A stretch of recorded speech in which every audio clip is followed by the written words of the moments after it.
Oh, okay, we're just about live. I like it. Hello, everybody. Welcome to the stream. I'm just making sure I got enough microphone volume here. I think I do.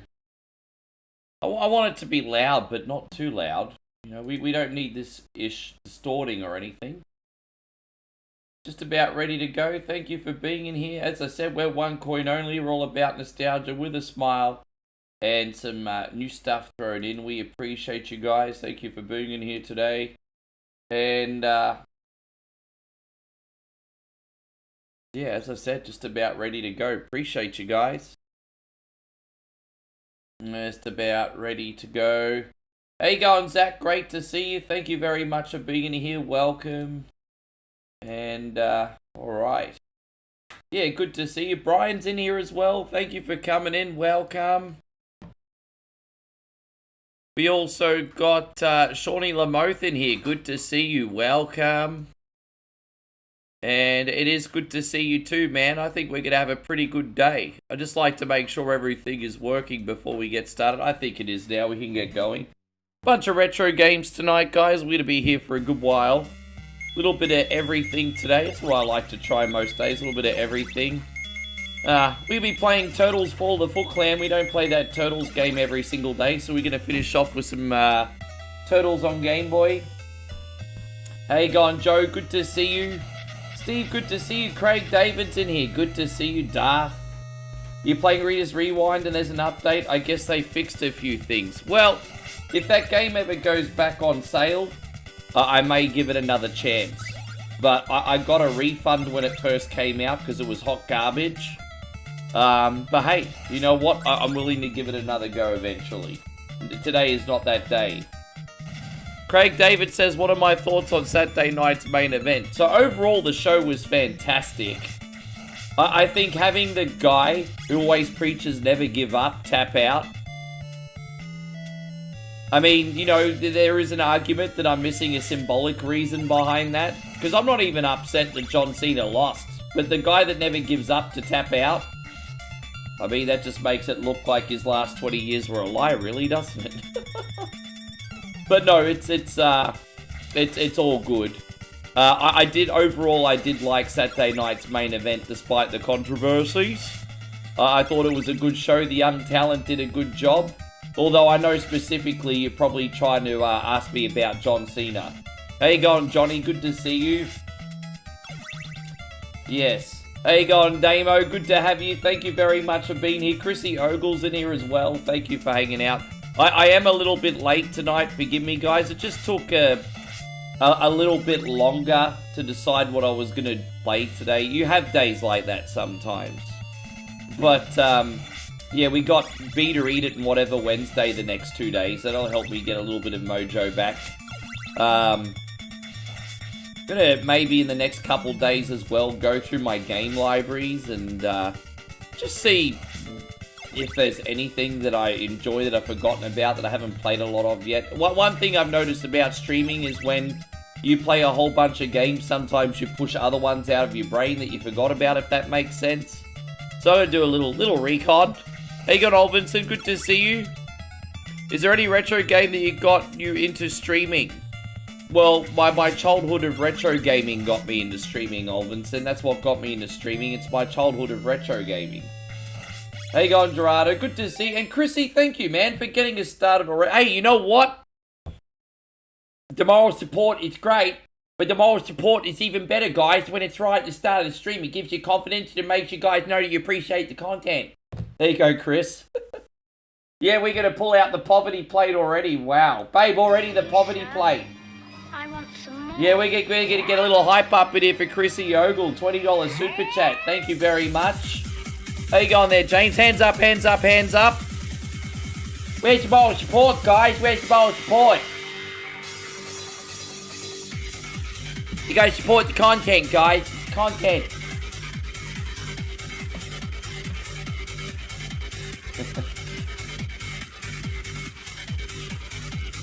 So super generous. Seriously though, Chris, it's always you know, it's always nice to get a little pep in your step at the start of the stream, isn't it? Thank you for the hype train, man. Yeah. Yeah, all your content, guys. Where's the content? That's gonna get so freaking annoying soon. No, but it's good to see you guys. We got a lot of games. You know what? I was actually practicing a little bit of Wolfenstein 3D on Game Boy Advance before I came on. Because I was just testing the waters with it, seeing if it was stream worthy. I'm still a bit undecided, but I kind of lost track of time. But I don't want you guys to think I was just playing video games. I was literally just doing some research for the stream and just time got away. That's probably a good sign. But yeah, I was playing a little Wolfenstein 3D on the old Game Boy Advance. Pretty good port, actually. Man, I tell you what, Josh is a natural, hey. Joshy King makes some pretty good videos. Considering that he's never touched, like, social media brand himself in his whole entire life. I mean, his videos are great. But I mean, you can't fake passion and you can't fake knowledge. And if you're passionate and just know so much about a video game and you want to tell the world about it, then you're going to be able to articulate it, right? So, yeah, it was good. Yeah, Joshy King did a big walkthrough and taught everyone how to play today on YouTube, guys, Bionic Commando. Now, I freaking hate that game, but I know I'm in a freaking minority there. It's a very classic, cult classic action-adventure, and he taught everyone how to play it today, and fuck, who knows, maybe even he'll make me a believer one day. So, yeah, it was great. Wonderful video.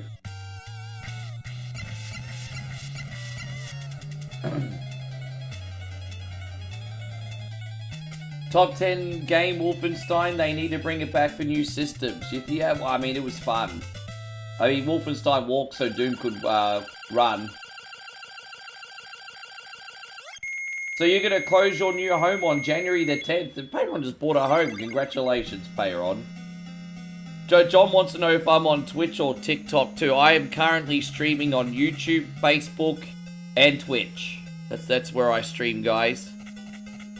Hey, going, David. Good to see you. Thank you for coming in. What's that? And Hiroshi says playing games equal research for you. Yeah, but you know, research doesn't always mean as much as you think it does. Look at yesterday. I played a couple hours of Plants vs. Zombies and absolutely kicked ass, because I like to say that I'm pretty decent at the game. And still, as soon as I put Plants vs. Zombies on, everyone pretty much left the stream, or half the people left the stream. So, you know, researching's not always...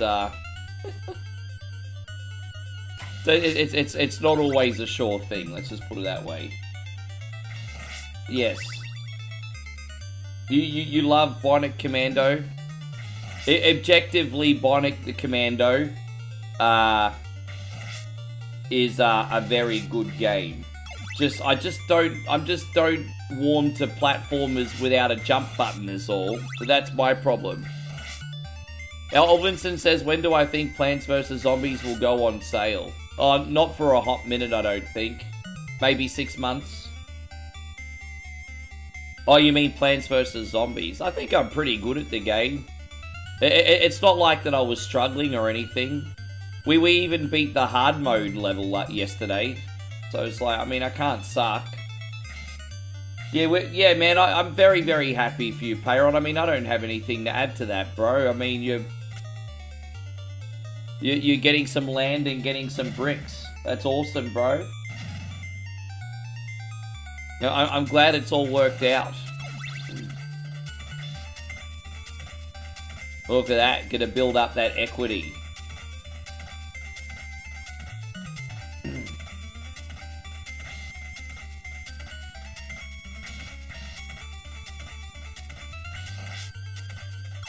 After you've paid off this place, you can buy yourself a little cabin in Aspen. You know, just like in that episode of South Park. I don't know why I said that. No more apartments? You don't like apartment living? I tell you what, in Australia, I like apartment living, but if you own one in Australia, there's a lot more fees, I think, in owning an apartment than there is in owning a house, I think. Like when you have body corporate fees and stuff. Geez, that's alright.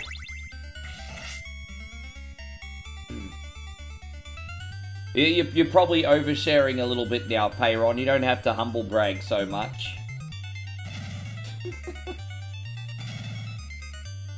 And so Brian says, what's my dream? Are you asking Payron what his dream is or end goal, or are you asking me? Because I'd love to know what Payron's dream and end goal is too. I think that's a pretty good question for everybody. Maybe it's a little bit too deep for what people are ready for today. But asking people what their dream and end goal is, I mean, that's a... You know, it's actually a little bit of a profound question because it relies on people doing some heavy soul searching sometimes. So, yeah, believe it or not, it's such a harmless question, asking people what their dream and end goal is, but it's super, super deep, and not everyone's ready to tap into that corner of the psyche, even if it is such a harmless question. If you think about it, hey. Because you think about it, some people are very passionate and will instantly tell you what their dreams are, but some people have also, like, left their dreams to die because they've had other priorities, right? And so, thank you, baby. And so Payron says he'd like to get married one day. Well, that sounds lovely. I mean, hey, you got the white picket fence house now, hey? Volcano woman. That just sounds like most ladies, Steven, 2025. I'd connect with Volcano woman. Yeah, we're gonna... Mega Man 12's gonna be all woman robot bosses.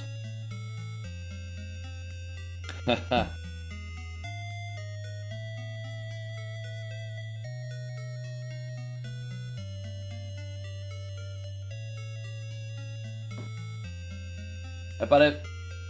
Yeah, no, that's alright, Payron. Ulan says to stay away from gold digging she-bishes.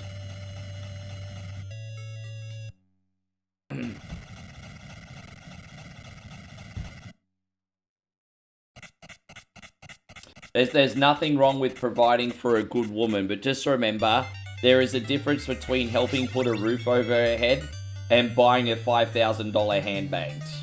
I mean, that's just logic right there, isn't it? Helping support someone who genuinely loves you and wants the best for you, fine. By buying $5,000 handbags just to keep their interest, not fine. I'm probably oversimplifying it a little bit, but I'm just trying to make it sound common sense, you know? I hope you're going absolutely amazing, Lance.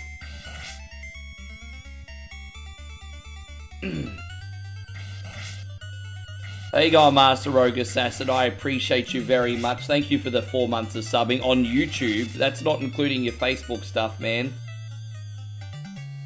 You'd buy a $1,000 handbag from one coin only? You'd pay $1,000 for a handbag? You shouldn't tell me that.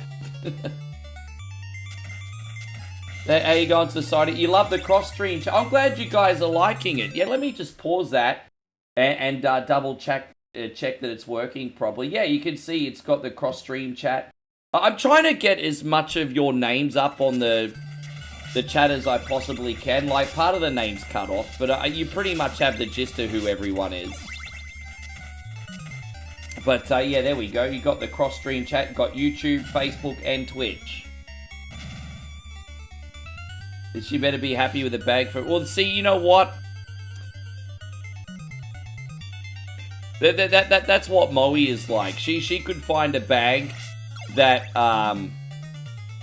would cost like $3 or $4, but she'll be happy with a bag that looks $3 or $4 if it looks like a name bag. She just likes things that look nice, you know what I mean? She loves things that look nice and are bright and shiny, but she doesn't want to spend more than $3 for them either, right? So that's the kind of woman I have. She likes things that are bright, shiny, look nice, cost $3.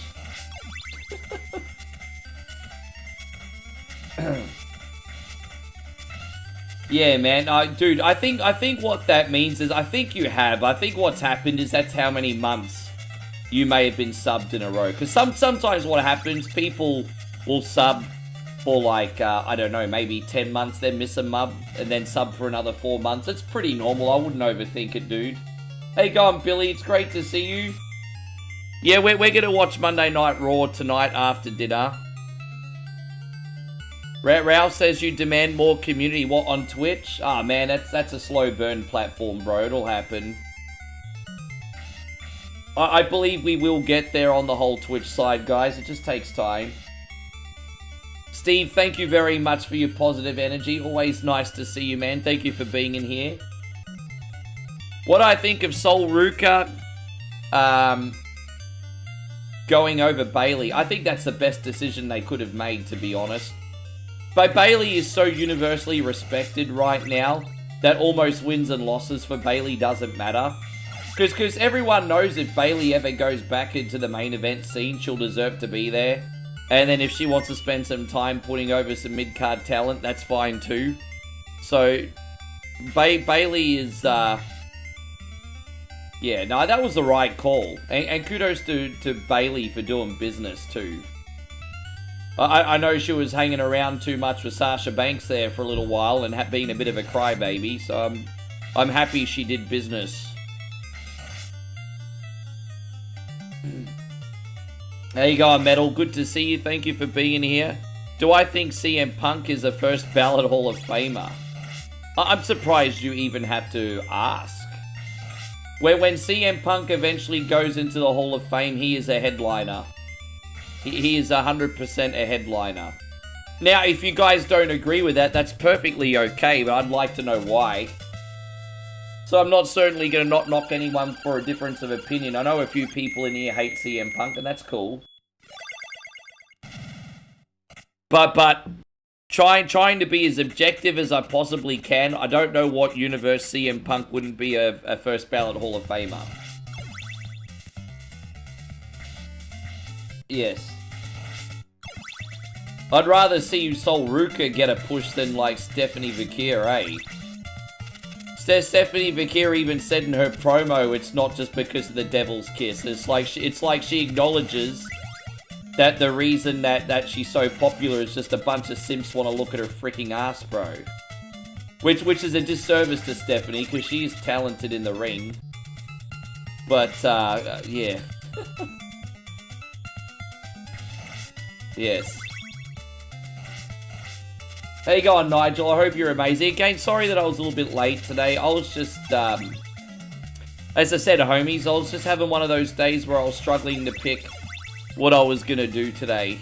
But this is completely normal. When you do a lot of marathons, it kind of drains your repertoire a little bit.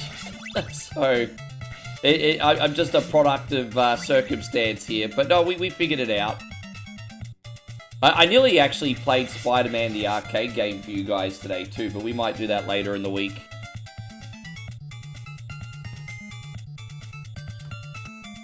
Yeah, but AEW doesn't really, let's be honest, AEW doesn't count, at least not yet. Do I think Cena will go in next year or the year after? Well, don't forget Stephanie McMahon, for some reason, is the headliner of 2026. So, I think Cena will probably be 2027. I actually, you know what, I have a funny feeling Cena will be like, no, induct other people first, then I'll go in. So, even though I think it'd make sense for Cena to go in 2027, by his own choice, he'd probably want to wait a bit, maybe. Dino says, it'd be cool to see a new 2D Castlevania on the latest generation of consoles. Bro, I think we're gonna get one, hey. I couldn't tell you when we're gonna get one, but I think we're gonna get one.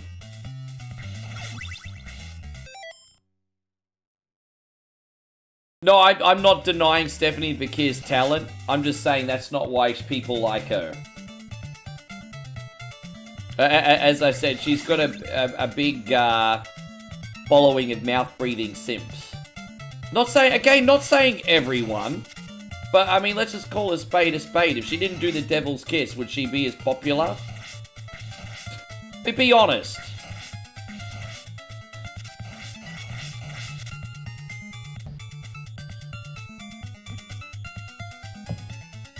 bro. I like tits and ass as much as the next person, man. But even I think the Devil's Kiss is a bit smutty.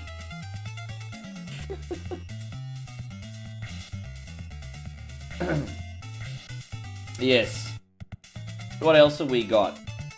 Nigel says, I finally made the Marvel Cosmic Invasion. Oh, dude, thank you, brother. No, that's okay. How long is it? Because on Facebook, I think you get 90 seconds for a reel, and YouTube, you get 3 minutes now. So there's no problem with the length. As I said, 90 seconds on Facebook and 3 minutes for YouTube for reels. So, yes. Just let me know, and I'll by the way, all your reels are absolutely pumping on YouTube, Nigel. They don't really get much exposure on Facebook anymore. But on YouTube, they absolutely slap. Just so you know, brother. Yeah. By the way, we got a massive shout out one more time, guys, going out to our brother Nigel Nightingale on Facebook, who is OneCoin only social media manager. And keeps the freaking world spinning. We thank you very much for everything, brother.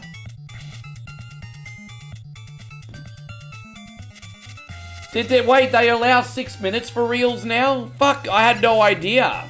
How long has that been a thing? Because the last time... Really? Well, really? Six minutes now?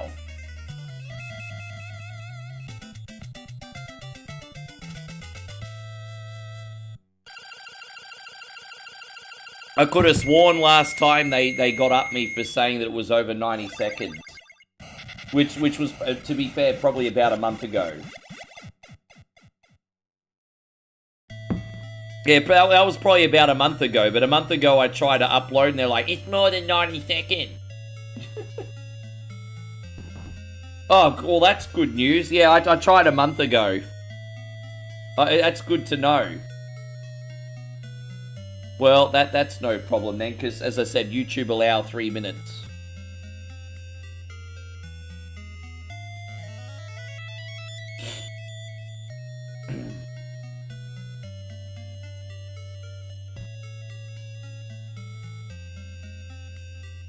Oh, by the way, Chrissy Ogle on YouTube said, Nigel, that you're a genius. He's right, you know. It's like that Morgan Freeman meme. How you going, Johnny? This is the only Castlevania game I felt like playing today.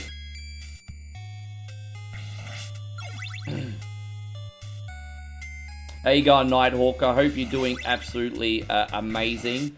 My day's okay. I've had, I had a very blessed start to the day, to be honest, Nighthawk. I had breakfast with Moe, had a healthy breakfast of oats and yogurt.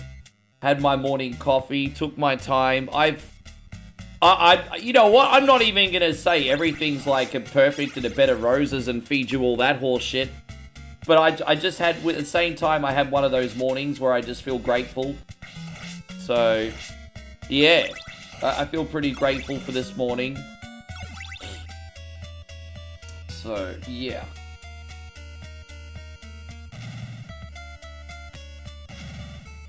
Nigel says Ferrero Rocher are superb. Dude, they're like, when it comes to chocolate, they're like the universal language of love. I have not been to a country that don't sell Ferrero Rocher, eh? You could buy Ferrero Rocher even here in the village at any 7-Eleven. But they're so freaking expensive here, eh? They're expensive in general. But in Australia, you go to the department store and get Ferrero Rocher in bulk, and they're not so bad. But here, you buy Ferrero Rocher in the 7-Eleven, they're so expensive. They're a bit of a bougie chocolate, aren't they?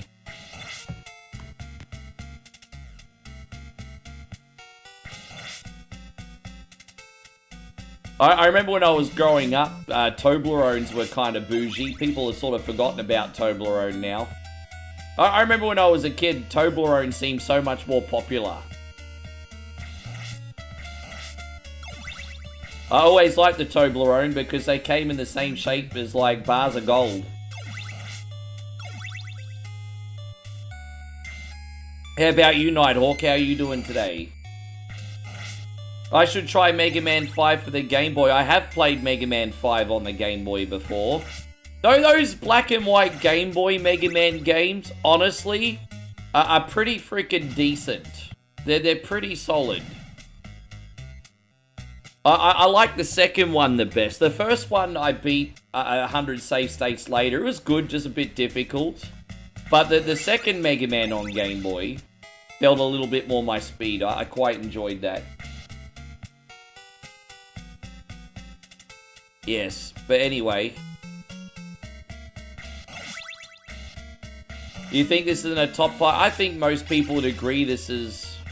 I mean, when you're talking about the top 20 NES games, this is in it. Top 10, possibly. I don't know if I'd put this higher than top 10. It's definitely top 20, possibly top 10. Possibly. Oh, I know those Gillian shells, those Belgian chocolates. My grandmother loves them. My grandmother been feeding those to me since I was like a young boy. My grandmother loved those bougie chocolates, lucky me. Usually grandparents like the boring boiled candy. Nah, Belgian chocolate for me. Yeah, look at me. Nighthawk says your day was okay. Well, good, man. Hopefully we can make your evening even better than just okay, hey? Yeah. The thing with Belgian chocolate is it's so rich, but but you could just keep eating them at the same time. Yeah, like I said, I was playing Game Boy Advance today. Before I came on and having a pretty good time with Wolfenstein 3D. Who are my favorite wrestlers currently on the active roster? I've always been a big Kevin Owens guy. You can put Kevin Owens literally in any role and he will make it work. So I've always been a Kevin Owens guy. Kind of wish LA Knight would get a little bit more of a push, but I like Kevin Owens, Drew McIntyre, LA Knight. I used to like Rusev, but he kind of got a bit boring. So Drew McIntyre, Kevin Owens, Bron Breakker, Randy Orton. That's probably who I like. I've always traditionally been a big CM Punk fan, but that's kind of gotten a little bit stale for me even now, I'll admit. Although I still deep down always enjoy CM Punk, of course. Your grandma used to feed you Raisin Bran. My grandmother used to make me hot Wheat Bix in the morning before school. And back before we understood what good diet was, I used to load up my Wheat Bix with a whole bowl of sugar too. So it wasn't really healthy anymore. Aussie kids are Wheat Bix kids. Aussie kids are Wheat Bix kids. Yes. You like my song, babe? Yeah, dark chocolate is like my favorite thing in the world. Explain Wheat Bix. For basically it's just like big blocks of wheat. You know, they look like bricks. They come in a cereal box, and they're like big bricks of wheat. I think you guys might call them Vita bricks in the United States or something. We have Vita bricks too, but the Wheat Bix are the authentic product.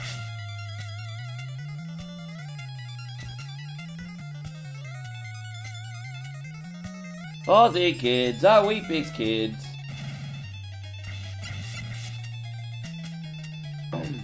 Yeah, I love dark chocolate. Dark chocolate is my favorite thing in the world. I remember I did a gauntlet of Kit Kats pretty recently. Not recently, about a year ago, Moe and I tried a bunch of different flavors of Kit Kats. Maybe 6 to 9 months ago. And, out of all the Kit Kats we tried, my favorite is still the dark chocolate Kit Kat. And over the years, we've tried like over a dozen flavors of Kit Kat, but the dark chocolate one's still the best. I've tried a dozen flavors of Tim Tams. The dark chocolate one is the best. Yes. A lot of people didn't like Mega Man 2 for the Game Boy. Oh, yeah?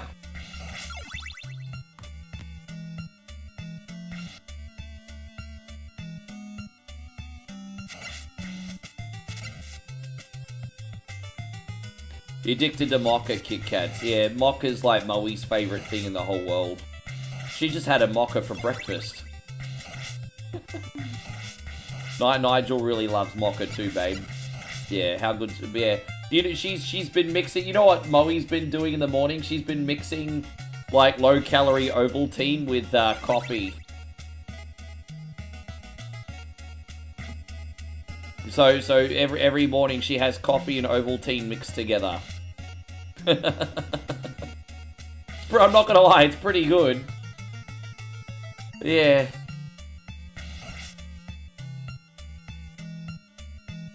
Yeah, Mocha's pretty good. Anything that tastes like tiramisu, sign us up.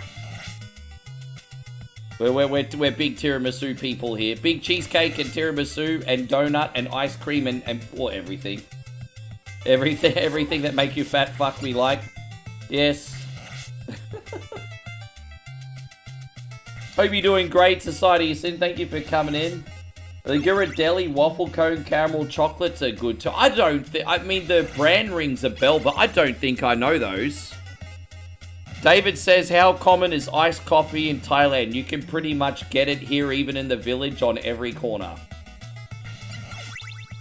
I know this town might have a population of 4,000, but you can still get, like, iced coffee everywhere here.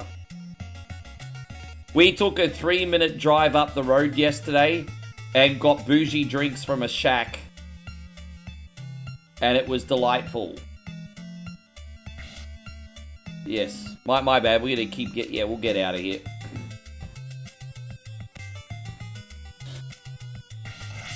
But yeah, once again, guys, we thank you so much for being here. We hope you're ready for a great day. I'm ready for a great day. I want to thank everyone as well who watched our other videos today too.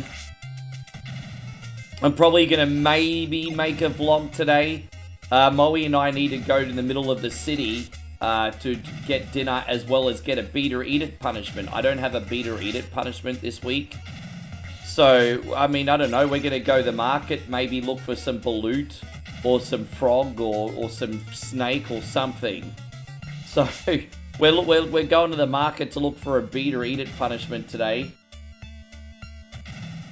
And Dino says, off-topic question, what brand of cars do you see on the road? Oh, look, everything's over here. Honda, Suzuki, a lot of Toyotas are popular here. Most people in this part of Thailand don't drive scooters, but you're going to see probably 85-90% scooters and only 10% cars, guys. So most people drive scooters, but, you know, all cars are here. Like, you know, obviously the rich people drive BMWs and Mercedes, and then the regular folk, you know, Toyotas, Hondas, Suzuki, just whatever. It's just no, you know, no different really. How you going, Jeffrey? I hope you're having a great day. Thank you for coming in.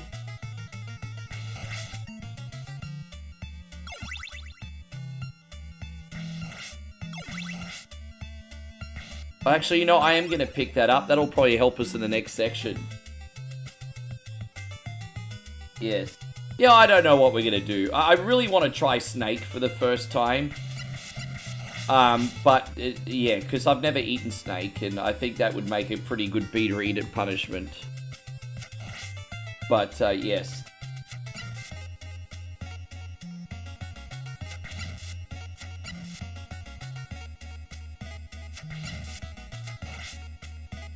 Oh, no, come on. After all that, I can't believe it. What a freaking waste that was, eh?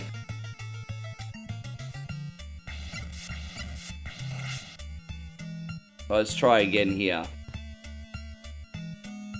Snake sounds so gamey. Oh, it would be. And Jeff says I had to turn away with the maggots. Well, this is what I'm resorting to now, bro. I've been doing beat or eat it for like 7 years. In order to still entertain people, I have to go so extreme as to eat freaking maggots now. Because I always get the obligatory, that doesn't seem so bad, I would fucking eat it comment every single week. That doesn't seem so bad, I would eat it. The food the food I eat for beat or eat it is not normal, full stop, if you're not a streamer.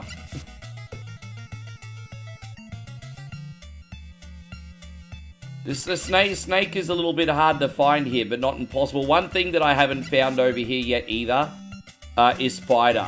I've wanted to find spider as well, but I've not found spider yet.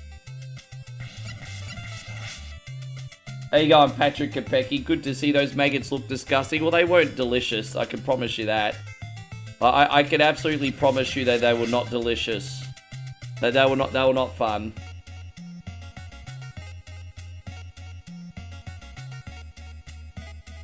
Alright, we made it out of there. You know what? I just kind of took my time and a deep breath, but that's usually my least favorite level in the game. We did okay. That could have been a lot worse. Ever had mealworms? Can you refresh my memory what mealworms are? Well, that's the thing. You can get, everywhere else in the surrounding borders, you can get spidered pretty easily. But, as I said, they snack on insects here, but not spiders. Not really. But spiders aren't really Thailand thing. I mean, if you look hard enough, you can find them. But I've never ever seen spiders at the market here. And Jeffrey says, here's $20 super chat, dinner for you and Moe. Brother, God bless, thank you very much. As long as you're not alluding to us having to eat spider, then that's all good. I'll eat the spider, we'll get her something nice. What do you feel like for dinner, babe? Jeffrey just dropped a very generous $20 super chat, babe. He said, dinner for you and Moe. Yes, Moe says a big thank you as well. What are you going to get for dinner with that? She doesn't know. Well, I mean, she's not inspired yet, Jeff, but we're working on it.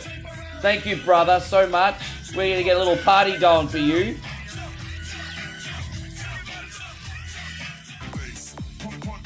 Yeah, that's right. We did silkworms in a milkshake last time I was here. Little hype. Little hype.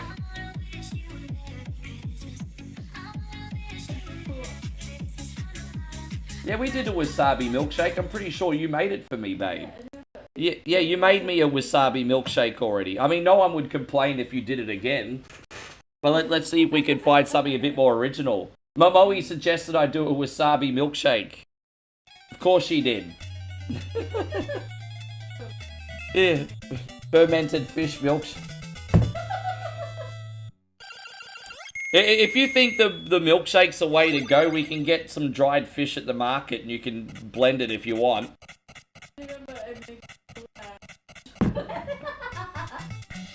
Moe suggested we do a fermented fish milkshake this week. Yeah, it smells like Cardi B and tastes worse. Yeah, Moe says if I do that for you, you can't kiss me for a week. Or whatever, babe. I'll just play video games all week then. Fuck it. Everyone thinks like a fermented fish milkshakes are good. Oh, let's find some dried fish at the market. Make a milkshake this week, babe. Unless we can. Yeah, there you go. That's the punishment this week. Fermented fish milkshake. Fuck is wrong with you? I don't think anyone... Yeah, you watch all the people come in tomorrow. Oh, I'd drink that. You're also a mouth breather, fuckhead. Shut up. My God. I drink that. That sounds delicious. Yeah, you also got a Scooby-Doo freaking lunchbox. Anyway. What about a Carolina Reaper milkshake? I'm actually less scared about the Carolina Reaper milkshake than I would be, the chili challenges don't scare me as much as the disgusting stuff. I'm going to be honest with you guys. I've done some very hectic chili challenges. They don't scare me like the gross food does. Yes.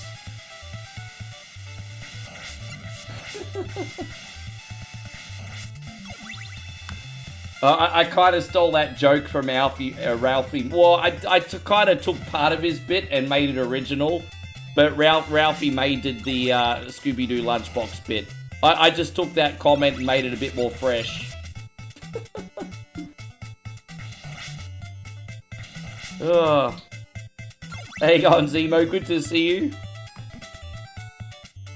Oh damn, I kind of lost my focus for a second, my bad. Alright. Yeah, we're doing alright on this one so far, guys. Matcha tea is a dare challenge enough. Tastes like fish food. Matcha tea? We drink that by choice. Mad tried to tell me that matcha tea is like... No, I can tell you right now that matcha tea does not taste like fish food. We eat that by choice. When I was in Australia, Moe left her matcha tea behind. I was drinking that every morning... Or every evening, sorry, rather. Yeah, no, if you... Matcha tea's delicious. Yes.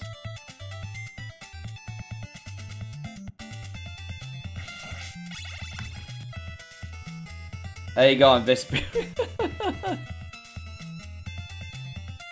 But yes. No, there you go. I'm very relieved that we got a punishment now. So that's this week sorted out. I'm happy with that, guys.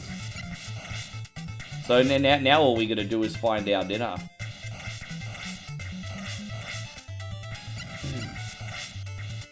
Maybe get to... I'll still do a reel today, though. Damn, I have to go all the way back here. Jeez, I'm having a bit of a run. Is that our first death? I think that's our first death. Even though I think I've used a couple save states here and there. That's our...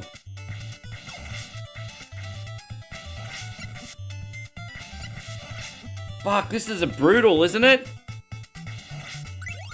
Jeez, man. Okay, just gotta get some mojo back. Thank you, guys. Yeah, the best way to help us out 100% for free is to hit the thumbs up button. Don't forget the moral support, guys. Here I am bringing you the content. You have to... Fuck it, hell, you little... Oh, my gosh. Jeez, that's something else, isn't it? That's something else.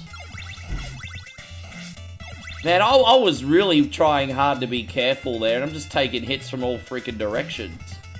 Fucking hell, I'm gonna have to do this again.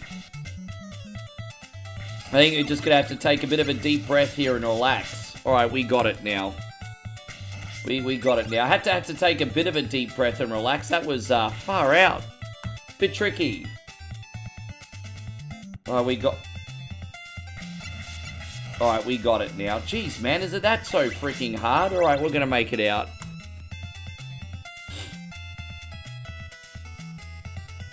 This is nothing we... Oh, hello.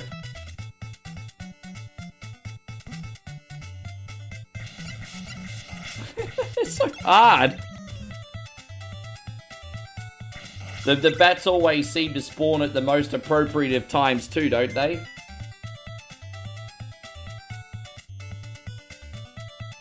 Gosh, man. Yeah, the enemy placement is very, very tricky in this.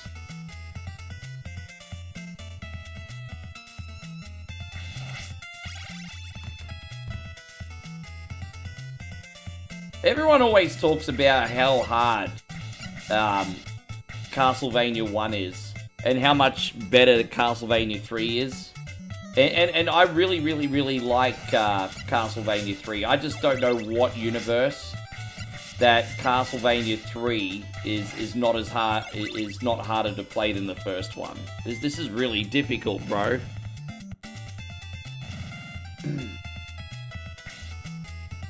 Yeah, I think this is legitimately freaking objectively way more difficult than the first one.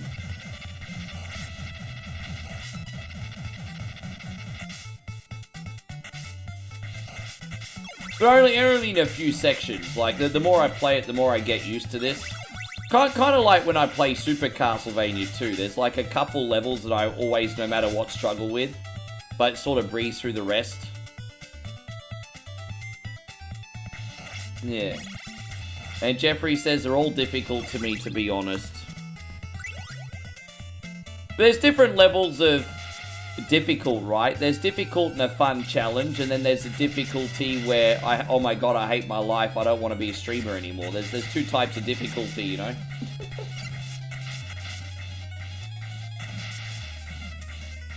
Ugh.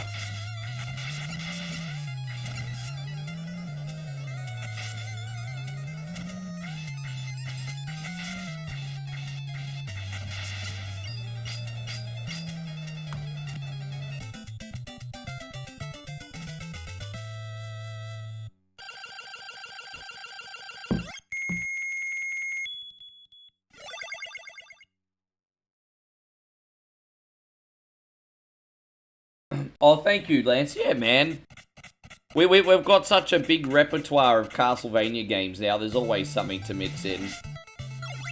Well, one day I'd like to do Curse of Darkness again, but being that it's a bit more of a, I guess you could say a slower pace, God of War style Castlevania game, it's not for everybody. I really liked Curse of Darkness, though. The reason I love it so much, it's like if Symphony of the Night was like a 3D action RPG. And that's why I love Curse of Darkness so much. And you still get familiars and everything. And I just think it's great.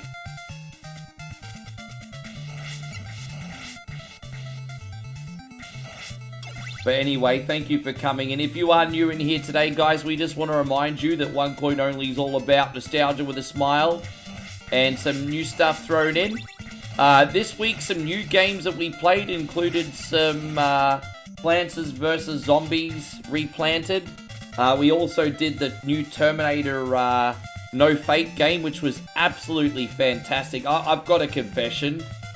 I was tempted to play No Fate again today, but I'm going to wait a couple weeks and do it in our next marathon. But, yeah, man, new Terminator game, pretty solid. I thought it was great.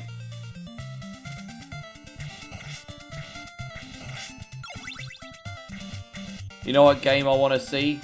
Well, I know you like Code Veronica, bro, but I just be doing you guys a disservice if I'm playing a game that I'm struggling with and not having fun. I'm not just doing myself a disservice, I think I'm just doing you guys a disservice too. I know a lot of the homies wish that I could play everything to a high standard. Yeah, I know. As I said, I'm just being a lot more polite about it now. Sometimes I let stress get the better of me. And as I said, it's not that your game's not good. Code Veronica's awesome. I'm just not awesome enough to be good at it, it's all. Yeah, nah, it's... I certainly need to handle stress a little bit better sometimes, and with a full level head, I mean, I wish I was good at that game.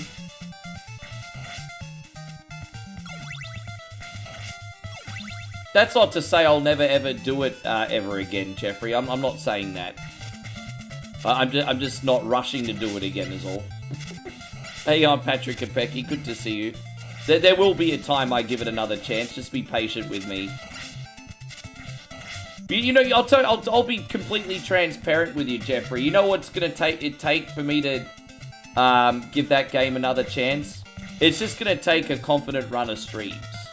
You know, I need to have like 1 or 2 weeks where I have nothing but great streams, and I feel like I'm absolutely bulletproof because I've had a bunch of good streams. I've done good at everything I've played, and that's when I'm gonna feel daring enough to do Code Veronica again. I think that's what it'll take. I think I'll just need to have a week or 2 weeks of like, yeah, man, we've had nothing but awesome streams here. I'm feeling pretty confident. Let's challenge ourselves. I think that's all it'll take.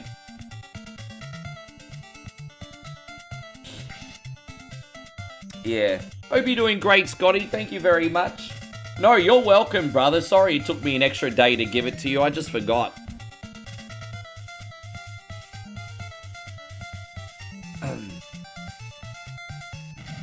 Yes, I appreciate you all watching once again. Got 4 games. We're going to do Streets of Rage 1. I'm a bit burnt out from Streets of Rage 2. But I really feel like playing Streets of Rage 1 today. I'm starting to think Streets of Rage 1's becoming my favourite one to play at the moment for some weird reason.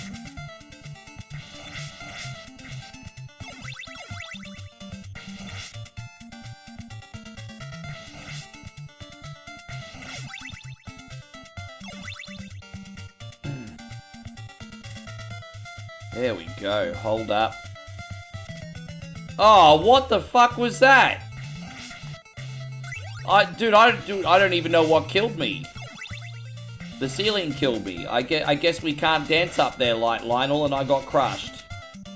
Sure, whatever. Yeah, alright, that was about as much fun as a hot day in a traffic jam, but cool. Let's go.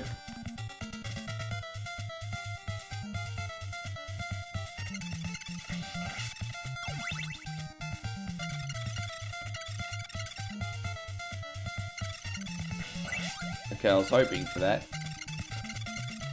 Dude, I love the soundtrack for that game. In some ways, I think nothing will ever beat the euphoric endgame music of Streets of Rage 2.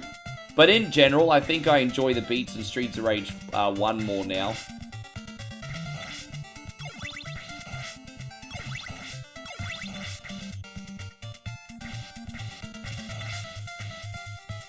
Did you decide to ban games? No, I just...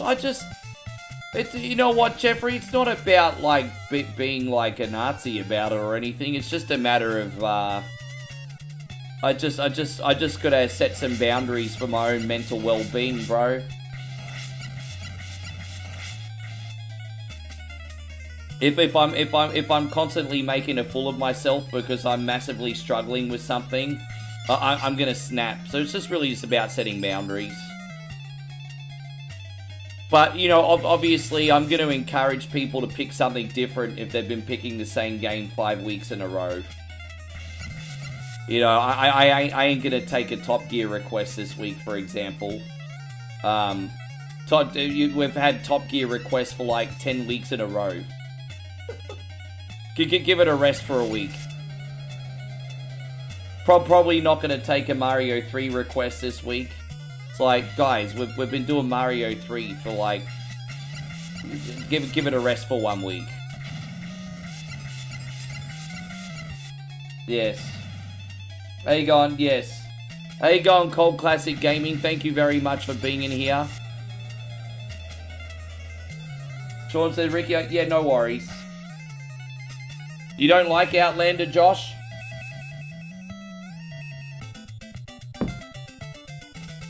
I'm not gonna lie, I quite like Outlander, but we have been playing that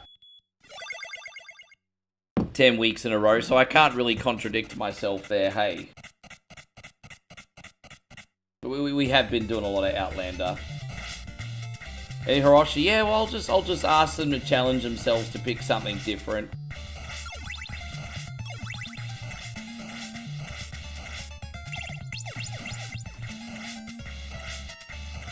Anyway, I'm still doing sponsorships on request, of course, but I'm not advertising them anymore. Just I just don't want to do a disservice to the community or myself, but by struggling at a request. So,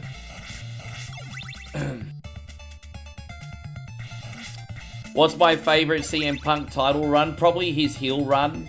What was it, 2012, 2013?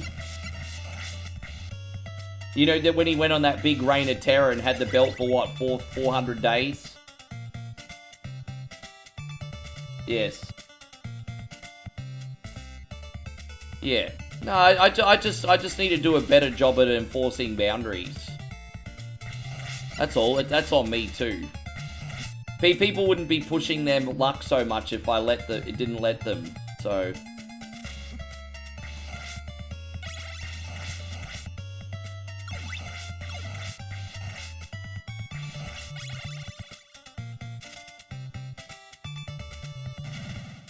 Yes. That's all good. As I said, you know, even after 8 years, guys, we're still learning and growing together. I just want this to feel more like a community and less like you're the consumer and I'm the salesperson, you know what I mean? I really am trying to build a community here. And by the way, Nighthawk, thank you very, very much. Nighthawk says, Ricky, this is for you and Moe. Thank you, brother. That is very, very generous. I don't have anything else to add to that, man. You're a super generous guy. Thank you for being soul of the earth, Nighthawk. This is for you. We have to tell everyone what a freaking man you are, Nighthawk. You're a man's man, bro. You're always coming in here, setting a wonderful example, dude. I bet when you make orange juice, you squeeze your own oranges, don't you, Nighthawk?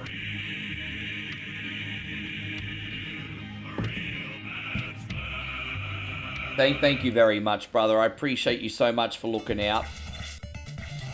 And, yeah, man. Unreal. Absolutely unreal. Jeffrey says, I've seen the prank call. What was it? Not SummerSlam, but the skit was like Super Slam or something. And that poor lady kept getting called and harassed about tickets to see John Cena. Yeah, I remember that.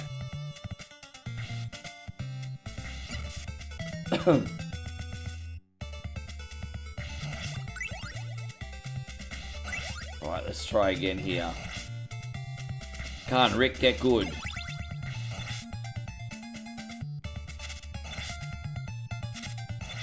Can't Rick get good?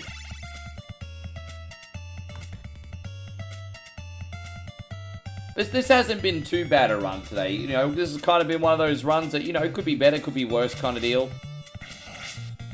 Probably about a 7 out of 10 this run for me. It's a pass, just not a hard pass. I think we're gonna do a pretty good job in Streets of Rage 1 today, though. Yes, no, that was hilarious. It's a classic. It's one of those skits, Jeff, where you kind of feel like you're gonna go go to hell for laughing, because it was absolutely hilarious, but it was getting to the point where the lady was getting freaking traumatized, eh? So it's like, it was hilarious, but then you also feel like you're kind of going to hell for laughing.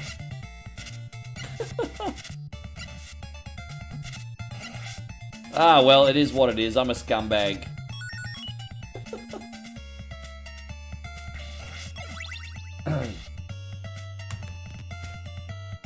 You know what? I actually don't think so, because we don't play Castlevania 1 every week. I don't think so. I mean, are we teetering on doing a lot of Castlevania 1 on whatever Wednesday? Yes, but it's not every week. I don't think people are complaining that people pick, like, Top Gear, Dark Castle, Outlander. Just every now and then, just give it a week break. Like, 1 week break. Just challenge yourself to pick something different. Maybe we should just make a simple whatever Wednesday, Like, I understand that you guys want a part 2. But once a game is beaten, maybe you should just make the rule that, hey, give it a week rest. Like, you know, I don't know. I mean, I'll use my own discretion for it, I think.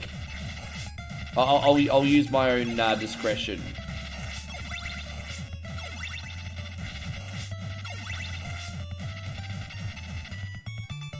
Yes. How you going, Robbie? It's great to see you. Thank you for coming. This Danny says he likes this as Streets of Rage 1. Yeah, we got some good games. And if we have a little bit of time left at the end, we may even do some bonus stuff. We'll see, yeah. As I said, it just depends how long Ancient Dungeons takes tonight. Oh, damn it. Fucking hell. Get good, Rick. It wasn't a bad effort considering we only had half health, actually.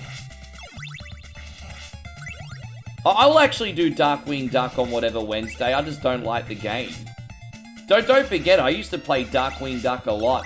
I've actually beaten Darkwing Duck 50 million save states later on the channel. But that game just frustrates the absolute living hell out of me. With that being said, I'm not... Darkwing Duck's not on the banned list.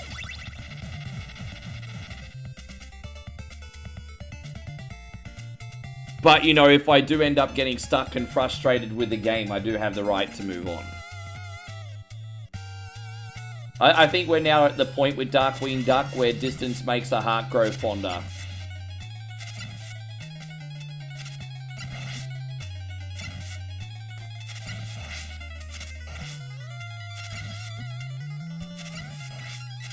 Oh, come on, bro. Far out.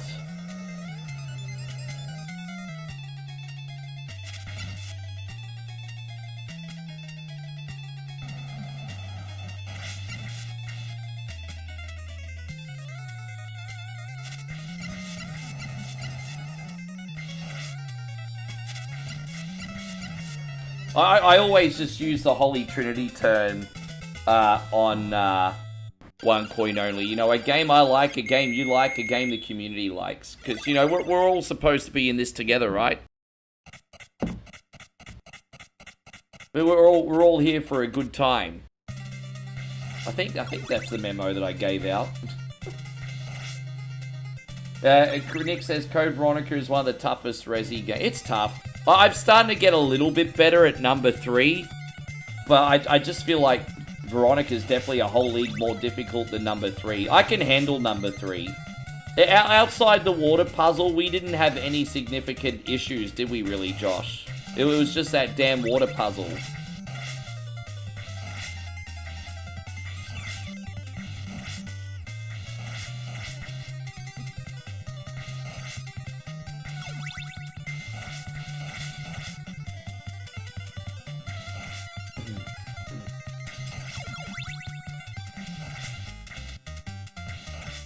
Alright. I know next time we play the game, you'll probably be there to help me with the water puzzle again anyway, so I'm not even nervous. Actually, we're going to be doing Resident Evil 3 on Sunday. This week, we'll definitely do it this coming Sunday. Now that I've promised you we're 100% doing it this coming Sunday, I now have to prepare because I can't go back on my word. So we're doing it this Sunday. Yes.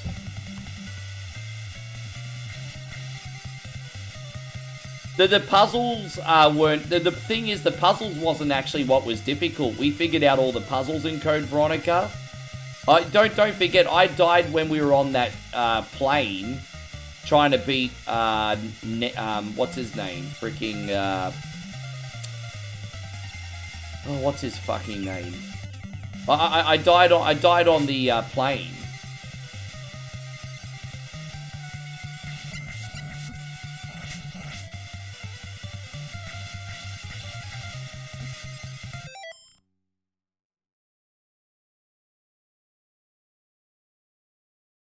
We don't do PS2 games for what... Well, technically we can do a PS2 game here and there for whatever Wednesday, but only if you prepare with me before the show, because I'd have to download it and test it in advance. But generally we don't do PS2 games.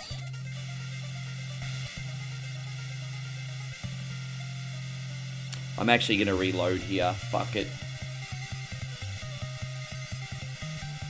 Yes.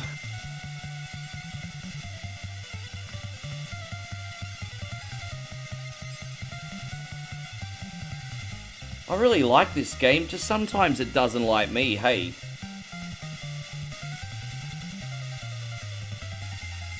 I was organised with Code Veronica. As I said, the puzzles weren't the issue. I had that all sorted out. I think what made me most bummed about that is I put, like, literally... I put, like, 8 hours of research into that game. That's how big the learning curve was. I watched... like, I watched...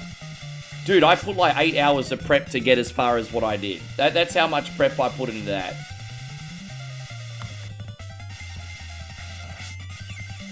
Like, I know it was only for about 2.5 hours of gameplay, but it took me 8 hours of prep to get that far.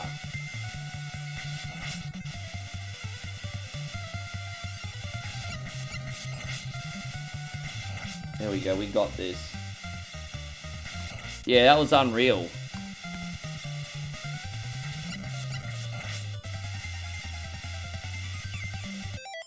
You said you got a new game. How? Oh, I haven't had a chance to play Mouth. I don't think it's as streamy as what. It's not new. It's just by the same people. But there's a game called Mouthwashing, which is like another survival game. But it doesn't have the same. It's more something you need to experience on your own. It doesn't have the same streamability as what No, I'm Not a Human is, which I will stream again for you guys eventually.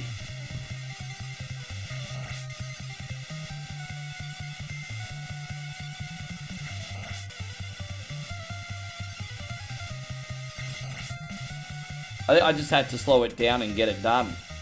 How you going, Mick and Pip? Thank you so much for being in here today. Yeah, I just had to slow it down a little bit, guys. Just had to slow things down a little bit. Thank you, Mikey. Great to see you. Yeah, that'll be a good excuse to play the game again, won't it, Nick? When the new visitors come out, I'll probably chuck it on.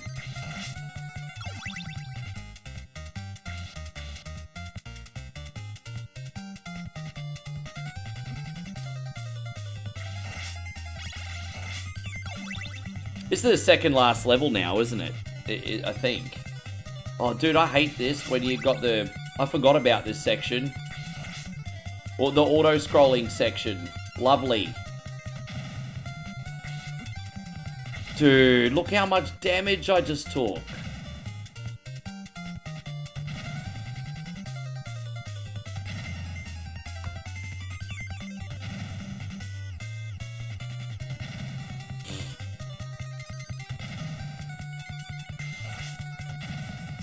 I wish there was like, I saved anyway. Is there any wall meat? I'm trying to see if there's wall meat down here. Oh, extra life. I mean, that'll do.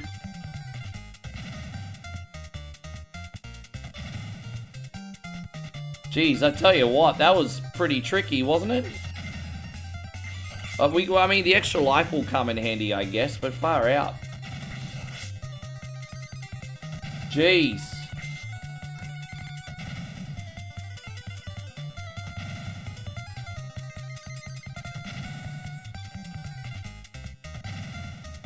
Are we almost out of here now? Alright, we made it. Alright, night, Craig David. Thank you for being in here. So what I'll do is I'll probably die on purpose here just so I can get my health back. You have a good night too, Scotty. Sorry that you're so busy tonight, man, but we'll be here for a while if you can find your way back in. Yeah, good night, Craig David. Appreciate you being in here. Monday, Craig goes to bed early on a Tuesday. He's not even here on a Wednesday, because on a Thursday and Friday he sleeps for about 16 hours long. There we go. So that's a new one for the Sunbish Art. We haven't got a Craig David song on... we don't have a Craig David song on Songs of the Sunbish yet. There you go. There's our Craig David song.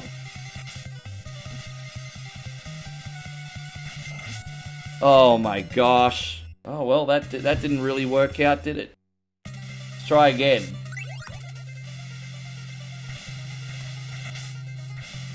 Your wife bought more of those Nutella biscuits again? So good. They sound... oh my god! They sound absolutely terrifying.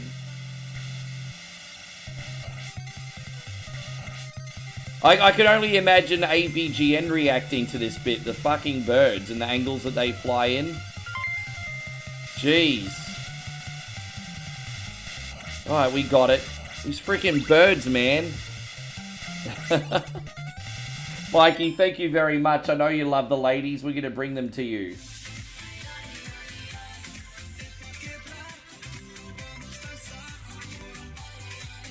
Thank you, Mikey. Mad love. Always so supportive, brother. Appreciate you. But Danny says I better put the headphones on. Yeah, you don't need your wife listening to my obnoxiously annoying voice when I'm raging at games. That's probably for the best. I would hide my stream from like your wife. I would hide my stream from your kids. And I would probably also hide my stream from your boss. Any potential mates or dates. I'm a pleasure for you and you alone. You know when you like looking at those naughty websites that you shouldn't be looking at? That's kind of like what the one coin only viewing experience is like. In a non-pornographic way. Okay? I had to put that disclaimer out there. Oh. Gee, well, I appreciate that, but I'm just wondering if she's a little crazy or what, but I do appreciate that. Hey, she got to be absolutely awesome because you married her after all, so that makes her awesome, full stop.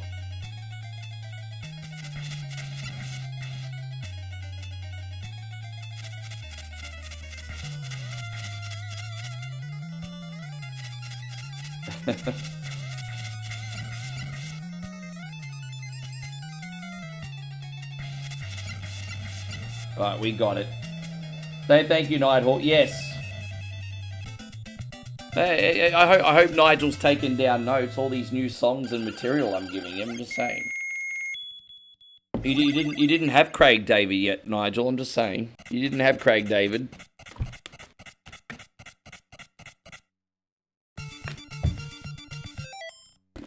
Dude, I took 2 seconds to have a drink, and now look, I'm about to get hit by this freaking bird.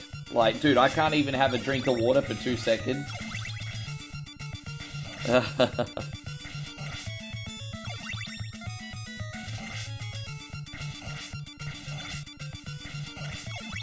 Well, hey, I mean... I guess you're both probably a little bit crazy. I mean, it takes someone pretty crazy to be with me full term.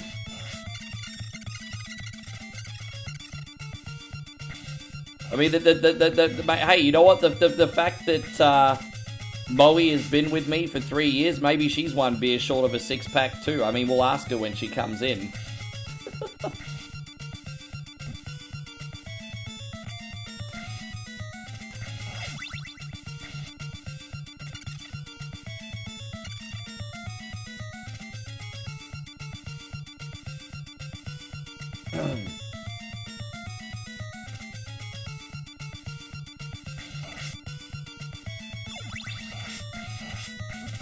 Yeah.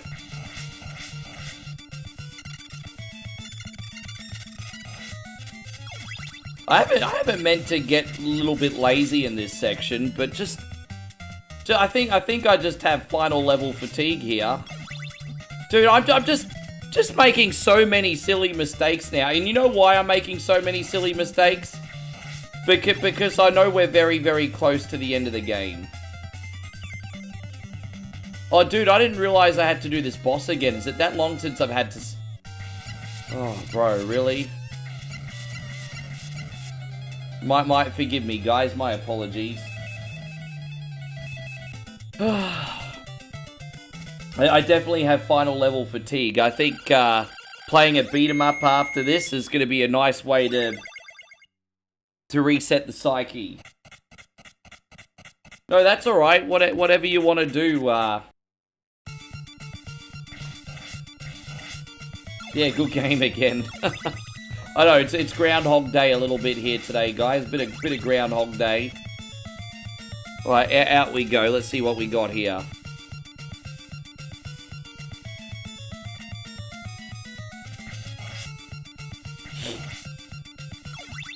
Thank you again to everyone who's reacted, guys. I hope you're ready for some fun. We're gonna have a good time. Dude, man, see, just little things like that, just like losing dude, like, come on, bro. Just little things like that, like, you know how sometimes you have those days and the stars align and everything you touch turns to gold no matter what? We're not having one of those days right now. Just a lot of silly shit going wrong that shouldn't be going wrong. But the good news for you guys is I'm looking at it the funny way. I'm looking at it the humorous way today. So I won't be ending any friendships or anything. But I'm just like, I can't believe that fuckity happened. That's where we're at right now. Alright, we got this. Yes. Brandon's really happy that his Pittsburgh Steelers are killing it today, everybody. Anyone else in here like the Steelers? You know what? I had someone that wasn't you actually predict that the Steelers are going to be in the Super Bowl this year. That'd make you very happy. And so Nighthawk says Raw was no good this week. Oh. No good, huh?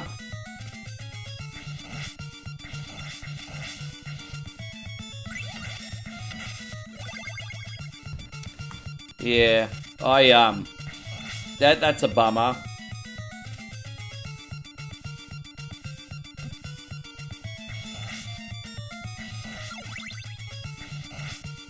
Right, let's see how we go up here. You're watching the game tonight too? So Veronica is on the shelf again. No, I didn't say that. Didn't you hear what I said, Jeffrey? I said, I'll play it again, but the stars have to align.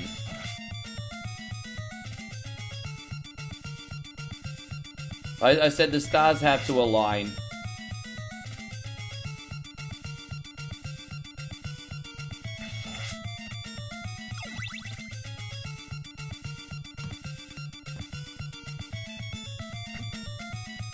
Fucking hell, man. I'm just trying to jump on this freaking pendulum.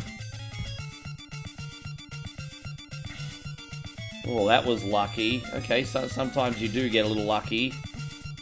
Dude, man.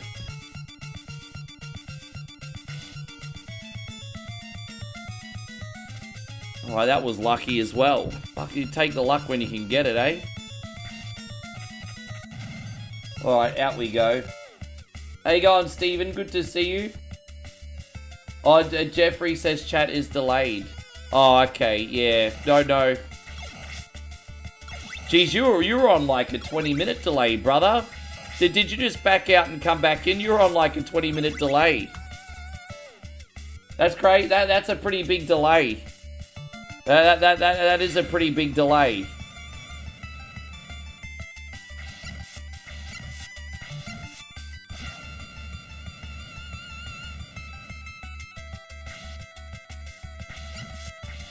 But we got this, yeah. And so, Nighthawk says he's a 49ers fan and he's excited for the playoffs.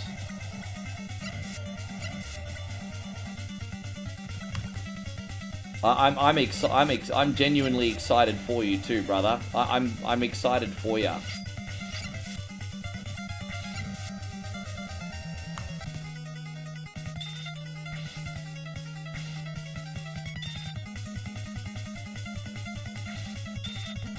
Dude, really?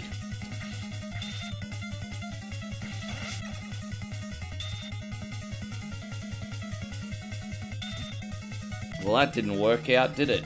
Oh, and that didn't work out either. I'm trying to whip him a couple times, so towards the end I can rely on the axe. But, yeah. Well, that's not working out. Fucking hell, bro.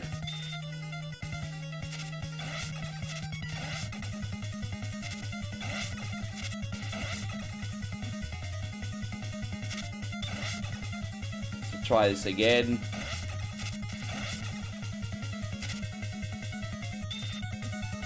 Damn, man. I think it's just more a confidence issue. Bro, I tell you what, homies. Self-esteem is so important for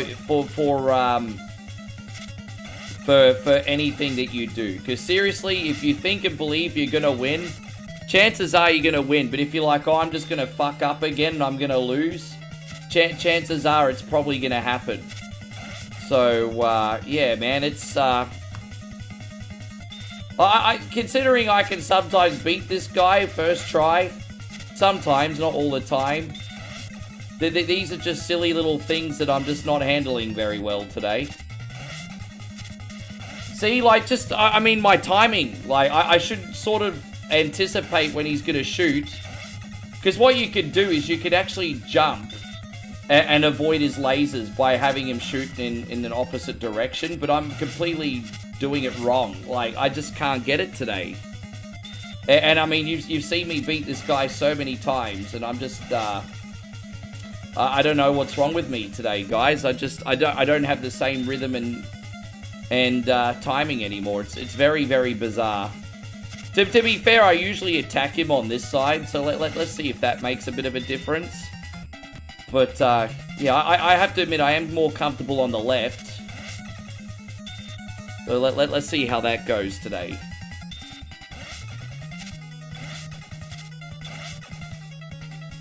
Oh, dude, see, and I'm just doing stupid things like jumping that hole now. We're almost out. Fuck, see, I can't get him anymore.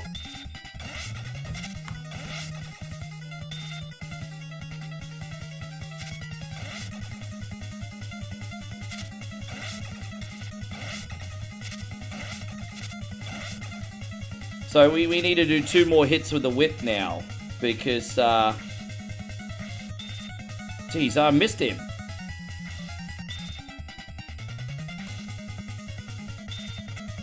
Oh, yeah, I'm not getting him. I got no,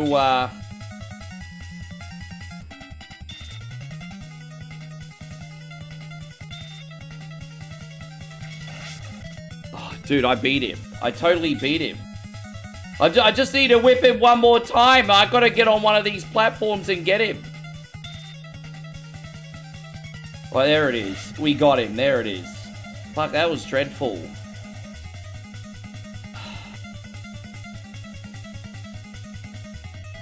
It's alright. It's alright, we'll get some mojo back with Streets of Rage 1. It's fine. Fuck, I just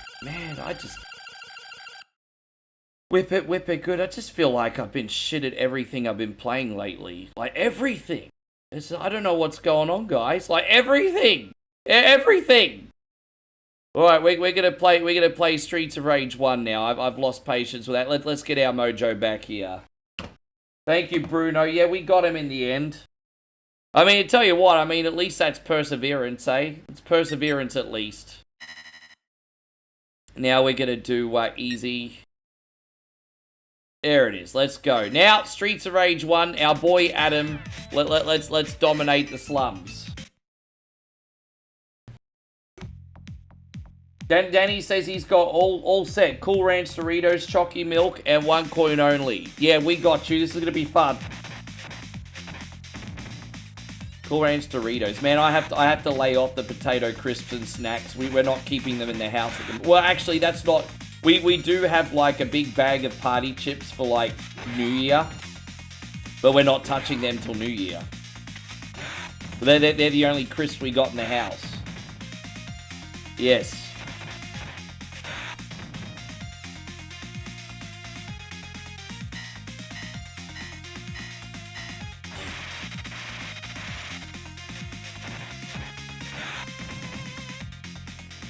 Alright, once again, thanks for all the support, guys. So after this, we're going to do a run of Zelda Ancient Dungeons.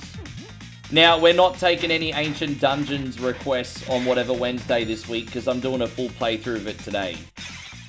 Part of the reason why I'm doing a full playthrough of it today is because I'm in the mood to do a full game. Yeah, so that's what we're going to do.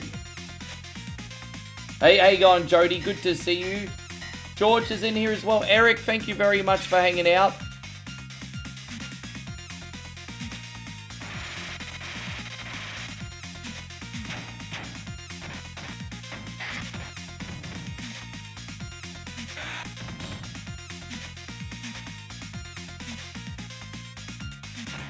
There's no denying that the music for this first game slaps. Yes. Dude, Chris, you're hardly guilty of picking the same game every week. Like, you mix your games up, but I wouldn't... Hardly something that you need to note. And even when you were picking wrestling games, you were changing around the skin. Like, you're hardly guilty of it, Chris. Trust me, that was in no way directed towards you. Personally, at least, anyway. Not even you, Joe. Like, I mean, you pick Ancient Dungeons sometimes, but it's like, maybe more you, Joe, but not directly you either, though.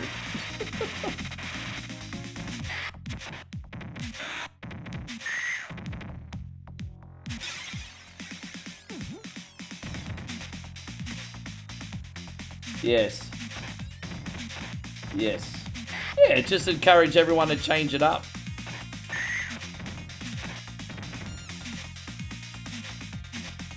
And Danny says you like the new stream setup. You guys like that I've included the chat?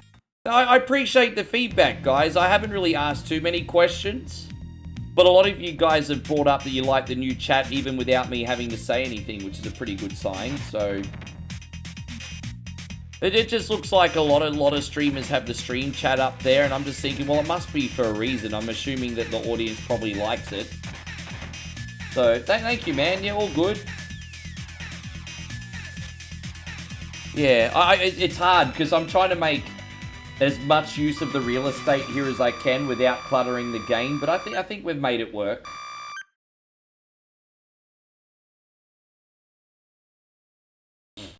Plus, I think people like to see their name up on the screen, and it makes them feel more a part of the show. Nothing wrong with that. Do you think that's what the appeal is? Like when you're on the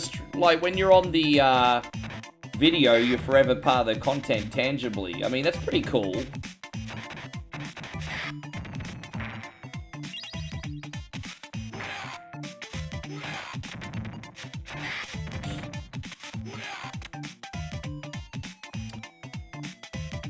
It's one of my least favorite bosses is in level 2, this claw guy.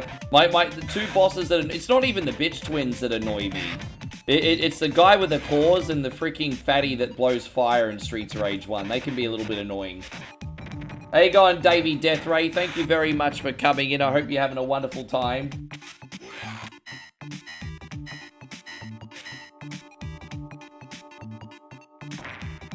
I'm debating going back to a full screen setup as well eventually. Possibly. Well, I had two setups actually. I had this setup for retro games and then a widescreen setup for modern games. That's a possibility I might go back to that.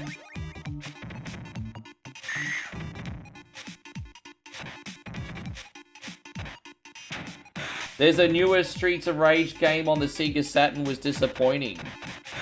I don't even know Streets of Rage on Sega Saturn. I know Streets of Rage 1, 2, and 3. And then Streets of Rage 4. And then we got Fighting Force, which was supposed to be Streets of Rage, apparently. Did any of you guys get into Fighting Force? I grew up with Fighting Force on the Sony PlayStation. Honestly, not bad. Just gets a bit repetitive. I remember when I first started streaming, I used to play Fighting Force a lot. It's actually not that hard. But I think people got a bit burnt out from it by the end. I think people got bored. I mean, what do you guys honestly think? Fighting Force does get a little bit stale, doesn't it? I think it takes about an hour and a half to get through it.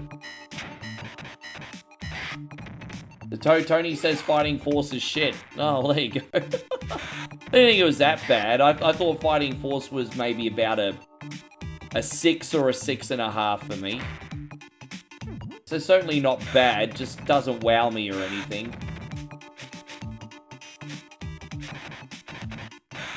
I saw, are they going to re-release them? So we got 2 of them, didn't we? I know we got Fighting Force 1, Fighting Force 2. Or was there a third one that I don't know about?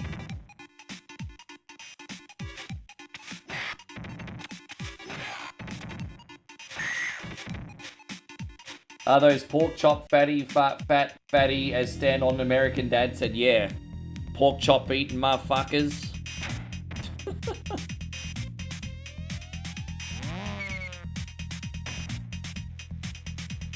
Didn't want to use this so early, but it is what it is. Now, the bosses themselves are not so hard on their own. The tricky thing is trying to kill the bosses and navigate his little freaking bitches and cronies. But they're dead now, so we should be fine here. Just go in like that, and his cronies are a little bit of a headache.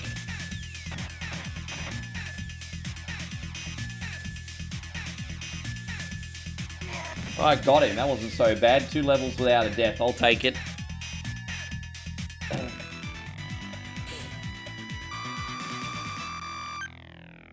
So, by the way, let's keep talking about this topic, guys. What video games are you currently playing at the moment in your own time? As I said, when I'm off the stream, I'm not really playing a lot of video games at the moment. But when Moe cooks dinner or has her shower or whatever, I've been playing a little bit of that Yakuza. I'm looking into that Yakuza Red Light mode in the new Yakuza 0 Director's Cut. They have a brand new mode where you just fight in a bunch of survival waves. It seems okay. So I'm dive bombing into that a little bit. Might make a video eventually.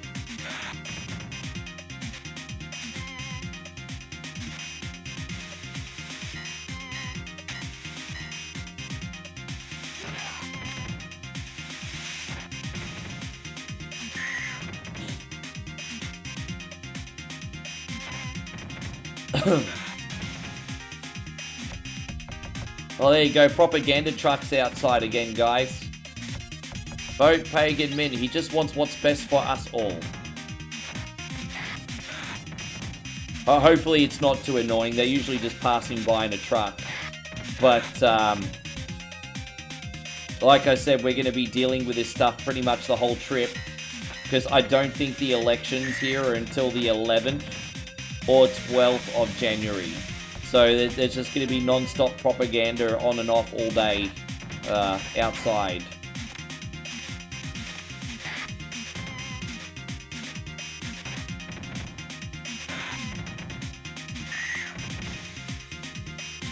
Oh, you've been playing EAWRC? Yeah, nice. You know, I've been playing a game on Steam, and it only cost a few bucks, called Old School Rally. And it's kind of like those old Colin McRae Sega Rally games. And I was like, man, this is pretty sick. I can't believe how cheap it was. Actually, that might be worth putting on for a bonus game so you can see for yourselves. The only thing it's missing is a banging soundtrack. But you're doing like these old school like rally levels. It's like long, medium, right, maybe. Hard left. You know, it's like, man, it just feels so old school, but it's so satisfying. Yeah, vote Pagan Min. He just wants what's best for Karat. Being that this village only has a population of about 4,000 people, it's a two-party system, but long elections.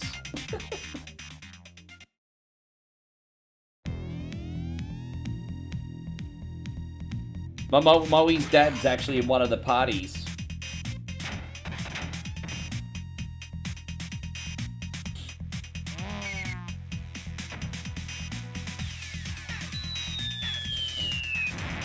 And George says you play a lot of GTA on. Dude, I'd love to get back into that, honestly.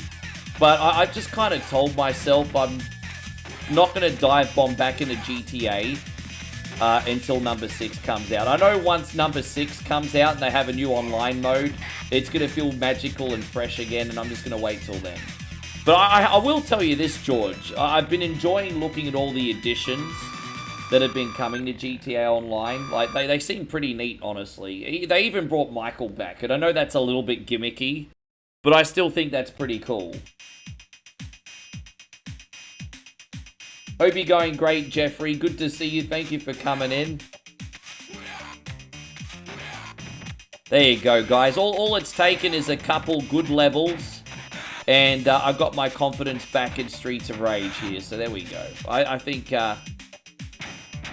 I've got some confidence back now. Had a couple good Now, I have to say, though, that level 4 here is a little bit of a doozy sometimes. So I'll allow myself one loss of life in this level. Any more than that's a bit lame. But level 4 can be a little bit of a doozy. Little bit of a doozy.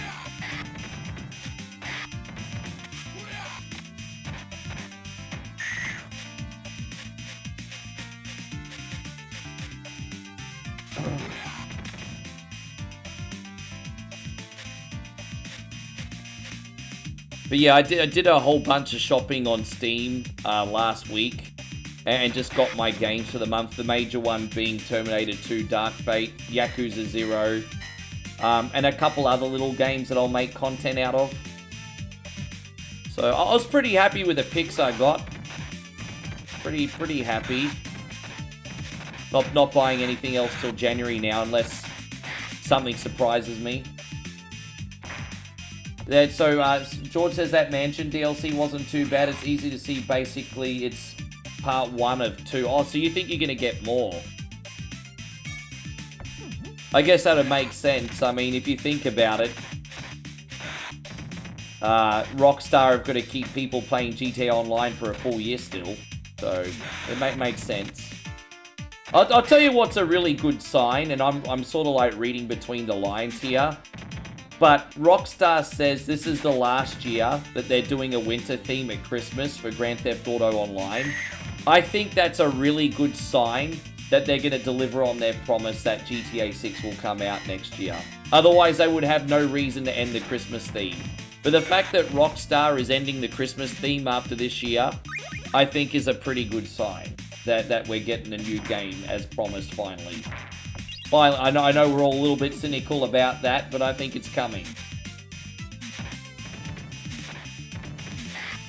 This game was good multiplayer. Oh yeah, it's a good time. I think number 2's a little bit better for multiplayer, because even your girlfriends and wives can button bash on the multiplayer in Streets of Rage 2. I think Streets of Rage 1 takes a little bit more finesse to play. Probably not as easily accessible for the noobs.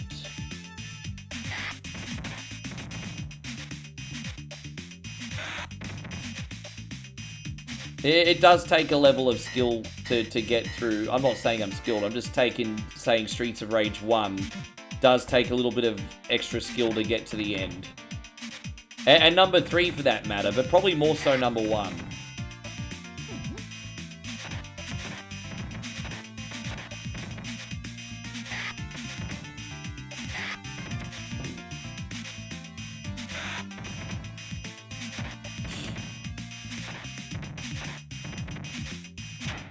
Streets of Rage 4 too. Well, I mean, it depends what settings you have it on. I mean, I always play Streets of Rage 4 on casual difficulty, and that's pretty straightforward. So, again, it probably depends on the difficulty. I think this game is quite a challenge on every difficulty, to be honest. The thing that makes Streets of Rage 3 hard is you have to play at least on a regular difficulty in order to get to the end. Hey, going Rashad, good to see you today, my guy. Thank you very much for being in here on YouTube.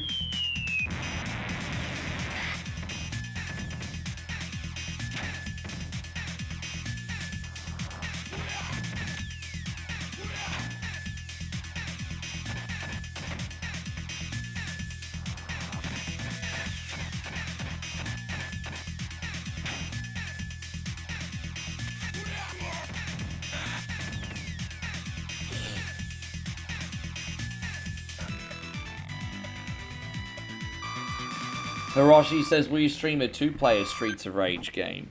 Well, Moe and I, in the next couple weeks, will do Streets of Rick Rage together. So we'll do Streets of Rick Rage together in the next couple weeks. There you go. We haven't died yet, have we? It's very rare that we get halfway through without losing a life. Rashad, I'm good, man. I've had, apart from a little bit of a kerfuffle with Castlevania 3, I've had a pretty good day. I just, just one of those days where I'm just... The day kind of just started off right, I had a nice breakfast, had my coffee. Moe got up and we had breakfast together, and it's just, it's just a nice start to the day.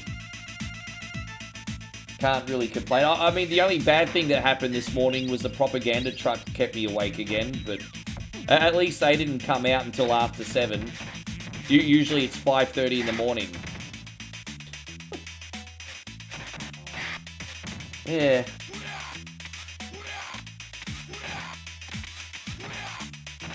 Yeah.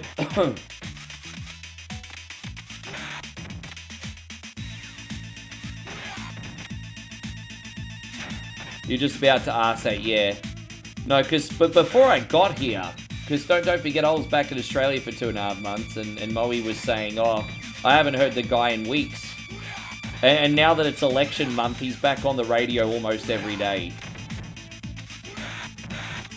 And so Olvinson says he bought some Christmas games the other day to play Rudolph the Red-Nosed Reindeer and the Grinch Christmas Adventures.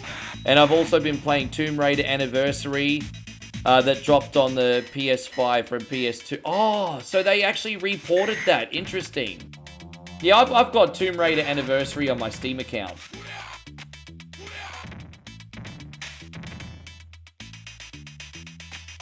Yeah, after all these years, I'm still trying to make everything work and still trying to keep people happy.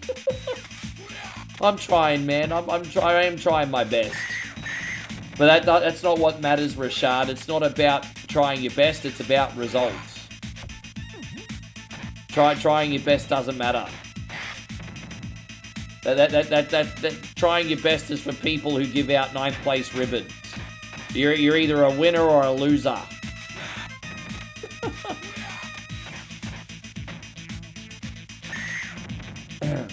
Hey, how you going, sir? Good to see you, man. Thank you very much for coming in. You're watching on Facebook today.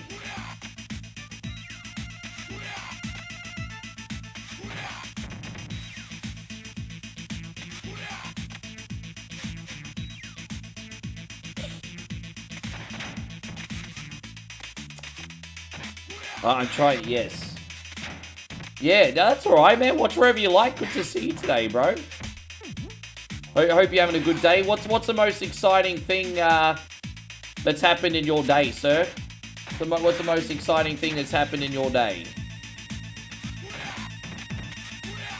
Hiroshi says you're doing great. Don't sell yourself short. Oh, man. Don't open the door for a deep conversation. As I said, I don't completely sell myself short. One thing that I am proud of is that I turn up every day and I always deliver on my commitment. So I am proud of that. But you know, there are obviously going to be days that I feel like I'm not very good at what I do. Whether that's true or not, I mean, it's just how you feel, right? You know.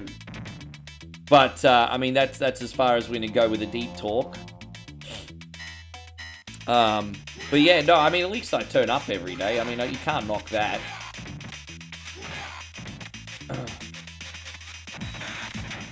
The temperature was above 5 Fahrenheit for a change.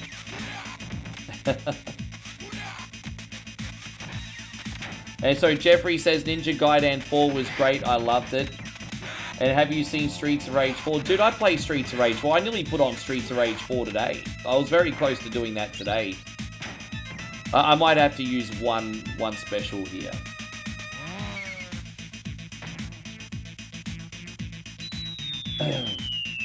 There it is. How you going, Mikey? Good to see you. Thank you for coming in. I hope you're great.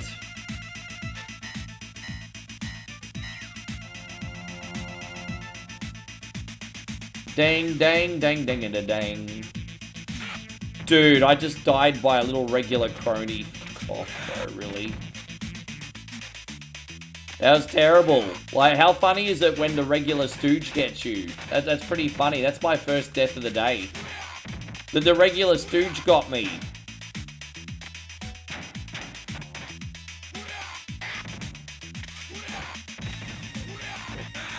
Typical problem here with beat 'em ups is you get flanked.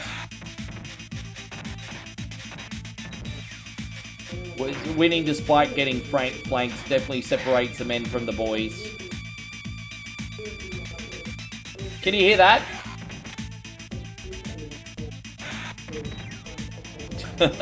Vote pagan men, everybody. Vote pagan men. It's alright, guys. It's passing.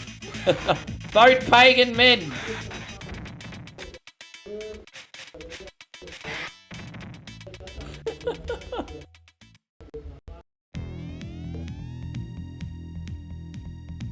Yes. Hey, you get the full Thailand experience in here today, guys. You get the full Thailand experience.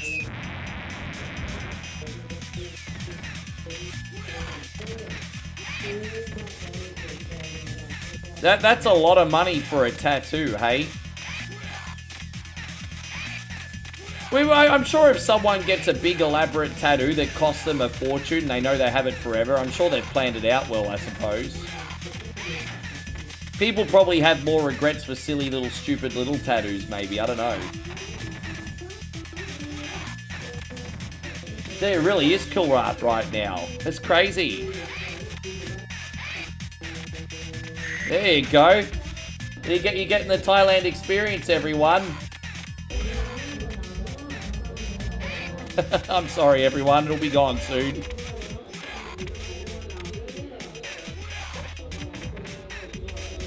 Fuck, that loud, eh?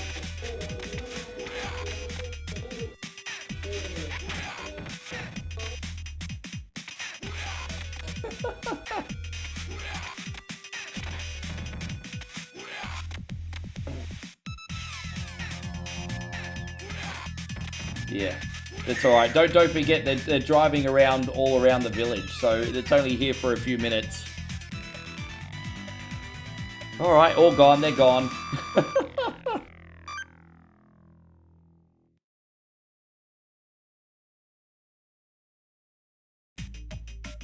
And so Michael says, I am wanting to be getting the dream tattoo, same as Cody Rhodes, but over your heart costs maybe 100 to 150 or cheaper.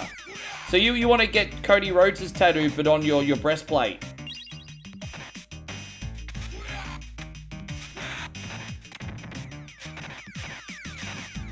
Dude, I mean, yeah, I gave them a free platform to advertise on. You think about it. I didn't mean to press the special. That was an accidental mistake. But yeah, like, we've got, between all platforms, we got over 100 people watching right now. So that was like advertising space. I demand compensation. That was pretty loud, eh, babe? Yes, it is. Yeah. I said, oh, please, God, just go. Just stop over there. Vote pagan men. He just want what best for Karat. Adventure, everybody. Yeah, that's the loudest it's been since we've been here so far. This one not the vote. Oh, what was it this time? Not the vote? No. What was it? They're from another village. Yeah. Yeah, they come to asking for the money who want to this, but not have to. But I just know them people, but Oh. building some school. Yeah. I don't know the guy who's talking on microphone talk with me. He know me and I not remember him. Yeah. Oh, there you go. Interesting. Yeah. Yeah. Good luck everybody else. Can you hang around for a few minutes? I might have to have a toilet break in a sec. Okay, and then I go to lunch. Yeah, sure. I had too much coffee today. Yeah. Yeah. Tell everyone about the excitement that just happened. There you go. It's your show now. Talk show. Yes. Good luck everybody else. What? You get 5 tattoo? Okay. Good luck. Michael. And Jeff, good to see you. And Brandon. Did you guys hear the noise? Just stop the car in my house.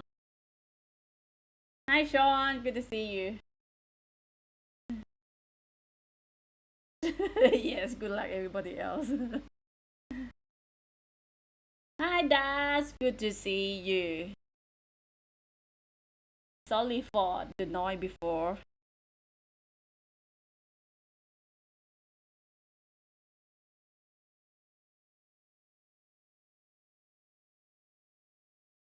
Oh, he moved the camera on this side. Hi Crystal Girl, how are you? Hi Tony, สวัสดีค่ะ Tell everyone what you're making for me for Beta Eat It tomorrow. Tomorrow I probably making some fermented fish, frappe. A fermented fish frappe. So like Starbucks with fish. Yes, make the sound like, oh, delicious, but it's stuck. Oh gosh. Good luck, babe. Good luck, everybody else. Yeah. Bye-bye. Yeah. Thank you, babe. Alright, there we are. Yeah. Hey, Willie Run. Good to see you, man. Thank you for being in here. Well, that sounds nice. It's something you could share together. Yeah, that's Thank you, everyone. I just have much too much coffee in the morning. Hey. Much too much coffee, but I'm all good now.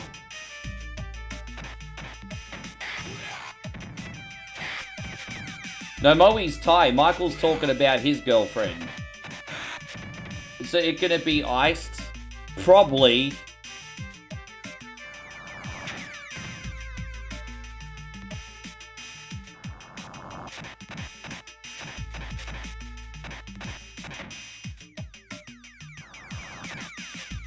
Oh, damn it.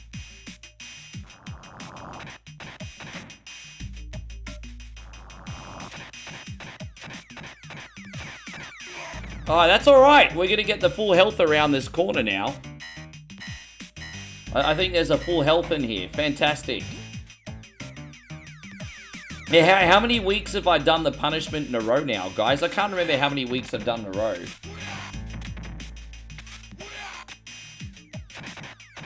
No, that's okay. Not even a problem, man. Yeah, it'd be nice to win, but we'll see how it all goes.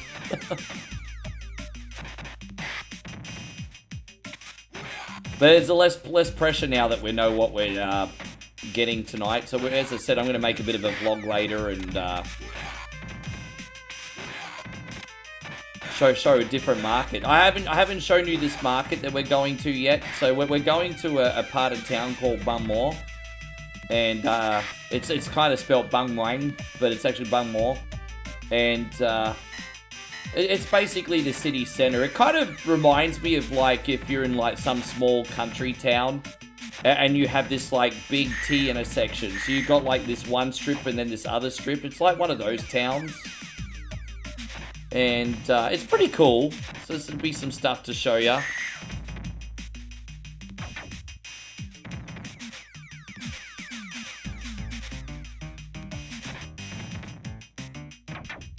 I'd never be worried about the pain of a tattoo. That shit I can handle. The thing I couldn't handle is getting something and being like, oh my god, what have I done? It's why I've never gotten a tattoo.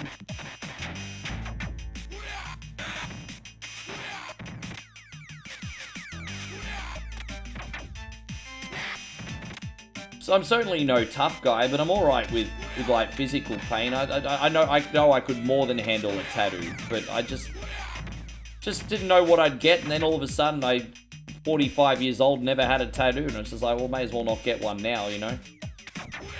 This is what it is. Stay clean cut. Moe doesn't have any either.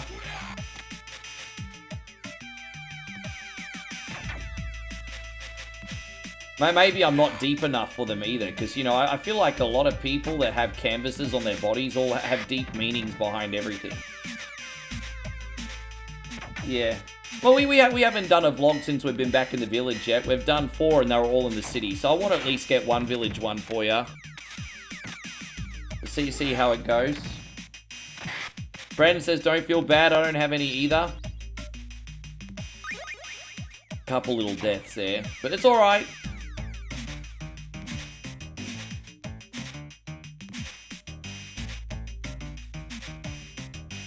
And so Michael says, my girlfriend of 10 years has autism, but not too bad, she can drive. Oh, that's alright. It just means she's high functioning, but I'm sure you guys handle the challenges together. I'm sure you guys are good for one another.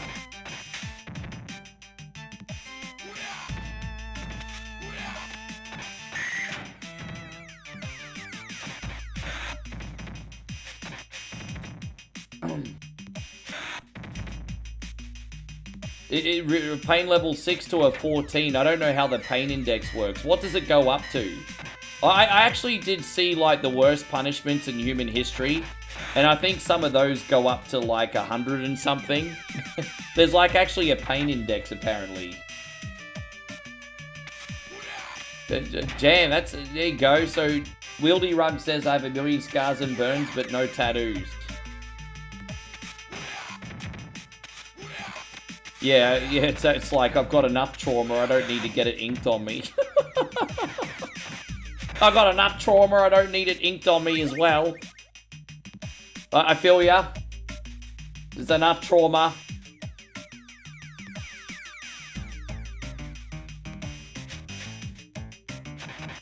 Yeah, dude, man, I love it, of course.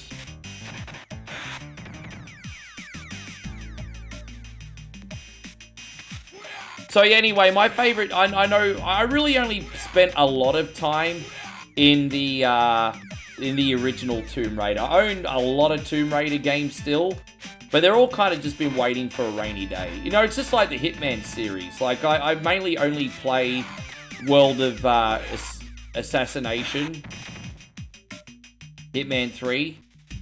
But I have all the Hitman games as well, you know. I've got most of the Tomb Raider games, but I just play the first one, really. Yeah, alright. Well, what's that about fat pills? I thought a Zempic, you put a needle in your stomach or something.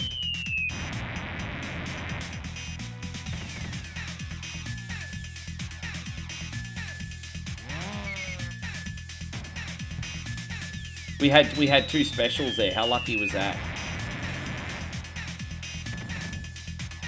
Damn it, man. I'll just get that. So, look, it's good news is we actually got them on the same side, which is probably what we needed.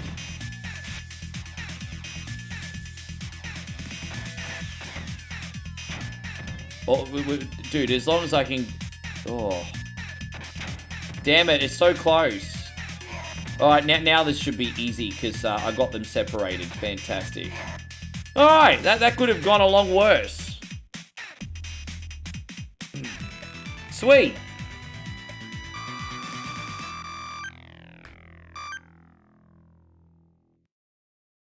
Michael says one of my neighbors says she was eating some kind of food and she cracked one of her teeth.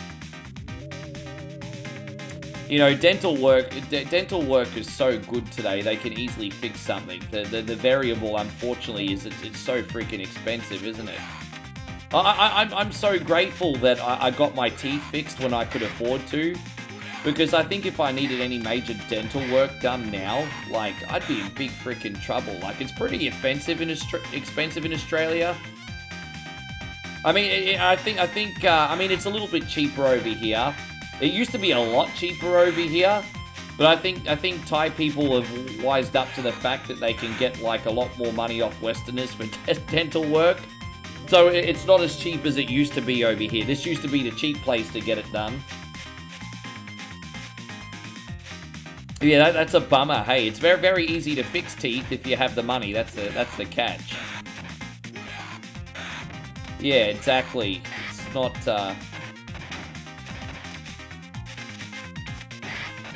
I had to spend a disgusting amount of money to fix my mouth, but that was my fault too, because I had very bad teeth, so... But I spent a fortune to get mine fixed.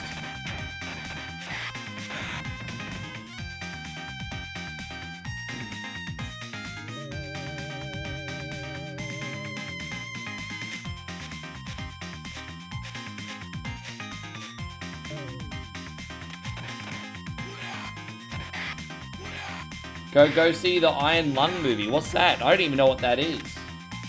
And Johnny says I got dental insurance. Oh, that's awesome. That's really, really good. I hope it's as good as your old plan. I think most dental insurance plans in Australia get you like $1,000 of work. I mean, I don't know. I mean, there might be some more comprehensive ones, but generally a basic plan over here will get you like $1,000 of dental a year. But I mean, like a crown or something bare minimum is going to cost you like $2,000, right? So it's like, I mean, how far is that really going to go?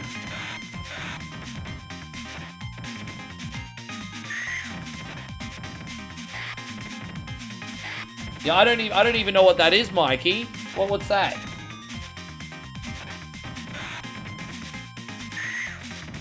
There you go, Robert. Good to see you. So same in America, is it? Well, you can get crowns for $500. Not in Australia, you can't. Not in Australia, you can't. Don't forget though, your money is worth a lot more than ours as well, though. So like something like $2,000 in Australia would be like $1,300 or $1,400 US. But still. Yeah, I don't know anything about it, Michael. Tell me about it.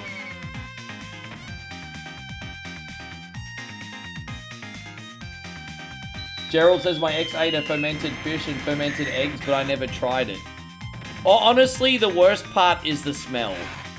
And so the thing is, something can taste like really, really nice, but if it stinks, it just loses so many points. Like last night, Moe actually made some mushrooms with like a fish sauce that was actually quite nice. But then the smell came through, and then all of a sudden you're like, ugh, don't like it anymore. Like, there are some, like, traditional foods over here that taste amazing but stink. And it's just like... And they do load up a lot of food here with, like, fish sauce. I can eat octopus.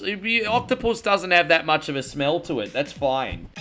As long as it's not drowned in sauce. I could do octopus. I don't remember that episode. I'm going to have to go back and see that one, Payron. John says mushrooms and fish sauce sounds good, to be honest. Well, hey, if you like food that smells like Cardi B, be my guest.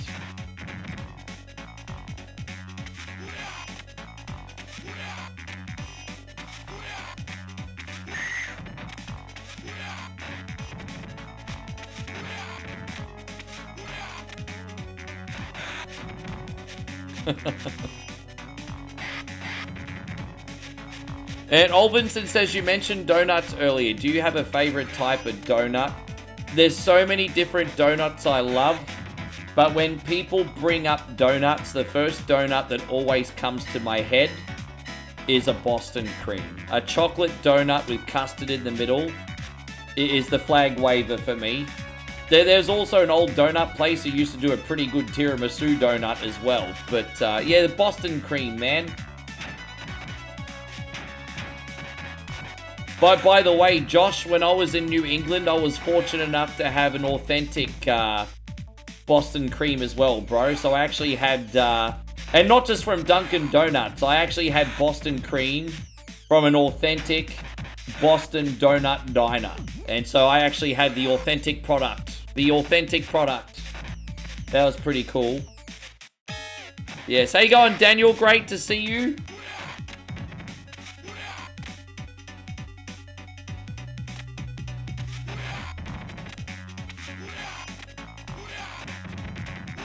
Yeah, Boston creams are great. Oh, your friend of yours make Black Forest donuts. Oh, dude, how good's Black Forest? I had like 2 Black Forest sundaes at the ice creamery here. Like, when it comes to my favorite desserts that are not donuts or ice cream, because I think we can all agree that donuts and ice cream are the best things in the world, right? So if you're not including like donuts and ice cream, my favorite donuts are Black Forest cake, cheesecake, tiramisu, and trifle. And so I absolutely adore Black Forest. I love it. It's so good. Cream, chocolate, and cherry just go so good together.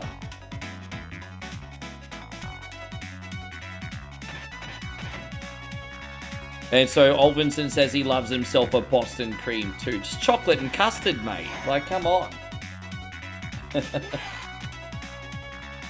The maple bar is... I've had the maple bacon donut at the Tim Hortons. That was an interesting mix of sweet and savory. What do you guys think of the maple bacon donut?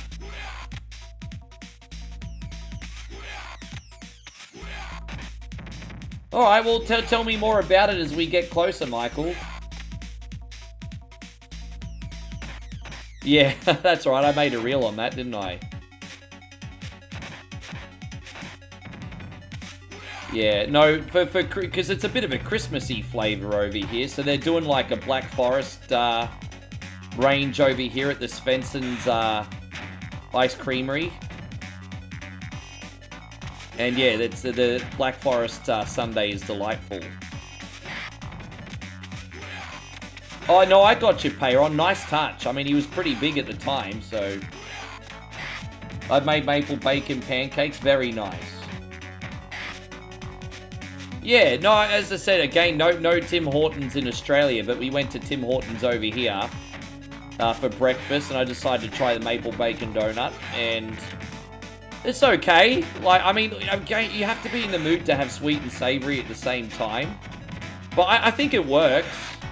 But, I mean, it's just one of those things you have to be in the mood for, I think. Definitely unique.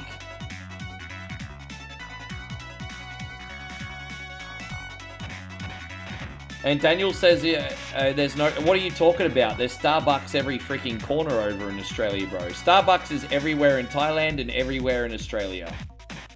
Although the big coffee chain over here is Amazon. And Amazon is like a no-frill Starbucks and half the price. It's really good value. So we usually get coffee here at Amazon. We have had Starbucks over here, but we just don't think it's worth the price.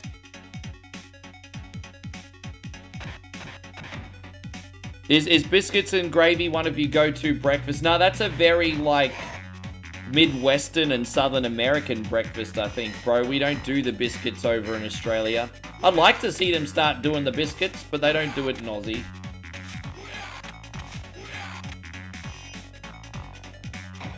Oh, Mark, yeah, I know who that is. Yeah, good on him.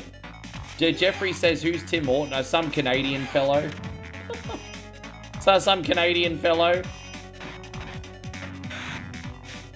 Well, there's not many things, you know, I always kind of, like, gloat about how cheap food here is.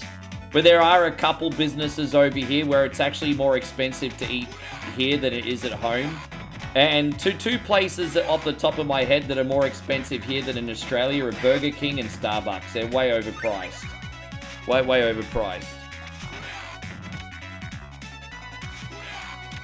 Yeah, well, I don't know anything about the film at all, so it's more than I know, Michael. Gerald says you get your coffee from Amazon too.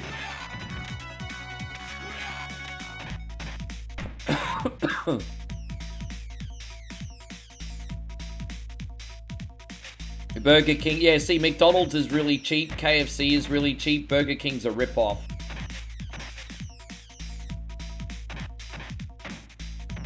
You're looking at about $15 US over here for like a large Burger King meal.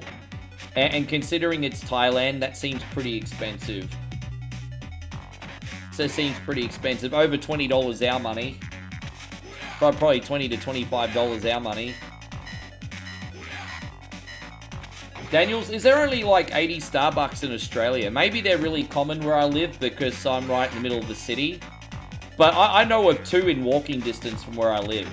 Like, I live in Brisbane City, and there's one in Fortitude Valley, and there's one on Elizabeth Street, and there's probably one that I've missed. So, being that I'm in the city centre, like, there's two in walking distance from me, so it's very common.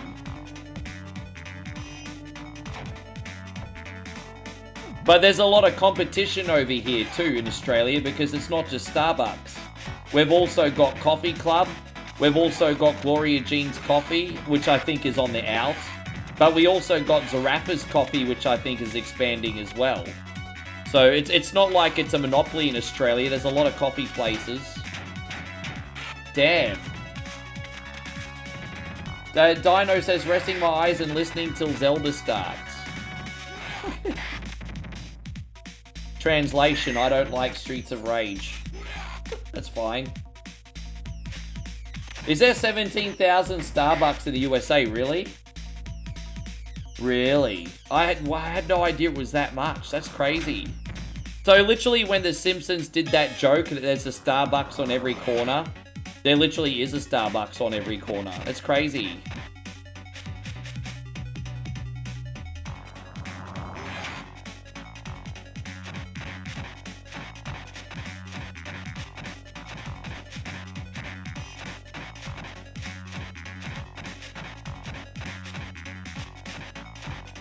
Alright, we got him.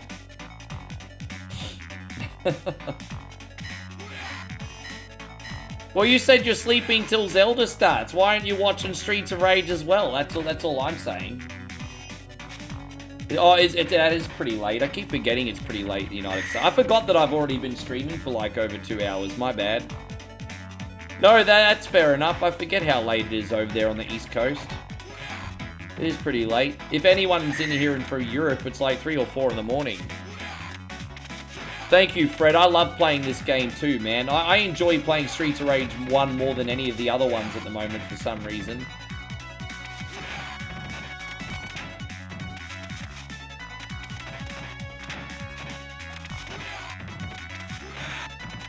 Well, one person said there's 1,700 Starbucks and another person said there's 35,000. I feel like you're just pulling numbers out of your assholes now, guys.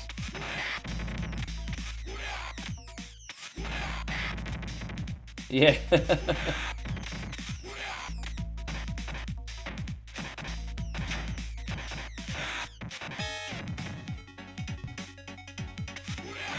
Yes. The Streets of Rage 2 is objectively the GOAT. I'm just having more fun streaming this one at the moment. But so Streets of Rage 2 is objectively the GOAT. I just enjoying playing this now, that's all. No big deal. That is true. There was so many Dunkin' Donuts in Boston in walking distance when I was there. I can vouch for that. I had breakfast at the Dunkin's a couple mornings.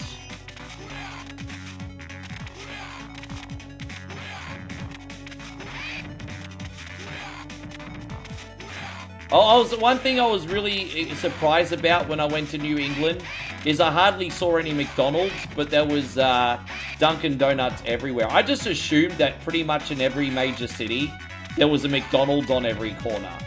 But it was harder to find McDonald's there. But finding Dunkin' Donuts, I mean, everywhere you look, there's a Dunkin' Donuts.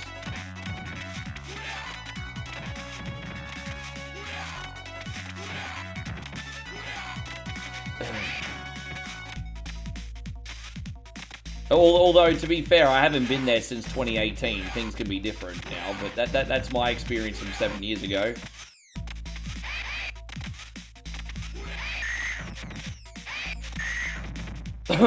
Sure. So Jeffrey says depends on the region. Yeah, I was just ignorant and just thought McDonald's was everywhere globally. That was just the mindset that I had. So total ignorance. I don't want to be your right-hand man because you can suck a big doodle. One more time, guys. If you're enjoying this stream, we just very kindly ask you to hit the thumbs up button, guys. That will be the best way that you can help out 100% for free today. If you could indulge me, guys, that'd be amazing. We want to thank everyone so much for coming in. For only the second time in ages, we're about to break 3 digits on YouTube. I appreciate you guys very much. I have got a mod where I have actually gotten the bad ending before. The bad ending's kind of depressing. It's not that interesting, but I've gotten the bad ending before.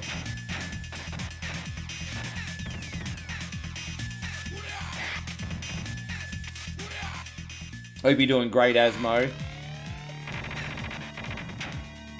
Oh, damn it. You know, the run's always pretty clean until I get up to Mr. X. I haven't really figured out a successful pattern for him yet, but it's okay.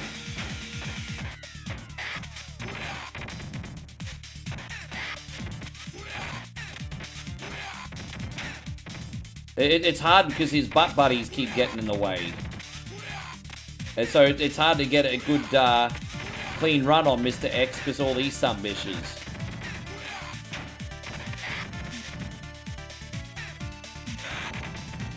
Because all these Darby Allins. They look like Darby Allin, don't they? Look at these sumbitches. I don't know if you guys watch AEW. These little sumbitches in the red kind of look like Darby Allin. Little Darby Allin sumbitches.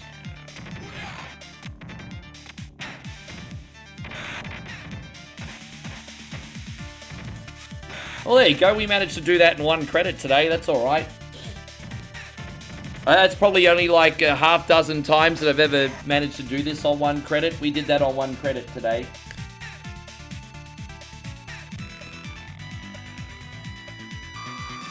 Definitely better than Castlevania 3. My bad, everybody. Yes. Did I ever get into Jack and Daxter and Ratchet and Clank? I've played those games a couple times casually, but they didn't really do anything for me. Just not really my style. So certainly very good games.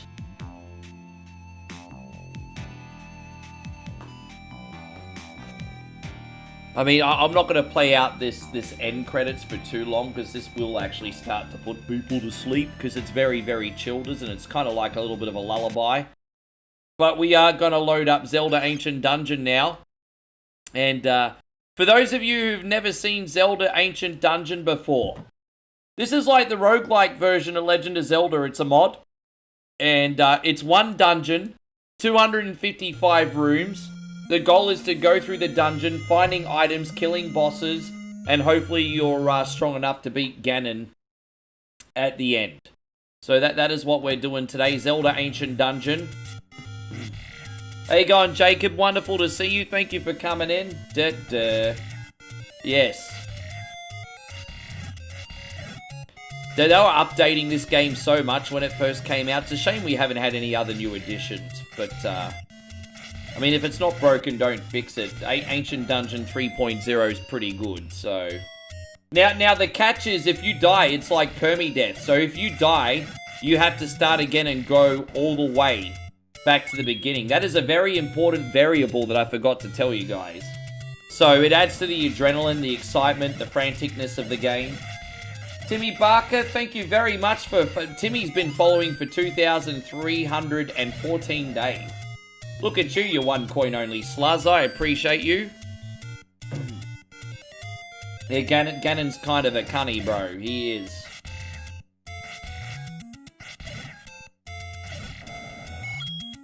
How you going, Jacob? Good to have you as well. Seth over on the YouTube side.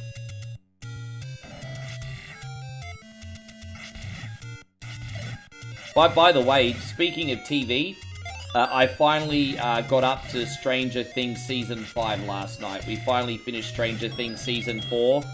Pretty intense season, man. I tell you, Vecna's a pretty cool villain. They could easily do it, like, I mean, I guess, I don't know how they'd work it out, but I mean, imagine if he could be in his own freaking show. He's that interesting.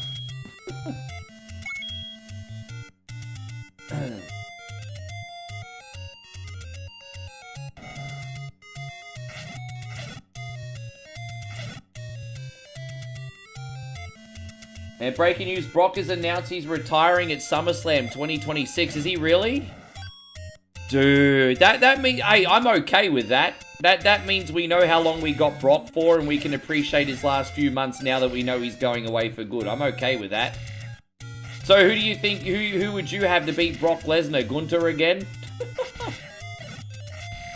How you going, Francis? Good to see you. How's it going on the live stream? Oh, look, you know what? We had a couple little stumbles today, but overall, I think the live stream has been okay. I think it's been okay. I mean, it's up to the community to say how the live stream's been, but I think it's been okay. Yeah, if it's on Facebook, it must be true. But dude, we all know Brock's not going to wrestle forever. We all know the time's getting close. I've heard rumors for a while that AJ and Brock are all going around the same time. So, yes.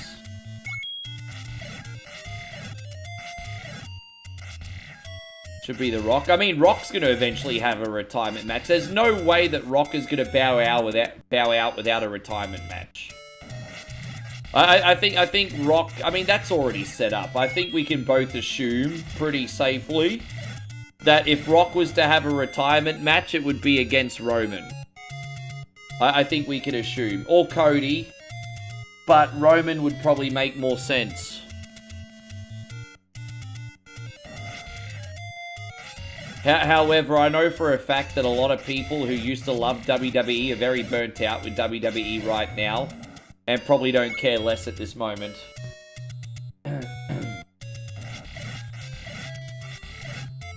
Oh, no, we're done talking about it. I'm not going to give away any spoilers. I don't do spoilers, Jeffrey. You're fine. I won't do it. Nah, we're not talking Stranger Things. We're going back to wrestling. Let's talk wrestling.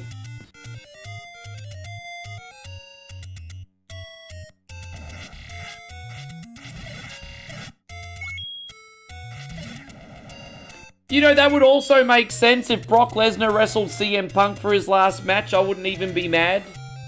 Because don't forget, probably in the next 18 months, you know what? If AJ Styles and Brock Lesnar are retiring in 2026, then I'm pretty safe to assume that Punk probably going to retire in 2027. How you going, Josh? Good to see you.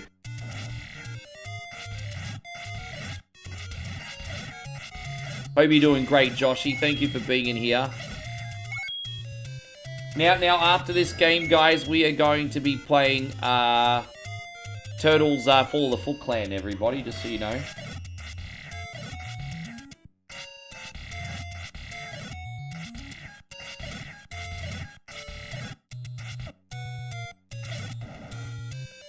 You actually think Raw's really, really good this week? I had someone come in already and tell me Raw really sucks. Man, people are very divided on WWE.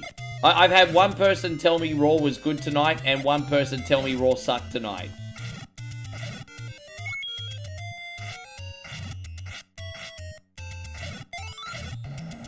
Yes. And Josh says he's doing well, just trying to, No, that's alright, bro. 'Tis the season. Hey, I hope you're feeling yourself before you know it. How you going, Alex? Great to have you today. Hope you guys are enjoying the new stream chat window. You guys are forever immortalized now in our streams. I think that's been a pretty good new feature. I'm very happy with it. You get to even see what logo from what platform you're chatting on. It's pretty nice.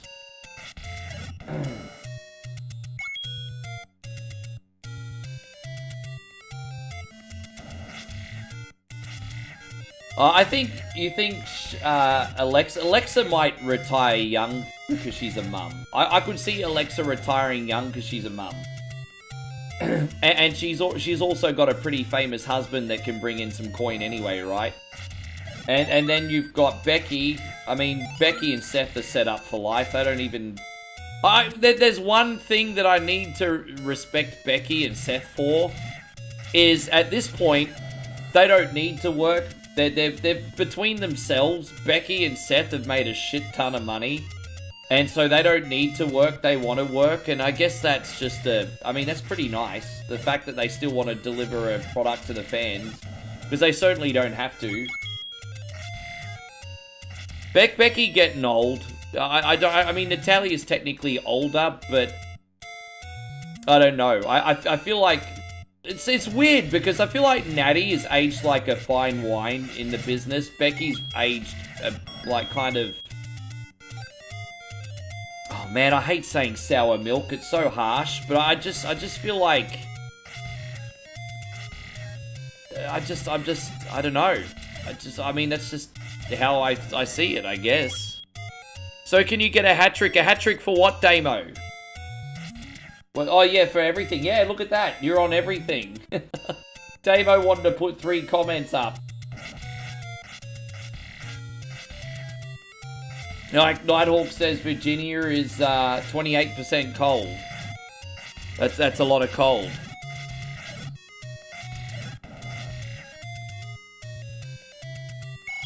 Josh, you're watching your favourite movie. Hey, you just got to do those little things to lift up your spirits, eh?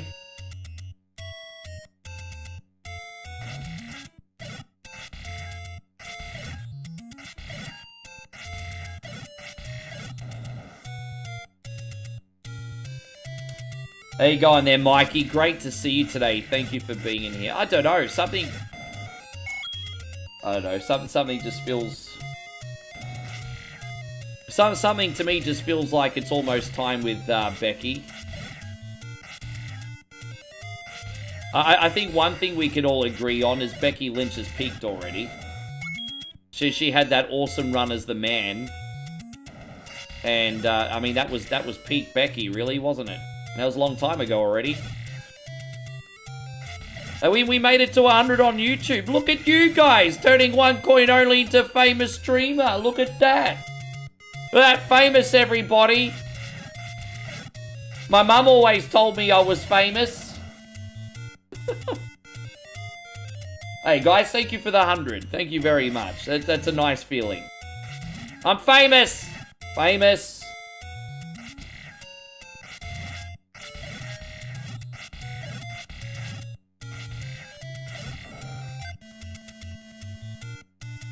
You know what? I'm not even the most famous person in the household. Moe gets more followers than me a day.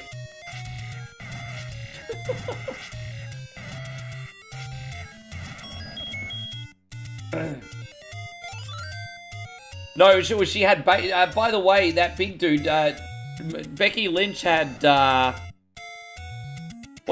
she had baby. She had a daughter, and then she basically was gone for nearly 2 years to look after the daughter, and then she came back. Alex says someone's are you kidding? I'm not bitter at all.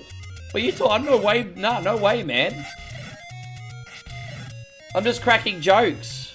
I'm just trying to entertain you guys. It's my job. I'm just cracking jokes. So sorry if that's slipping past ya.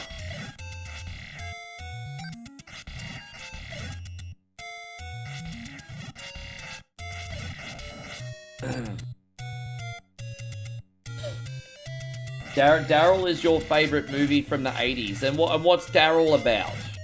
I don't think I've ever seen Daryl. There's a lot of great movies. If you were asked to ask me my favorite 80s movie, I mean, I could pick Scarface and The Princess Bride as the number ones, but outside of that, there's probably a few dozen that are all equally tied that are amazing.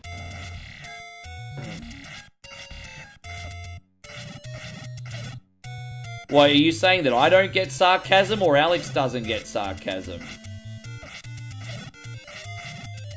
No, you gotta make sure. I mean, how am I supposed to get sarcasm reading the chat? I can't hear people's tone of voice. Are you expecting me to understand sarcasm in the chat? That's unrealistic. Oh, I was gonna say, that's alright then. I was gonna say, how do you expect me to understand if someone's being joking or not?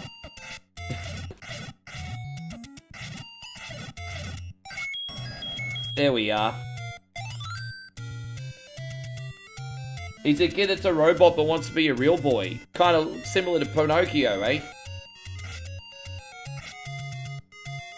Lord of the Flies is a solid film. They're actually got that on Amazon Prime at the moment.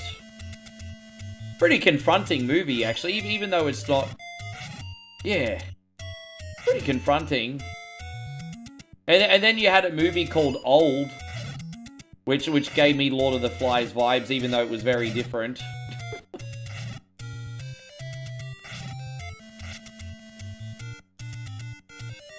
And Nighthawk says the new goal is 200 subscribers. What, for me? You like Labyrinth? I think a lot of people probably agree with you on Labyrinth, hey? I get so many people on One Coin only bringing up Labyrinth as their favorite 80s movie. You wouldn't be the only one.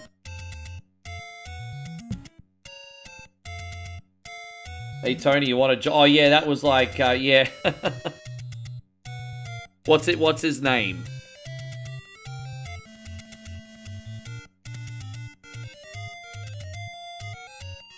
Yeah, old is pretty good.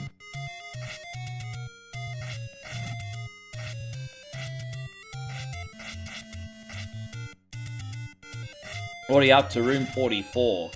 I mean, I'm doing okay here now. I need to get some stronger weapons, otherwise we might be in trouble when we get to the Gleeok. But I mean, so far so good. We're making this work.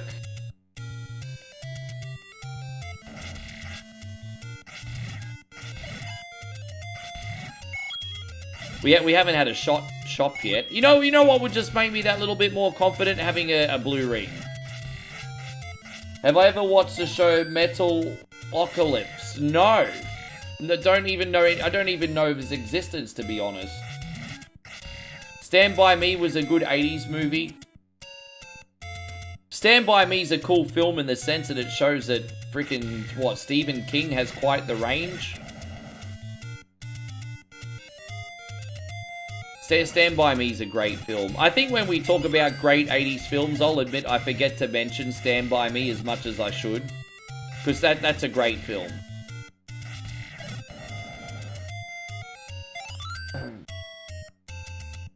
I kind of guessed it had something to do with heavy metal, but yeah, no, I've never seen that one. Hope you're doing wonderful, Darren.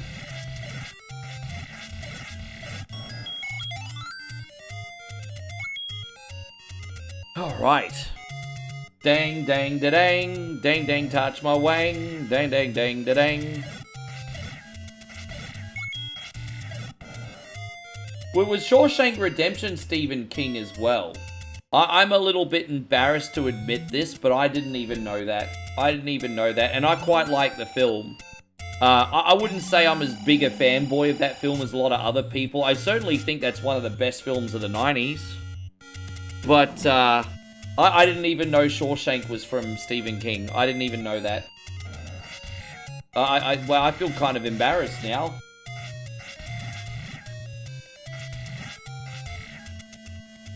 And Brandon says Ricky is the real legend. Not yet. Well, I mean, let's see if we get to the end. I tell you what, if you're calling me a legend and we win this run, then I will totally accept the legend comment. By the way, you only have to do one simple thing if you're an audience member and a community member of OneCoin Only to be a legend. If you guys want to be a legend, all you guys need to do is hit the thumbs up and subscribe to us on Facebook and YouTube. And give us a follow over on Twitch. And that's all you need to do to also be a legend yourselves. That's the good news. Pretty easy. Snap, snap, snappy. Let's go. Get some moral support, guys. I'm bringing you the content, guys. Where's some moral support?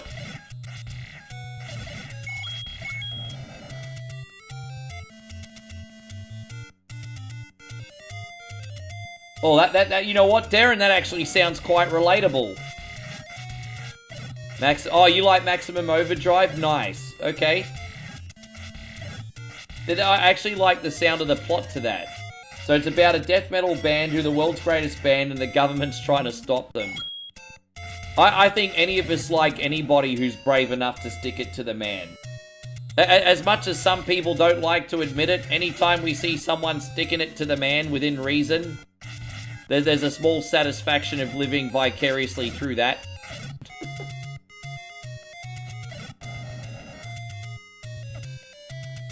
Yeah, moral support, guys. Moral support.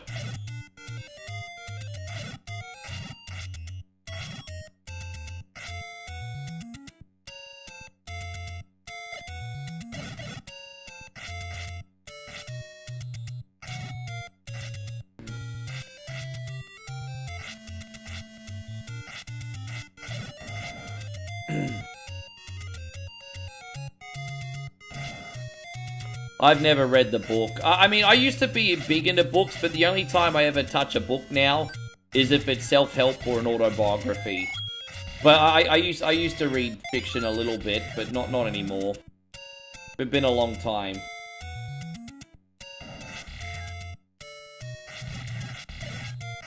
Dude, the two Corys were great. Like, Lost Boys, License to Drive. I used to binge watch that movie. Those teen movies are so good because you know when you're young, you just want to be the cool kids in high school or college picking up chicks and going to parties. And you know, License to Drive is just another one of those epic weekend movies. I love that film. It's great. I thought it was a wonderful film. Oh, you mean, I appreciate that. Oh man, I'm just happy for people to sub for free. I mean, if you guys would like to get a subscription, that would really help out the page, and you can come on our whatever Wednesday show and get a request every week, not to mention the fact you get the stickers and everything and the badge. But no, I appreciate that, Nighthawk. I mean, we'll see what happens, huh?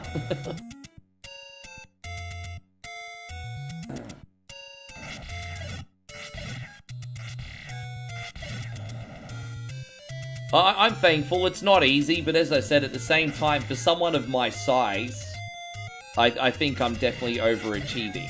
And I'm certainly not greedy. If you get greedy, you get nothing. So, certainly not greedy. I mean, I've got just enough to keep a roof over my head, keep my girlfriend and I together, and improve the stream. And, I mean, what have I got to complain about, right?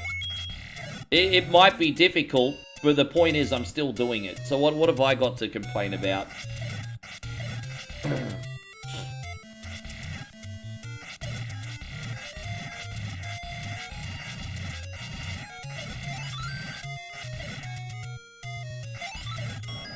Yeah, I'm 6'4".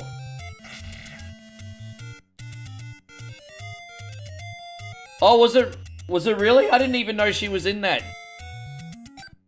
Wait, is Ryan Reynolds...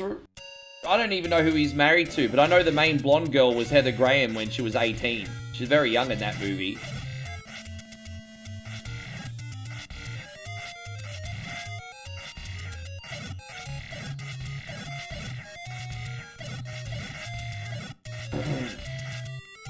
Jane says, I won't spoil Raw, but it was a good show. I'm glad you liked it this week. No, Nighthawk, you didn't like Raw this week, did you? The audience seems to be a little bit split in Raw this week. Pretty in Pink. Yeah, when it comes to Brat Pack movies, Pretty in Pink and 16 Candles weren't my favorite, but they were still okay. The only movie with Molly Ringwald that I really got into was Breakfast Club. But Pretty in Pink and 16 Candles were okay, but just not my favorites. I think with that being said, I think 16 Candles was probably better than Pretty in Pink. But, I mean, they were still both okay.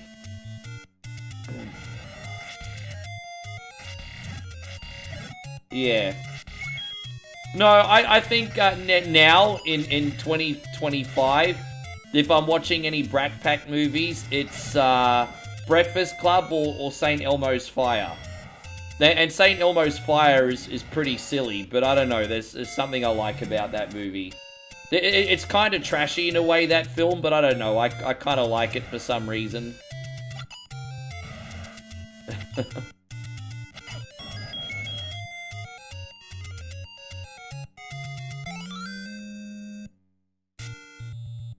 We're gonna, what are we gonna do?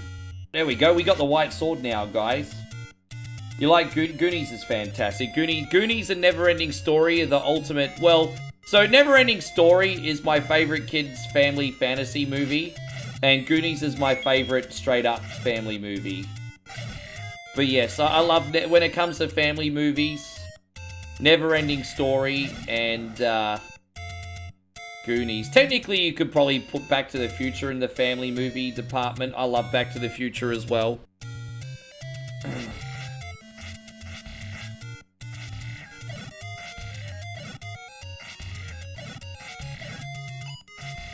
And Damo's like 69, dudes. I don't even have that screen loaded anymore, Damo. But we're going to get a little hype up in here, you son bish. Guys, let me hear it. 69, dude. This is for you, Damo. Thanks a lot. Car.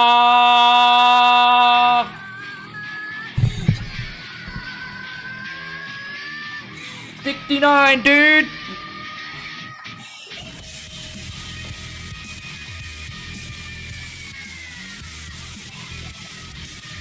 Thanks a bunch for your generosity, Damo. Mad love, bro. Mad love, mad love. Yes. Lost Boys is great. Yeah, I used to have Short Circuit on VHS. Yeah, Lost Boys. I love Lost Boys. Lost Boys was a movie that I used to play on repeat.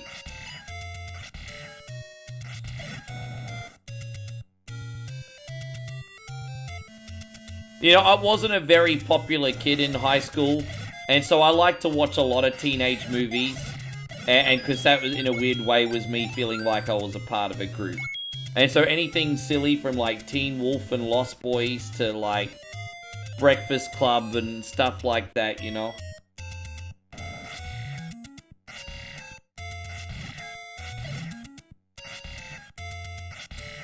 Yes. They're maggots, Michael. Michael, they're maggots, Michael. Hey, I'm like Michael. Maybe I ate maggots, so maybe I'm gonna turn into a vampire now. I ate maggots.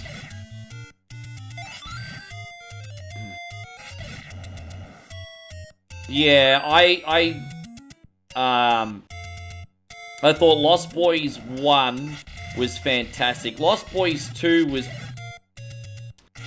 I felt like they actually at least tried somewhat with the second one.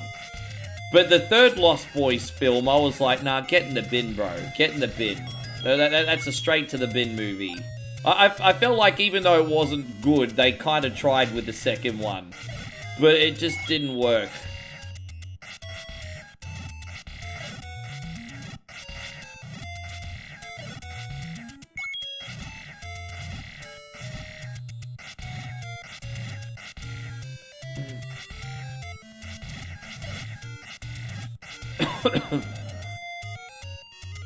Yeah, that was dude. Don't even bother watching it. Yeah, straight in the bin movies, bro.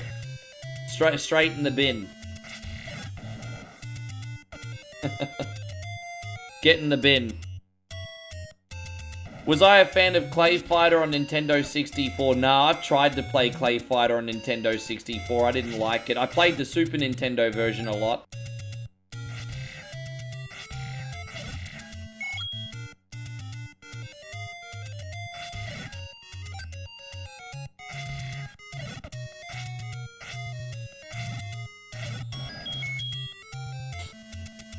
Yeah, I mean, two was like one of those movies that you'll watch once and never have to watch it again. But at least you don't need to have a cold shower afterwards, you know, from watching that crap. The third one you'll watch and then you'll squat in the bottom of the shower with the cold water running over you, washing off the stank for a bit. Yeah.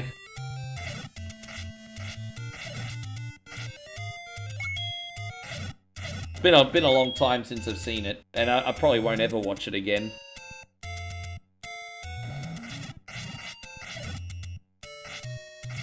I think the third one came out just after Corey Haim passed away, and so there was like a little tribute for him in the beginning, and then it was just all downhill from there.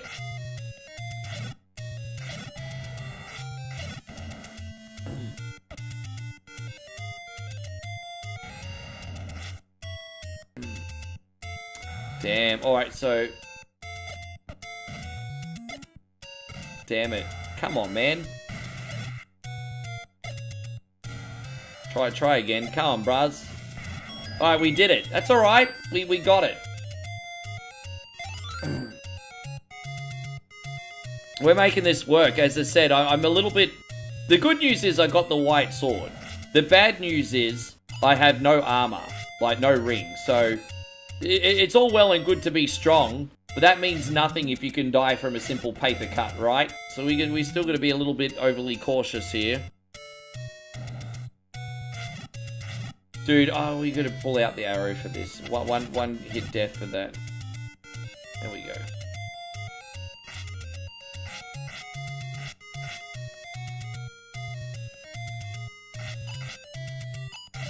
It took me 15 years swinging at temp jobs to know what fine means. I'm grateful though.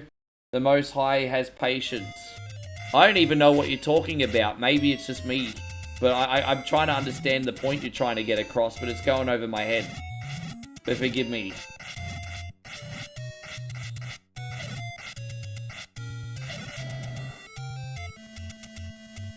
You miss Corey Haim? Oh, dude, he's in a better place. I mean, it's a shame. Gone much too young, but he's in a better place.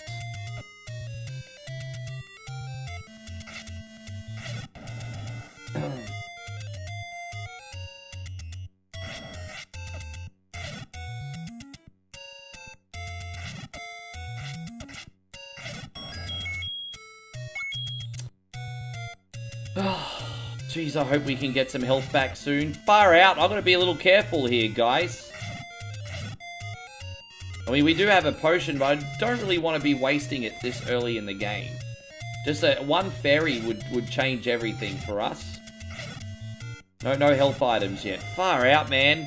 We got 5 keys. Keys are used to escape in any room that has a locked door. So, I mean, we do have that going for us. Still no health.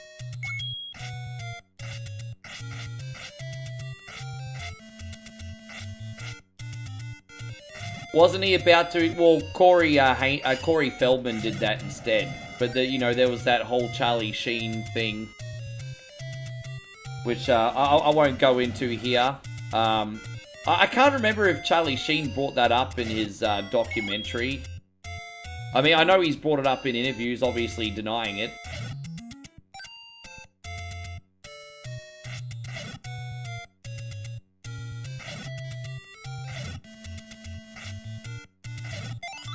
I mean, no one's going to admit doing something like that, right? Like, anyone's going to deny it. Like, what? Career over if you don't. Like,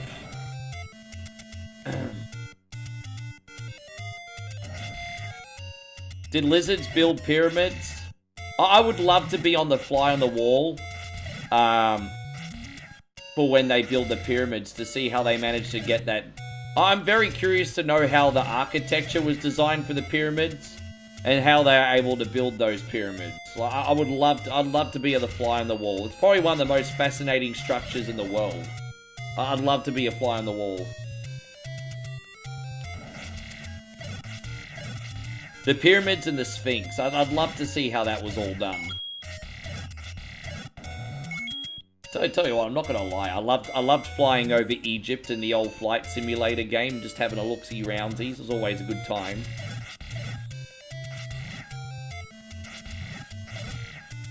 Don't forget, once I get back to Australia, we're going to be doing some flight simulator sims again. Alright, what do we got now? Dude, room 92 already. Keep it going. As I said, 255 rooms, guys.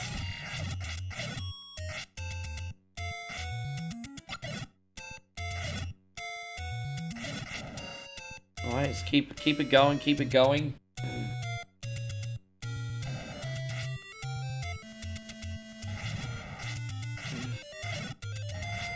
Alright, so there's a boss in one of the next rooms. Alright, well, let's see what's in here. We got another Gleeok again? Of course we do. Oh, we haven't done the original Gleeok yet. This should be relatively easy, I think. Only a two-headed one with a white sword. I'm not too intimidated by this.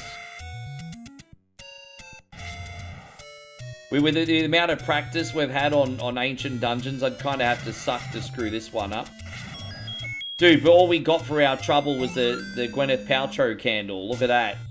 Look at that.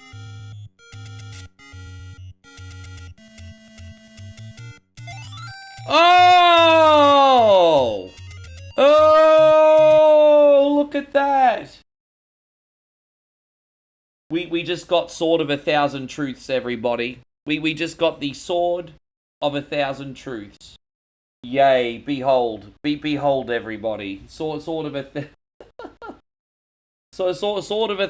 Truths. Yes. There it is. There it is. But I still can take damage from a paper cut, everybody.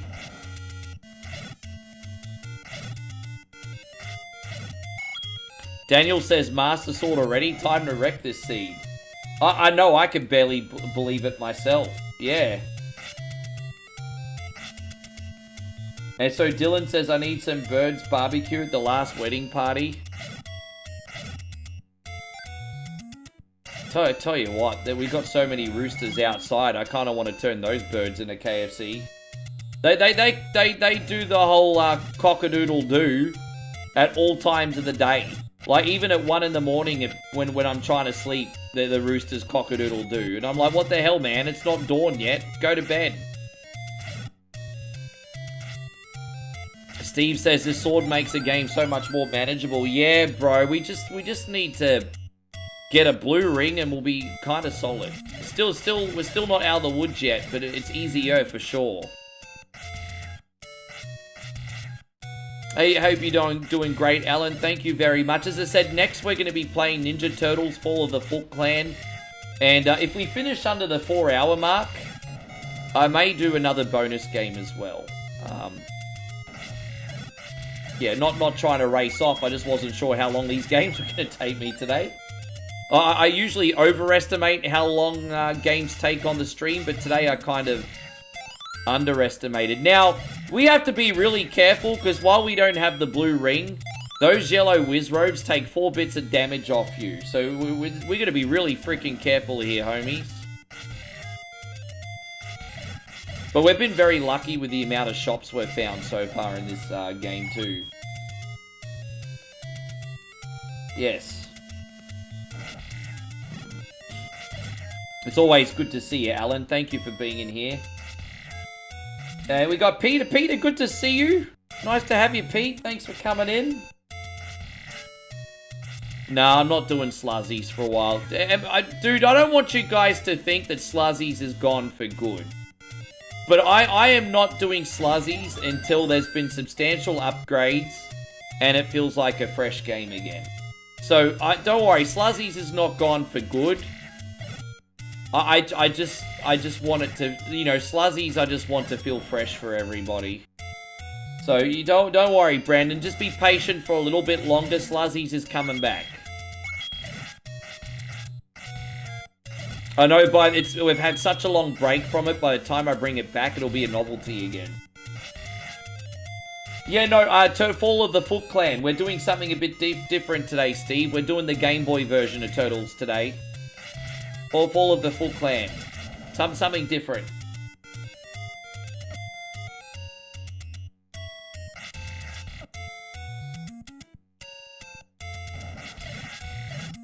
Yes. We're going to see how we go in that one today. Alright, so let's see what boss we got this time. Oh, these sumbishes. We gotta be a little bit careful here. Oh, oh, damn it. I appreciate that, Steve, but yeah.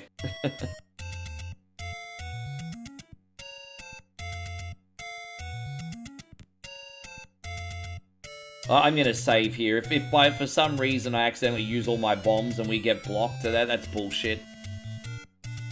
I don't have anything to prove with Ancient Dungeons anymore. It's just sometimes kind of bullshit with the patterns. It's alright, we should be fine though. Sometimes it's kind of bullshit. How you doing, baby? You all well? Finish the washing, eh? I do cook, I do clean. Do you cook and clean? I do cook, I do clean. Thank you, babe. Yeah, I do cook, I do clean. Opposite of the Cardi B. Without the naughty parts, of course. Yes.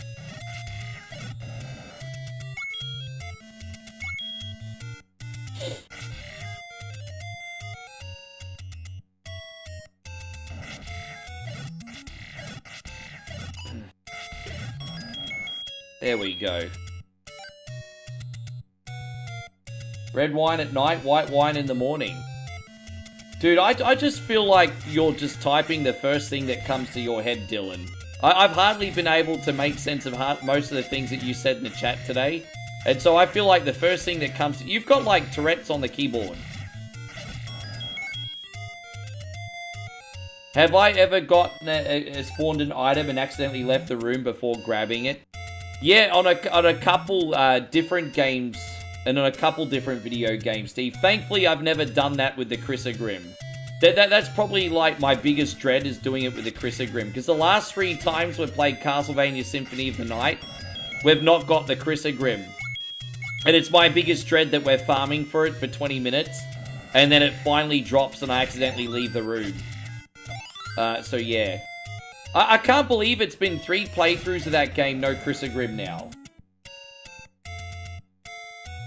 Yeah, dude, I mean, muscle memory would sort of... Yeah, Steve, it's pretty common.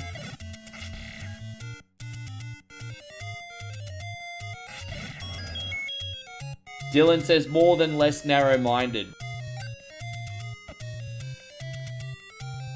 Dylan, from now on, I'm only acknowledging your comments if you stop speaking in parables, bro. If you stop speaking in parables, then we'll have a conversation. Otherwise, I'm just gonna leave you on your merry... Oh, no. Oh, no.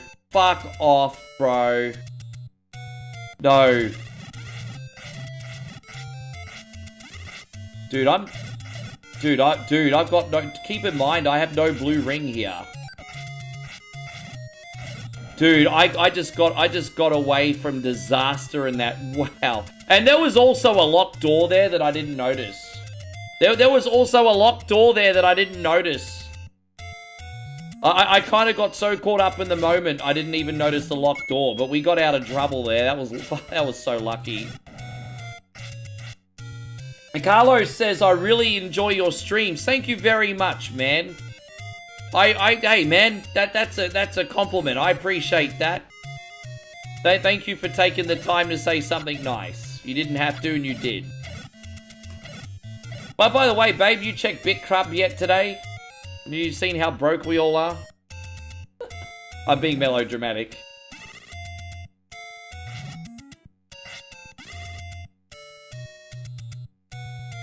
Another crypto crash today, if any of you guys follow any of that.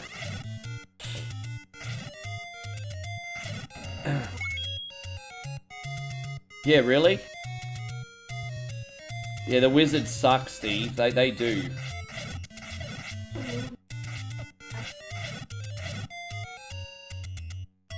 Really?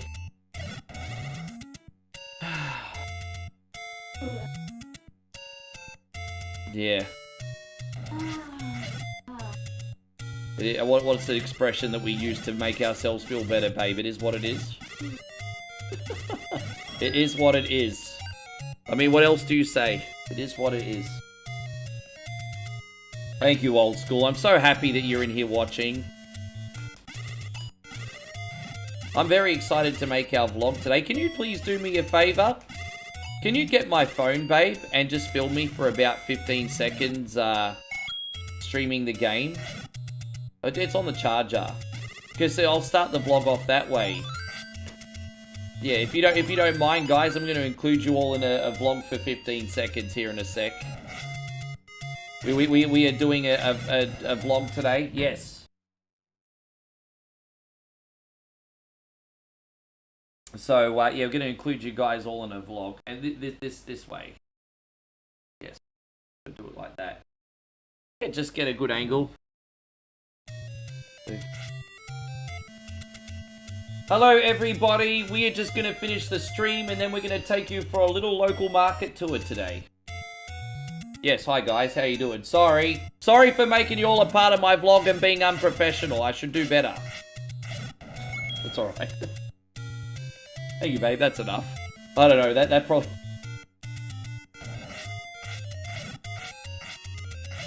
Oh, so the NES one, all credit for... Oh, so, no, that's okay, babe. Okay, you want more? No, that's alright. So we did 2 videos today. The first one we did was a playthrough of Bionic Commando by Joshy King. And I know it's a little bit confusing. They're premiered live, but they're pre-recorded. Yes. They're premiered live, but they're pre-recorded. So Joshy King had a video today, which is a full playthrough Bionic Commando, and then I did a reaction video on weird facts about Nintendo NES. Yeah, both pre-recorded, guys. Damn it, I had to use the potion. Potion? Damn, I just want to get a blue ring, bruz. I got no potions left.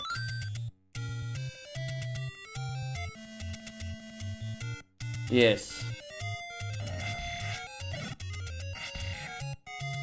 Ding da ding da ding. The good news is we will eventually get one more potion, but that'll be it, really.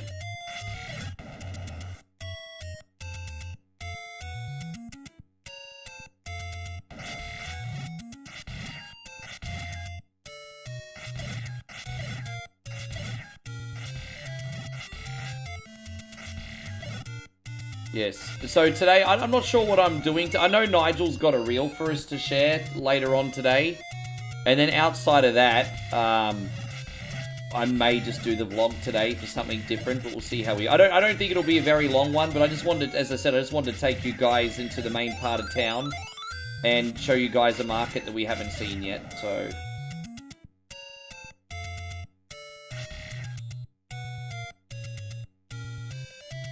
That was interesting. If you had a game that was no good, but it had one of those adapters in, you could have... Yeah, I know. That was really interesting. And it was also fascinating to see how, like, the 4-player control system worked as well. Like, they showed you how the Nintendo 4 score worked. I mean, that was pretty fascinating as well.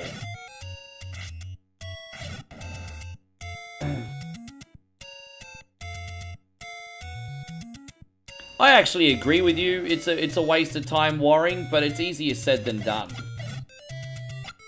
There's a lot of uncertainty out there right now, so saying you shouldn't worry is a little bit naive as well. I think it's a... There's some people in here, Dylan, that have some real shit going on. Try telling them not to worry. Like, you know, it's good advice, but it's also naive advice sometimes. No, I didn't say you're a tard. I'm just...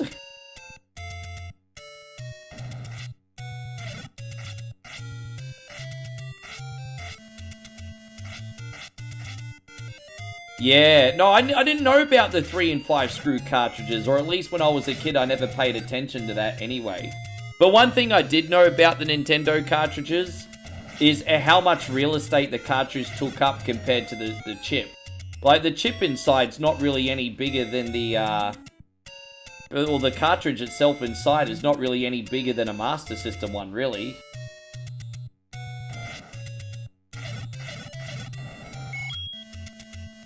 I think Dylan's just on the wacky tobacco.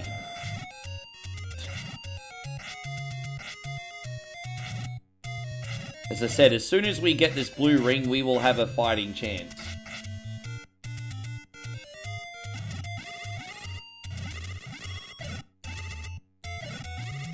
What other fact really interests me about Nintendo? I'm trying to think what other fact interests me.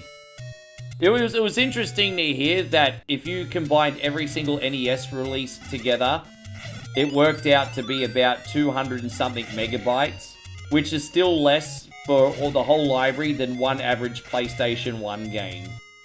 It's like, wow. So think of the whole library of fun you have on Nintendo NES, and you combine all the games together, and it's still less than an average PlayStation 1 game. Well, that's...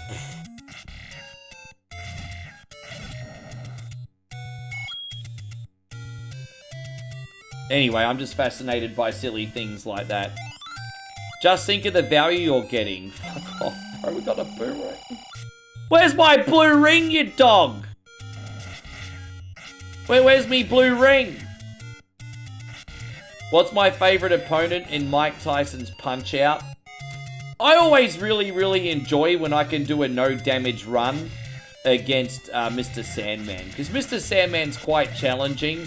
And if I can get a no-damage run on Mr. Sandman, it usually feels pretty punished. So my favorite opponent to take on in Punch-Out at the moment is actually Mr. Sandman, I think. I don't know, I just like the flow that I get with Mr. Sandman. Yeah, Terminator No Fate is fantastic. As I said, I'll be playing that game again during my birthday marathon, guys. Oh, there we go. There's the blue waffle. I mean, the blue ring. Finally, guys, took long enough, didn't it? Now we're talking. All of a sudden, our health has doubled. Yes. Well, I think we'll win this now, but I mean, you just never know, do you? You just never know.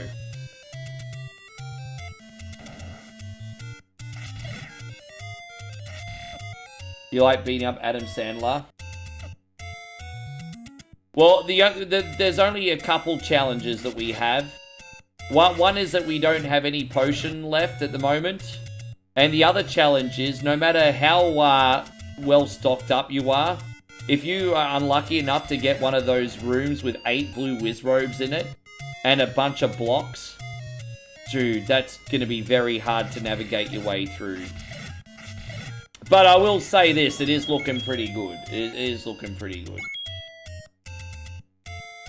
Yes, it is looking pretty good. Yeah, Don Flamenco always kind of looks like Adam Sandler. There's actually a hack of Mike Tyson's Punch-Out where Don Flamenco kind of looks like AVGN. Chris said, no, that's all right, Chris. Thank you for coming in. Welcome.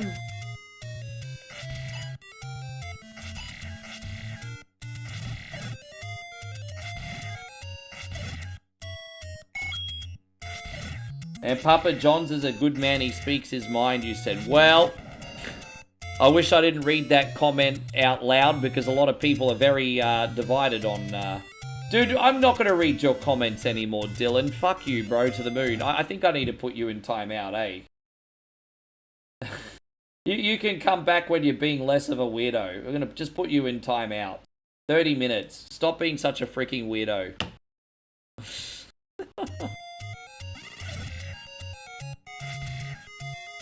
Oh my gosh. Drive me nuts today.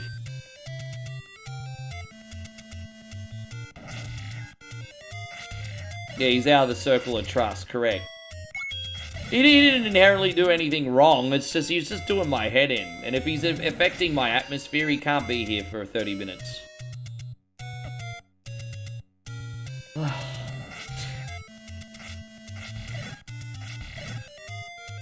Yeah, 28 degrees outside today. That's nice and comfortable. What's wrong? So apparently our next cold season starts in exactly a week.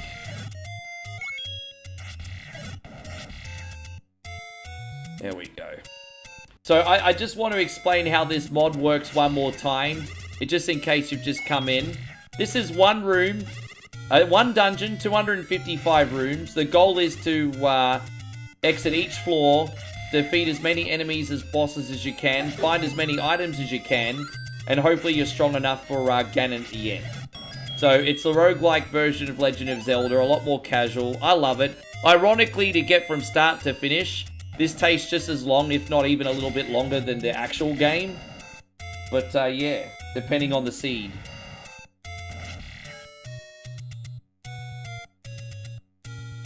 I don't know enough about the situation, and that's why I'm not having an opinion. But I know it's a polarizing situation, and that's why I don't want to touch it. But I don't know enough about it to have a fair opinion, and so I can't talk about things that I don't know. But I also know when things are really polarizing, they're probably topics that I shouldn't discuss so much on stream anyway, because I can only lose. I've heard of them. Can you remind me what they are again? Because I've heard about those many times. But I'm having a brain fart right now. So if you can remind me what Funyuns are again, I'll know when you tell me, I'm pretty sure. What are Funyuns again? People either like them or hate them, rarely in the middle. Kind of like candy corn. The way everyone hates candy corn. Oh, onion-flavored chip rings. Oh, yeah, I know those. I mean, we have variations in Australia. I mean, I like onion rings at the Burger King, but onion-flavored potato crisps. I'm not going to race out and buy them. I'm not going to race out and buy them for yeah.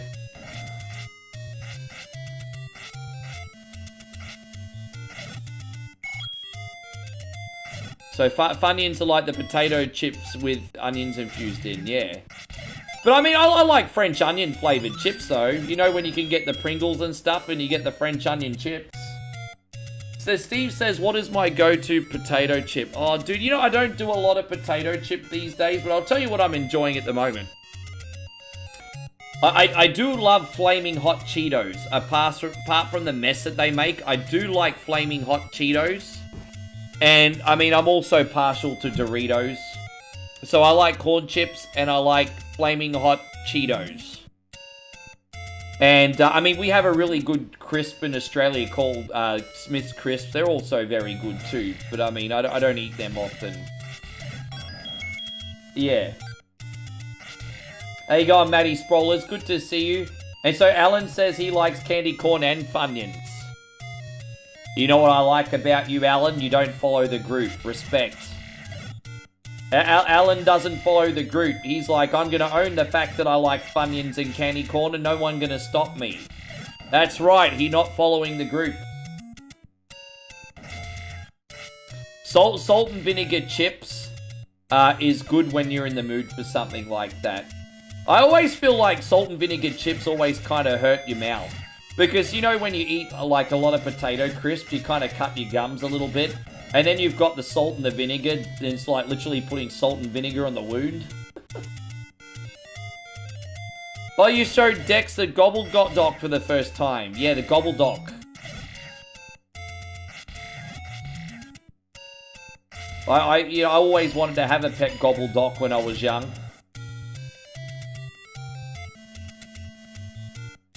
Pringles makes them surprisingly decent salt and vinegar chips. It's just something about the texture of Pringles that no matter what flavor you get in Pringles, it's usually somewhat satisfying, hey? Alan says, that's why I'm fat and bald. Yeah, but you're a sexy bald man, so who cares? You're a dashing individual. I wish I could look like the stud muffin you do if I lose all my hair one day. What matters is no matter what, Moe, you're gonna love me anyway, but I'm gonna be fugly with bald hair. You rock out the bald hair.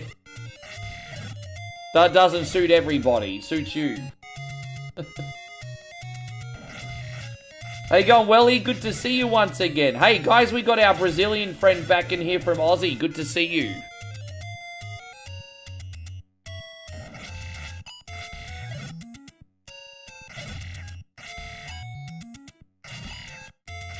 I will say this, I do like salt and vinegar chips a lot more now than I did when I was young.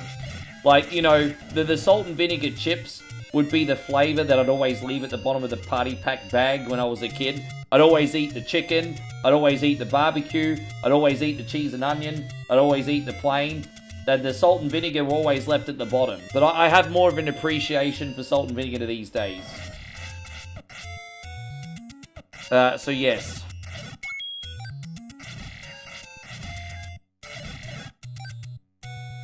So we did alright. Room 170, everybody. Well, we're far enough in the game now. If we get a game over, that's it. We're far enough in the game now. So we got to make this run count. As soon as we get over halfway, there's no itsy backsies. We got to get to the end of this one.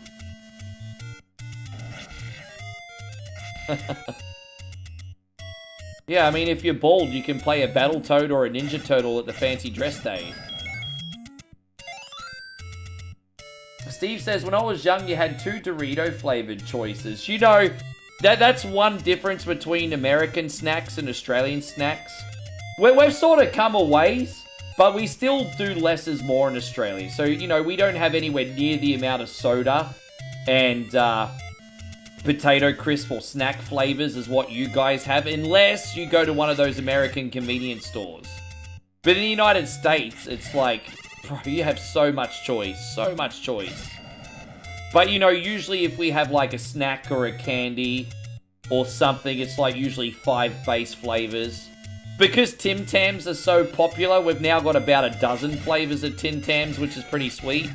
But usually in Australia, you get, like, the 5 base flavors, especially with, like, corn chips. And then what will happen is Doritos Australia will occasionally, like, bring out a guest flavor.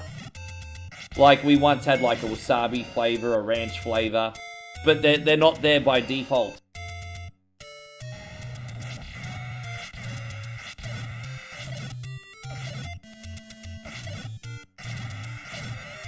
There you go. It's alright, Damo. Keep living the dream, hey? Keep living the dream. Dino says, so much poison. All that colouring. Oh, Dino, you sound fucking fun at parties. Hey, how you going, Pubs? You sound like you're a great time at parties. Dino probably also at the party going, don't smoke, don't drink, don't have any fun. You sound like great time at parties.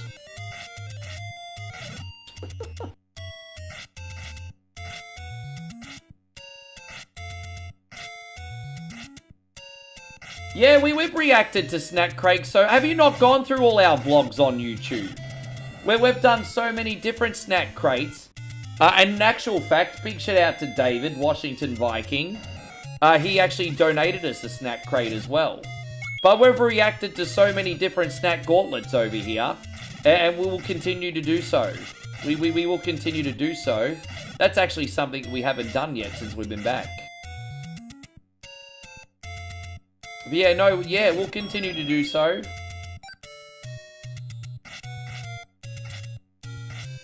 And so Steve says, I bet there's some wild chip flavors in Thailand. Yeah, a few. Like, they'll do like a squid flavored chip over here, a prawn flavored chip. There's a lot of different variations of like chili flavored chips over here.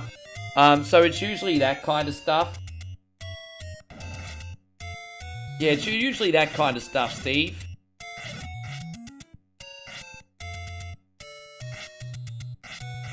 Dude, I'm sorry, but if we're comparing things that have the similar amount of pain as, like, giving birth, kidney stones, and gout, it would probably be stepping on a Lego. I'm just saying. I'm speaking totally from experience, by the way. I gave birth once. It was no sweat.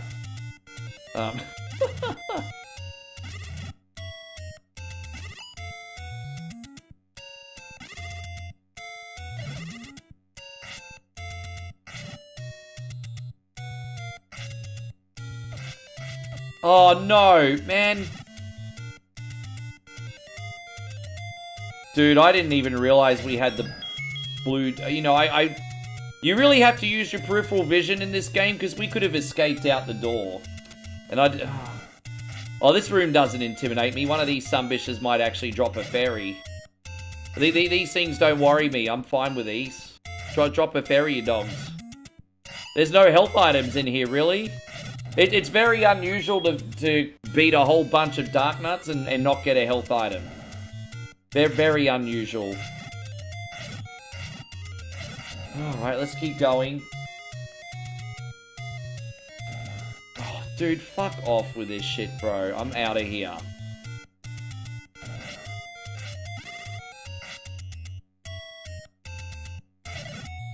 Alright, come on. Where's the health items at?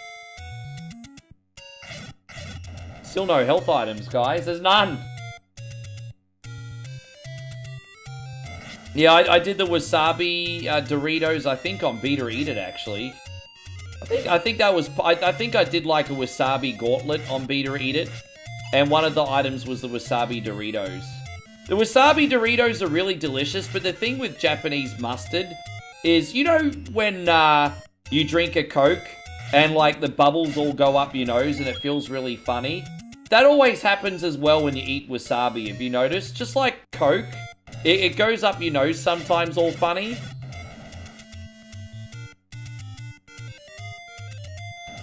Alright, no worries, Chris. Thank you for coming in today. Appreciate your visit. Alright, we managed to buy ourselves some time here. Wonderful. Dude, how good would be getting the red ring right now, guys? That'd be amazing.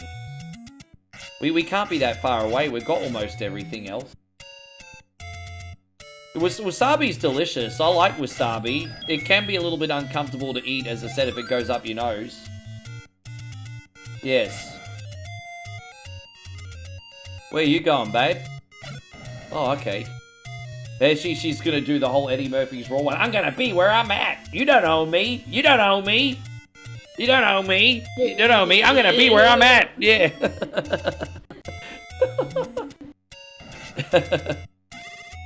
You don't own me.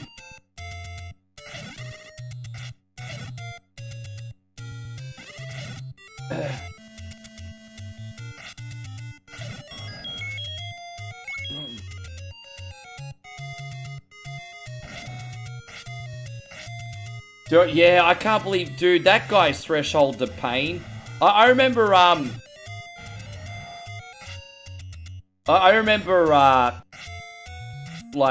Steve-O was eating, like, hot sauce with Gordon Ramsay, I think. And then he tipped, like, a million Scoville unit, like, hot sauce in his eyeball. And I'm just like, fuck, man. Hey, guys, I just got to give a bit of a shout-out to Tony. I just got the moral support there, $1.49. As I said, I'm here every day bringing you guys the content. And I think I deserve some moral support. So we want to thank Tony here for the moral support, for bringing you the content. Thank you very much, Tony. I'm going to pull out the poverty plate. Please, Here it is. I want some more. What? More? Yeah, go Silver Sovereign. Yeah, what's his name? Yeah, that's what Darkside Phil sounds like, the Silver Sovereign guy. What's his name again? Yeah, from Wide World of Sports. Yeah, I love the what have you done for me lately-ish.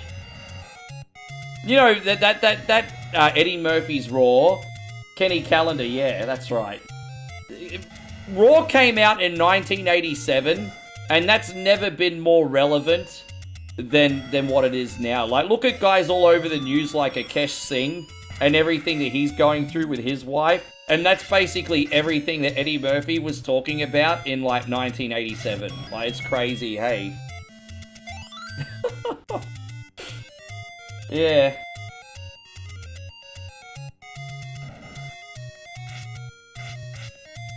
What at George Carlin? Dude. I went and binge watched every single one of his 90s and 2000s stand-up routines about a year ago. And I was like...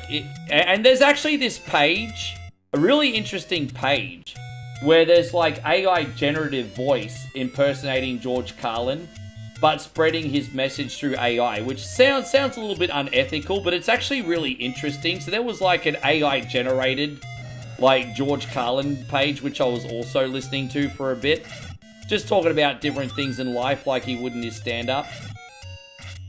It was pretty fascinating. I know AI is kind of a dirty word, but it is what it is. Yeah.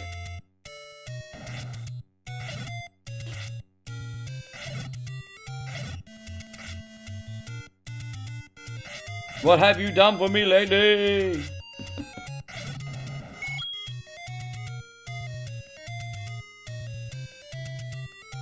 Yeah, it is what it is. I mean, AI slop. Yeah, look.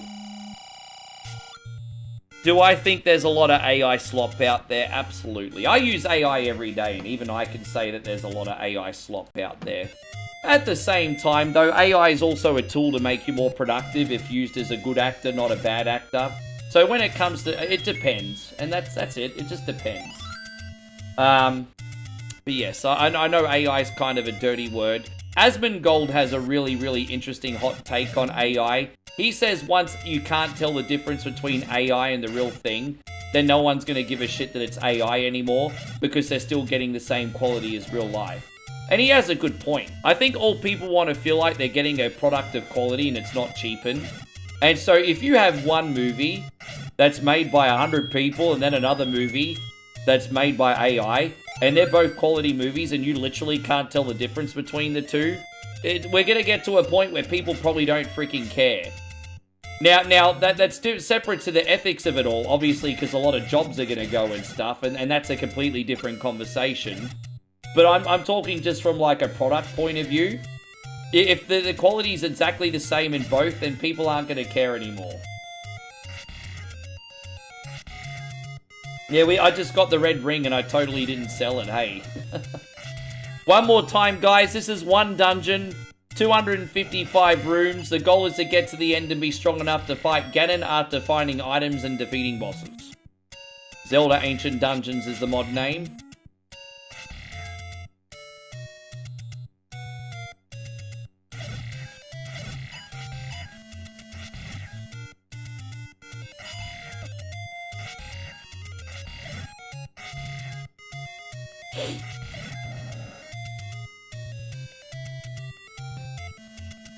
Yeah, and that's fine. I'm not even saying that that's wrong, and that's totally fine. My argument is that there's a place for both. My argument is that there's a place for both, as long as you're bringing out quality content. Now, some people are open-minded for it, and some people aren't, and that's fine. My argument is there's a place for both. I really like what they do with AI music making programs like Soma. Like, if you're a solo artist and you know how to play a guitar, and you come up with this great guitar riff, and then you put it on, what's it called? Was it Soma or whatever it's called? And then all of a sudden, you can take that guitar riff and have AI put drums over it and turn it into a rock song. And I think that's really neat if you're a solo artist, that you can actually still bring out a full song. I think things like that complement musicians in a positive way.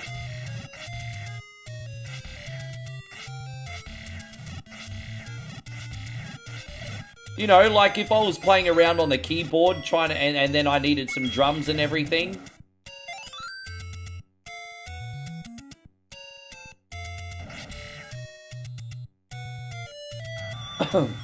Like, I've got a pretty good ear for melodies, but one thing I've never had an ear for is bass. And so if I could come up with a melody and then get a bass line generated, I mean, dude. Yeah, sure. That's fair, Parbs. Yeah, but I come from a DJ background, for those of you new in here. I DJ'd for the better part of 20 years. And I went from one immature job and came to an even more immature job in content creation, everybody.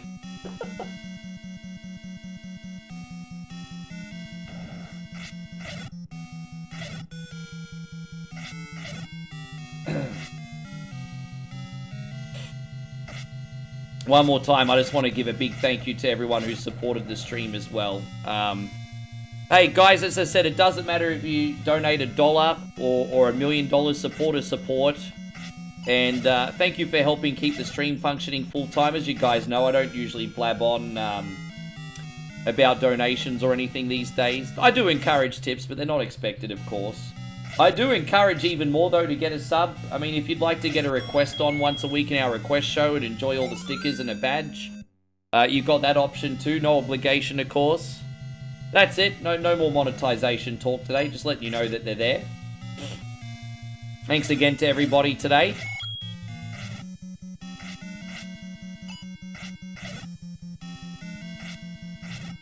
I've got a good ear for music, but I'm certainly no producer, but so I think AI would be a godsend for me in that department, because I do have an ear for music, but I'm no producer.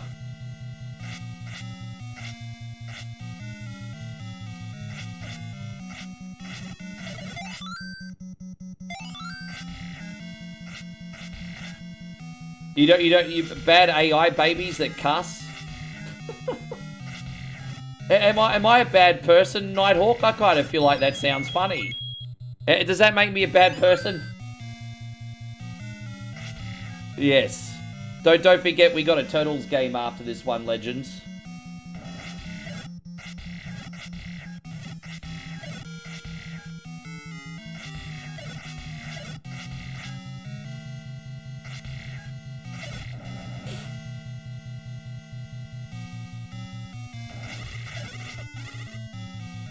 I'm a little bit hungry again. As I said, I've been dieting in the morning and having a very small breakfast.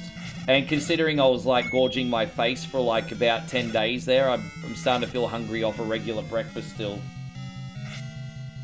Have I ever seen Plurbius? No! Tell me about what that's about. Plurbius, eh? I know there was a game called Polybius, or a rumored like urban legend game called Polybius. But I don't know what Plurbius is. Is it the same thing?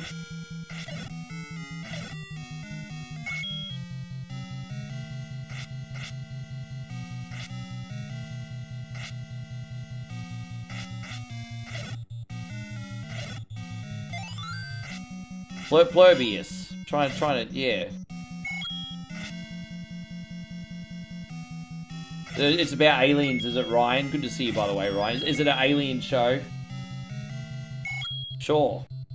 Aliens are always pretty neat, right?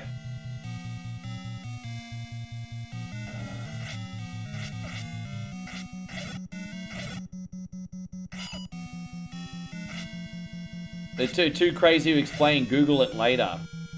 Ugh. I don't know, Steve. Are you sure my intelligence can handle something so complicated? You might be giving me too much credit. I'll have a look, but because you asked me to, I'll have a look.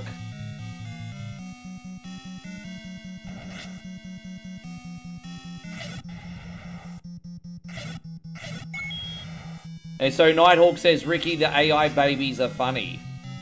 There's just something funny about babies. Like, you know, I remember that whole phase started. Remember with the Ally McBeal, the Oopa Jabba, Oopa Jabba, Oopa Jabba. There's just something funny about generative babies.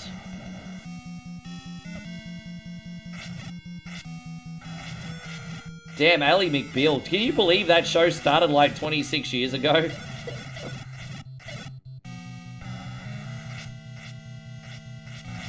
I barely remember it, actually.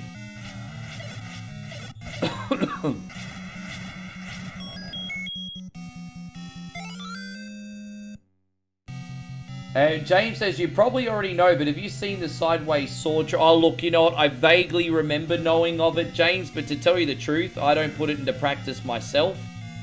But hey, you know what, G? Maybe I should.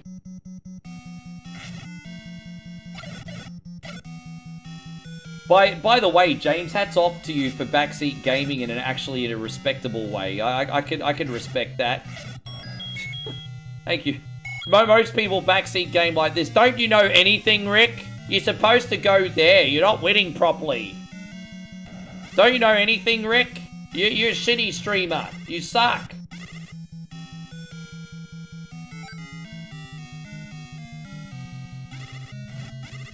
Yeah, there's a lot of those on, yeah. I kind of like that we're making stuff on YouTube Shorts of a little bit of substance. I've got to say this. I don't know if you guys have gone on YouTube recently, but I've just gone scrolling on YouTube Shorts on PC every now and then just to try and get some inspiration. And oh my gosh, there's so much crap on there. And I don't understand it. It's like the crap that's actually getting so many, like, views and shares and reshares, and I don't know what it is. There's just something about the way that videos are designed on YouTube Shorts that psychologically gets people to be like, share. But I'm honestly saying this ain't no sour grapes. Because if my videos take off, great. If not, that's fine too. So it's not from a place of sour grapes.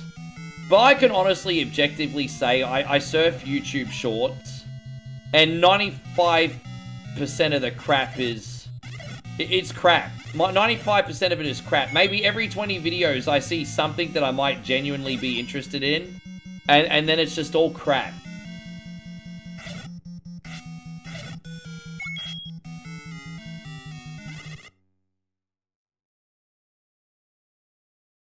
Haha. Oh, that sounds very relatable in the West, Steve.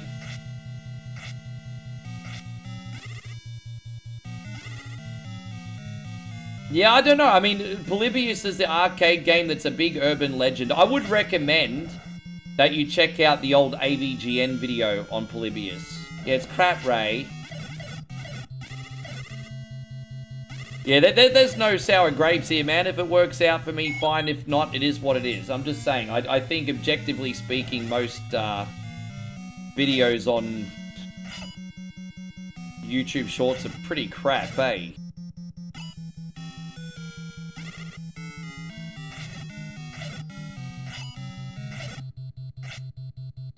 How you going, Aftershock? Great to see you.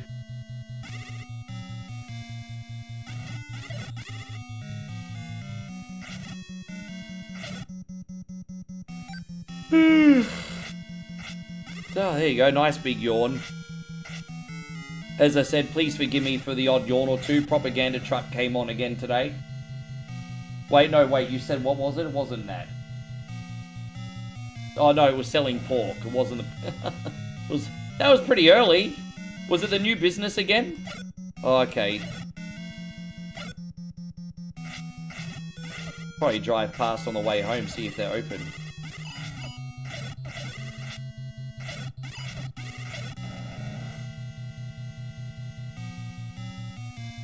Thank you. Yeah, best way to help it. How many likes have we got today, Nighthawk? You keeping an eye on it for us, bro?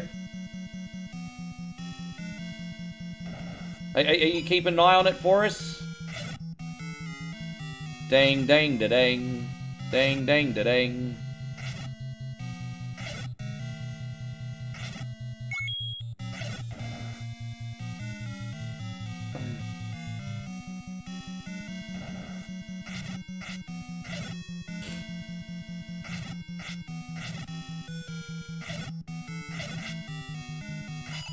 Copper tech is way too messy a job for a suit.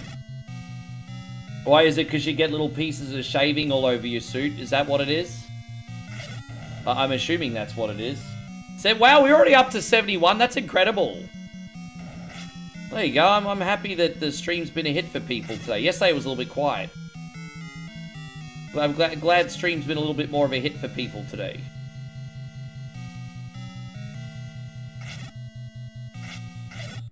Go this way. Oh, dude, we can run out of here, you know. Let's just run out. Let's run out. I mean, we got keys. We may as well use them. Toner doesn't wash out that easy. Yeah, that's an expensive dry cleaning bill.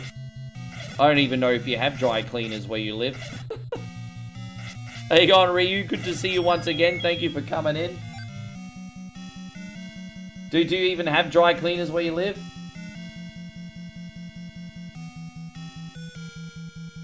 Yeah, man. It's nice, man. We had a couple quiet months, and then the stars are kind of aligning there again, so... Apparently, according to... This is what I've heard. I mean, take it with a pinch of salt. But according to the new YouTube algorithm, my offline videos are going to be less popular. But shorts and highly engaged live streams are being pushed a little bit again. So I've heard. I mean, it's the internet. You can't believe everything you hear, but this is what I've heard. I'm just like, what the fuck ever. It's just another Monday, another Tuesday, whatever. And so Ryu says, did you see Raw Masked Man revealed? Please don't tell me who the Masked Man is or what happened on Raw. I've been streaming the whole time Raw was on. Moe and I get to watch Raw a little bit later on. If you could please hold off on the spoilers and not be a smartass and give any hints to who it is, I would really appreciate that. Yes, we're going to watch Raw later on after dinner. We still got work to do today. Still got at least one more game after this, homies. I would only recommend people going on Facebook if they have like a lifestyle channel. Now, I wouldn't recommend anyone starting a stream on Facebook. I will tell you this, if you start a brand new stream page on Facebook, you will get an algorithm boost in the beginning because there's always new pages always get a new page algorithm boost. And so for like the first month, you might be like, wow, what's Rick talking about? I'm killing it. And then you'll get throttled just like every other page. I feel like pages that seem to be doing the best is obviously like lifestyle, food, things like that. Moe's growing pretty quick on Facebook, but she's doing like everyday like lifestyle, food, just you know, if you do trending topics, you're gonna be fine. If you were doing like video games on Facebook, I wouldn't recommend it anymore. See, I'm doing okay still on Facebook, but I'm performing what's called maintenance. When it comes to Facebook, I'm doing well with who's still here. But I'm not getting any new people on Facebook, not from live streams or anything. If I have a viral poster, I'll sometimes get some new followers. But they're not here to watch the live streams, they're here to look at the posters, right? So, and yeah, I don't get any stream growth from Facebook whatsoever. But by the way, it is really good to see you. Chris from Vegas, thank you for coming in. Now, I'm assuming you just blocked Ryu because he gave away the results of Raw, I'm guessing. Did Ryu just give away the results of Raw, did he? Was he a smartass, was he? It's time out for spoilers. See, people don't understand. Dude, man, just, you know, genuine human respect. And we're just having a little talk here. Genuine human respect is understanding if someone sets a boundary to honor it, right? I asked someone not to give me any Raw spoilers, and they proceeded to give me Raw spoilers. And Chris just put that person in timeout before I could see them, so thank you very much. It might seem like a silly little thing, but a little bit of life advice here. If someone sets a healthy boundary, and you can actually respect that healthy boundary, that is how respect and even friendships and relationships are formed. It's a no-brainer. This is entry level to building connections with people, respecting their boundaries, right? It's amazing how people can't even have simple decency on that. But, yeah. You see, so that's another thing. You'll be like, no spoilers. And people will be as close as they can to give away the spoiler without telling you, but then you'll figure it out. You know what I mean? Like, there's always those smartasses out there. It's like, fuck him. Yeah. It's crazy, man. Yeah. No, I didn't see it. He managed to block it before I saw it. But it's just like, man. It's just a boundary, eh? Yeah.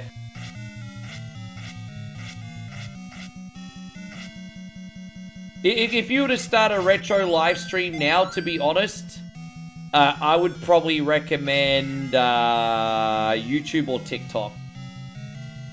YouTube or TikTok. TikTok didn't work out for me, but that's because I say fuck, shit, cunt all the time. That's why. That's why TikTok didn't work out for me. But if you're a little bit more cookie cutter and you don't swear, I think if you start a retro stream on TikTok, you'll probably get a lot of, you'll probably do very well.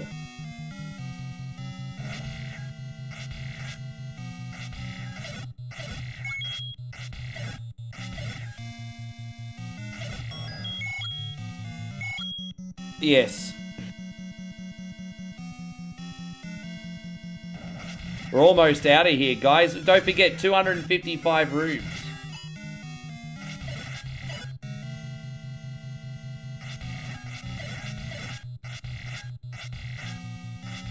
Tell you what, Chris, you're earning overtime today with your moderation. Hey,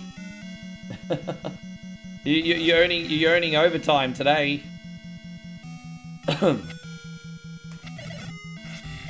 I feel pretty good about this run. We had a really good run of Streets of Rage, and it looks like we're going to do Ancient Dungeons first try today. So I'm happy, even if Castlevania 3 kind of did suck a bit today.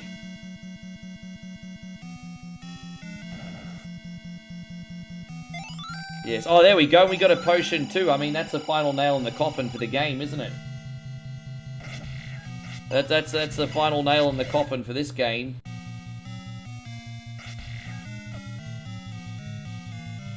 Yes, Chris is killing it.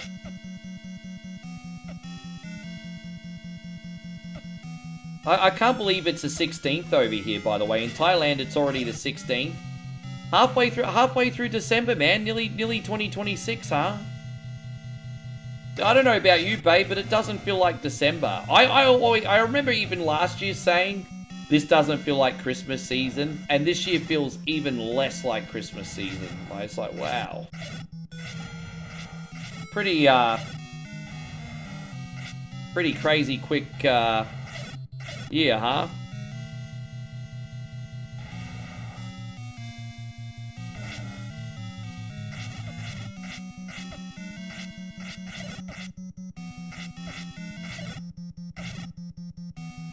Yeah, I think we got time to do one more game, babe, and then we'll go to the market. So we'll be under 5 hours today. Can you, well, after I beat this game in about 2 minutes, can you say one more hello to everyone? Rather bring you on the camera than the time life screen. Yeah. Let's just leave via the door.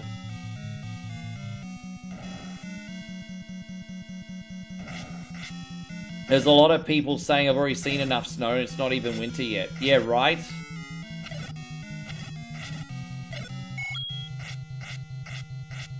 What's the weather like over here? Mostly fine. We're about to... It's kind of like the equivalent of like a fall weather over here. It's warm. It's not hot. Like, we went out yesterday to get drinks and it was just very pleasant outside. Not too hot, not too cold. It's like perfect weather here at the moment. Gets a little bit cool in the evening. Yeah, but Thailand has their cold season end of December and through January.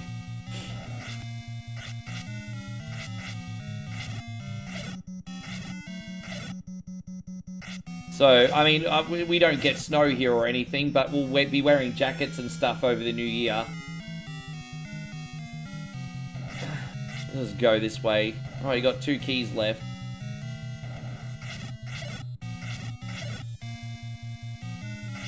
Yes. Yeah, I think the Turtles is going to be a good game to end on today.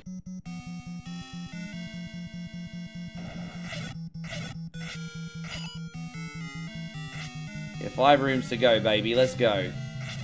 And a potion still.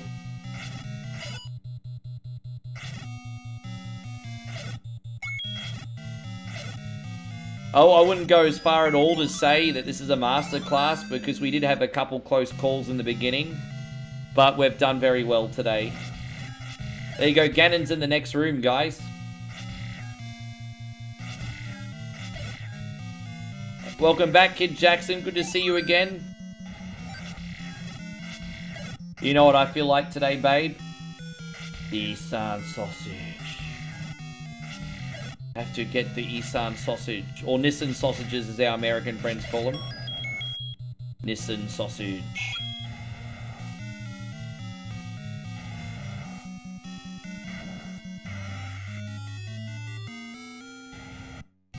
Alright, let's see how we go with Ganon here, everybody. Alright, that's one.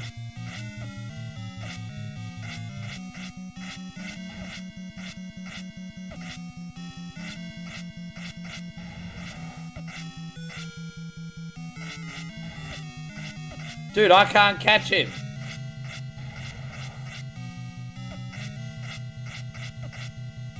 Dude, I'm having some issues catching Ganon today. I can't catch him. There you go, there's 2.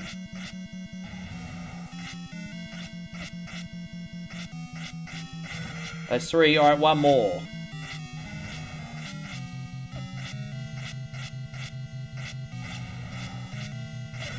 Alright, there we go. We got him. We got that pig fucker. Would you like to say one lucky last hello to everyone, babe? Oh, no, that's alright. You relax. It's fine. It's okay. Don't worry about it.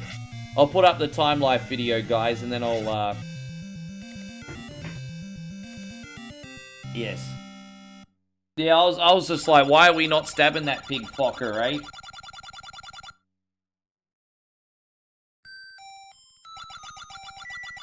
Yes.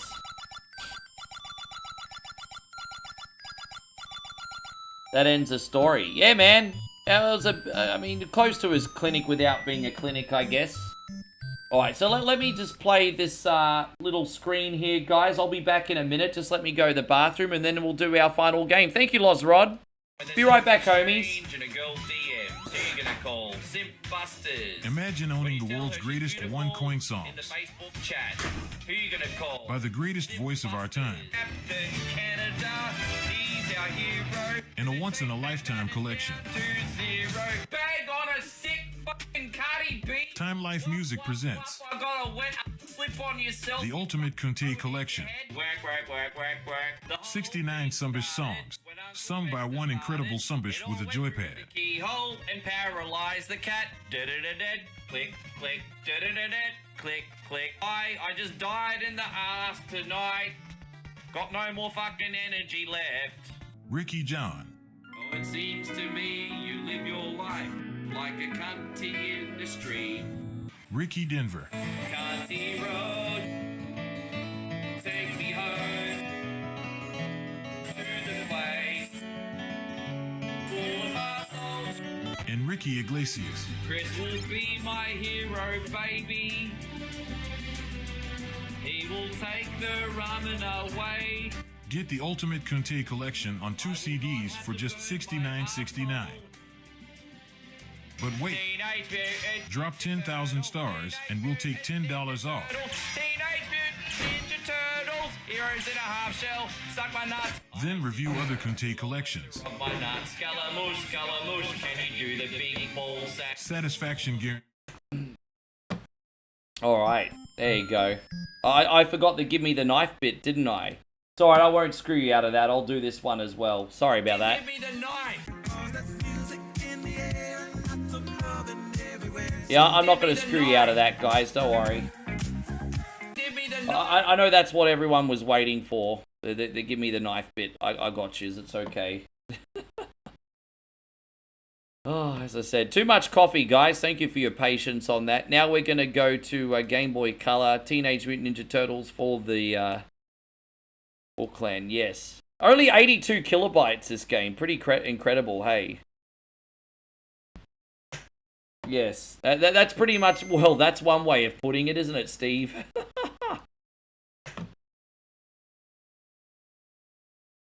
I just feel like when people do that, Ryu, they're being a smartass. Like I say, no spoilers, and then people want to be like a smartass and kind of give a little hint or a clue, and that's still disrespecting boundaries.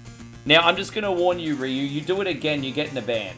Like, we've got a relationship, Pablo, I've known you for years, but I don't compromise boundaries, man. I don't compromise boundaries. So I'll have, yeah, just chill out, man. Just like, dude. The apology, with that being said, apology accepted if you genuinely mean it.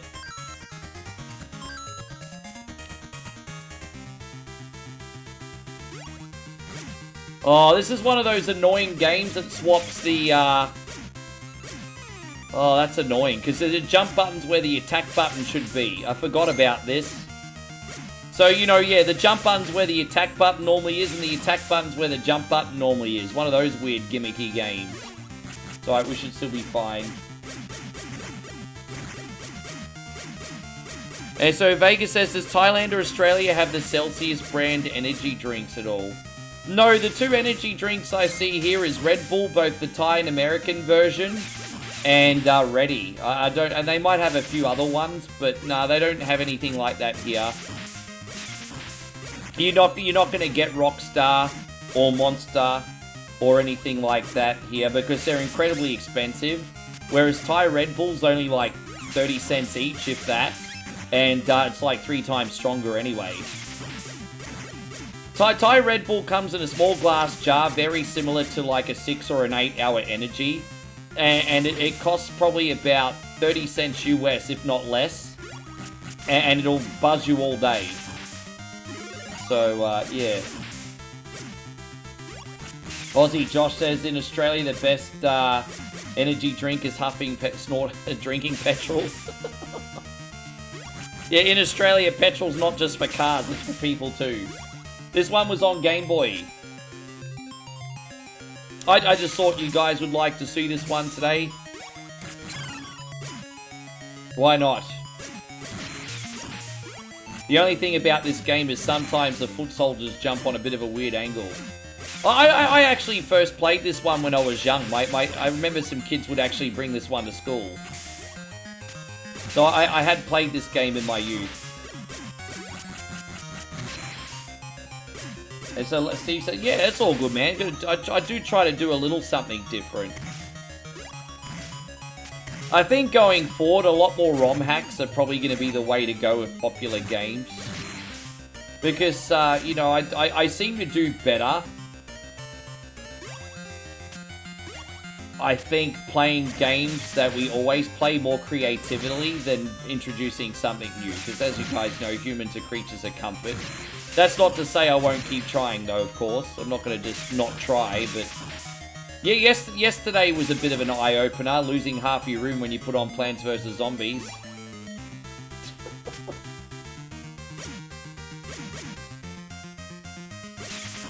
Well, for what it's worth, I had fun anyway. I love Plants vs. Zombies, so I loved it.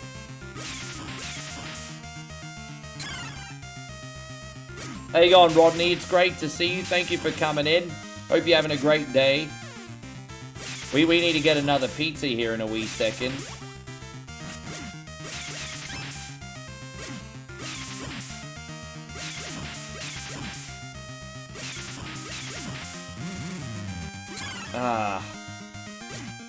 Yeah, I kind of made a couple silly little mistakes. Oh, there you go. There's the pizza. Well, I'm not blaming any one person individually. Not blaming any one person individually. I had a ball. We did the survival mode and we even beat a level on hard difficulty. So I was like, yeah, man. It's cool.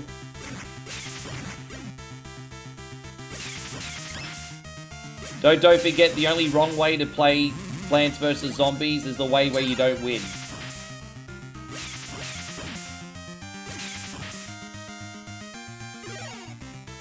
And Chris says, you can blame me, I don't mind, everyone hates Chris. No, that Chris is a special kind of guy. He's good, clean, and wholesome. I like that Chris. You never seen this Turtles game? Well, there you go. Looks like I put on the right one today. It's alright. Looks like I put on the right one for you then. Joshy got me to play Turtles 2 on Game Boy. What is it? Return to the Sewers or whatever. Which is okay too, but I just prefer this one. Or Back to the Sewers. That's right. It's called Back to the Sewers, isn't it? So there was actually 3 Turtles games on original Game Boy. And 1 and 2 are very good. Number 3's kind of in the bin. Yeah, this is Game Boy game. Damn it.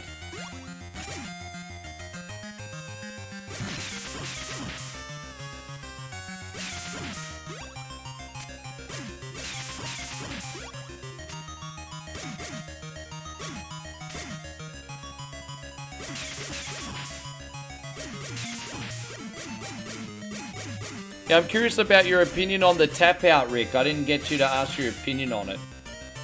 I understand what they were going for, because it wasn't supposed to... Apparently it wasn't supposed to symbolize that Cena was giving up. It was supposed to symbolize, yeah, you know what, time to pass the torch on. But I kind of liked poking fun of that whole incident, to be honest. You know, John Cena, like, promoting hustle, loyalty, and respect for 20 years and then giving up. I'm like, the last 20 years was a lie. He lied to us. And so, you know, I mean, look, there is some nuance that you could probably use in that situation. But on face value, and considering most of us mouth breathers look at things on face value, we all are like, you lied to us for 20 years, John Cena, you lied. The smirk was so funny. Yeah, I know. I'm not gonna lie. I mean, we've been looking at memes. We were looking at memes on that on X last night. What did you think, babe, of John Cena smiling when he was tapping out?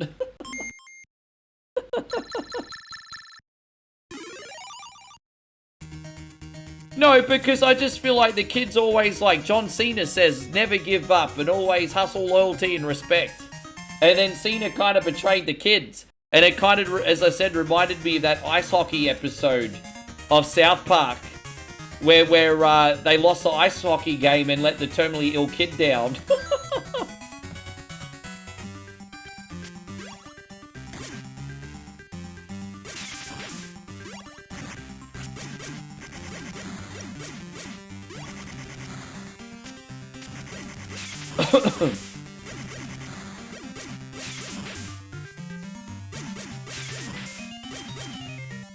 That smirk made me tap out.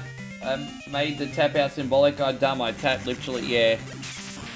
Exactly. I think that it was supposed to be symbolic, but you're giving Mark wrestling fans too much credit, I think, to figure that shit out, Steve? But I mean, I can see that, and I can even like fairly look at it from that point of view. But yeah, it missed the mark. There's no nuance in this world anymore, bro. Everything is judged on face value.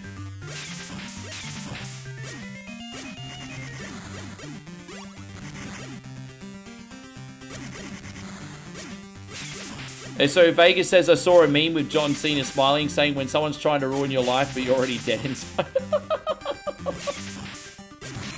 Oh god, I love dark humor. It's so good. Yeah. I mean, I think we can all relate a little bit to that look on John Cena's face. I think we can all relate a little bit to that look.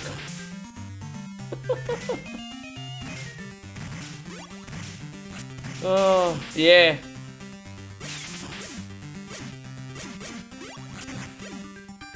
In the day, could you imagine that happening in the territories in the 80s? Wow. I think if that happened in the territories in the 80s, Harley Race, Stan Hansen, and everyone else would have taken that sunbish out the back and put him in the hospital.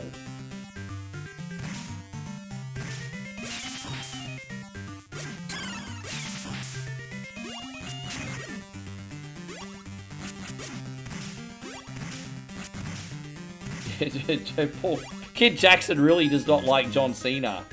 Kid Jackson's like, ding dong, the witch is dead.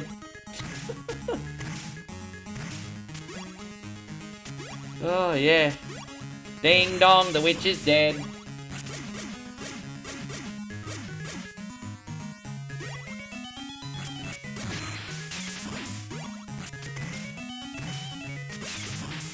Oh, babe, I got some good news for you. You're going to be very excited. Well, you don't sound very excited. But no, you'll be excited. Well, I'm about to tell you the news, babe. You know Fallout? New season starts tomorrow. Yes. Remember how much we liked that show? Yeah. Yeah, it was the first time in Australia, babe. Already a year and a half. Yeah, already a year and a half. It was like one of the first shows we watched together, I think, in Aussie. Yeah. Yeah, it's already been about 18 months, I think. Yeah, it certainly seems that way.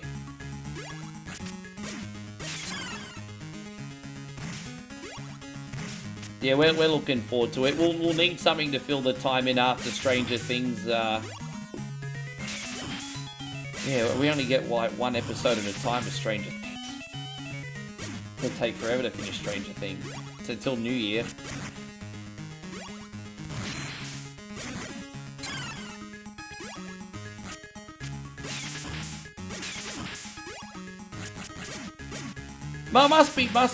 Must be so hard for John Cena and Roman Reigns to be the generational talent of like an era where WWE kind of stinked. Although with that being said, Roman Reigns was one of the highlights of like the early 2020. Sorry, excuse me.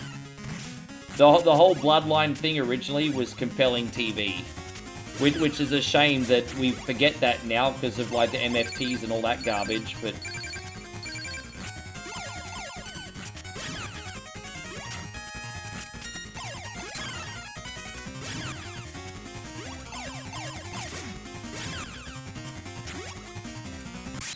oh, we got him. There it is. Oh, it's releasing early. I didn't realize. I thought, okay, wow. I wonder what they're trying to compete with. Wonder why they're releasing it. So is the new Fallout out also going to be one episode a week as well, is it? Or are they releasing the whole lot? Because if it's only one episode a week, we might just binge watch them when they're all up.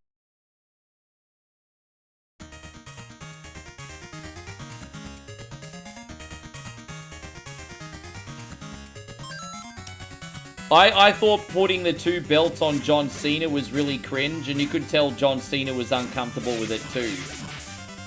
I think what everyone wanted to see was John Cena make a final speech. And they focused more on the whole symbolism stuff. Also, I was really surprised to not see Rock, Stone Cold Steve Austin, Randy Orton, Batista. I mean, look, I understand life happens, but these are people that really should have been there. Like Austin and Rock passing of the torch to the new generation. And then his biggest rivals like Edge. I can understand the Edge thing, but you know, Batista, you know, Rock, Randy Orton, they should have been there. They should have been there.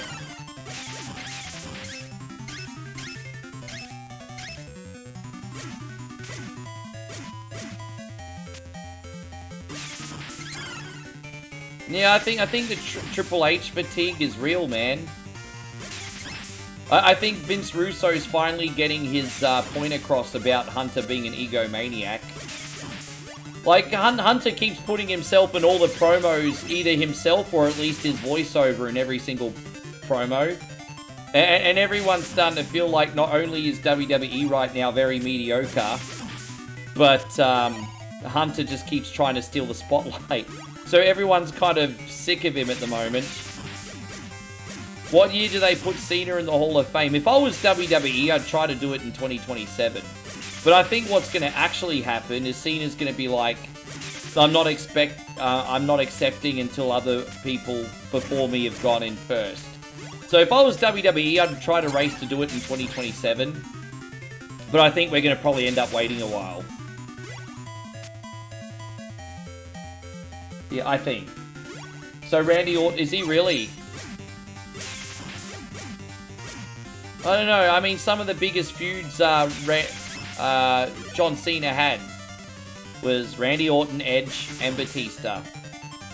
And they weren't there.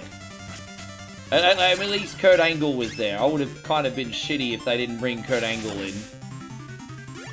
At least Kurt Angle was there.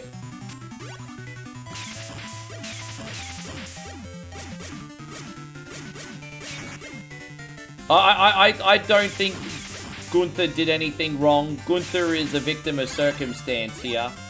I don't think, I know Punk went from being like, I mean, I'll always deep down have Punk as one of my favorites ever.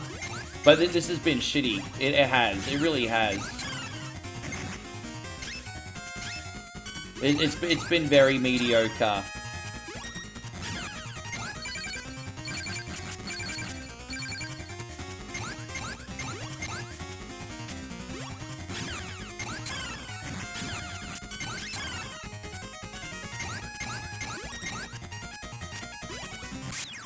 There we go, we got him. So that's 3 levels and no deaths so far. I mean, I'll take it, even if it goes to shit now. At least we've achieved that. So, I mean, that's cool, I guess. Gunther is the most hated guy in wrestling right now. Yeah, but he's supposed to be. He's a heel. I think he's a very good heel, to be honest. You don't think Gunther's a good heel?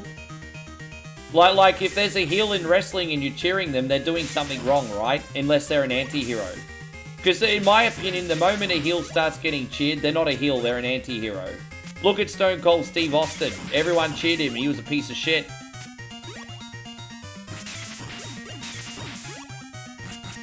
Wait till you watch. Okay. No worries.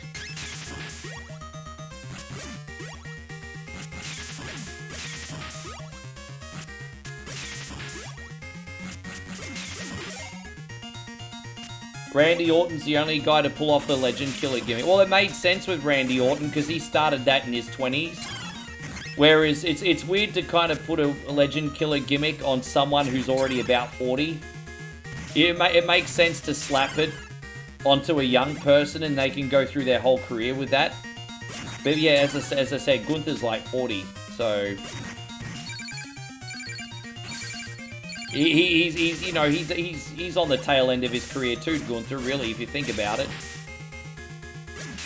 I can't see Gunther being around for more than 5 more years.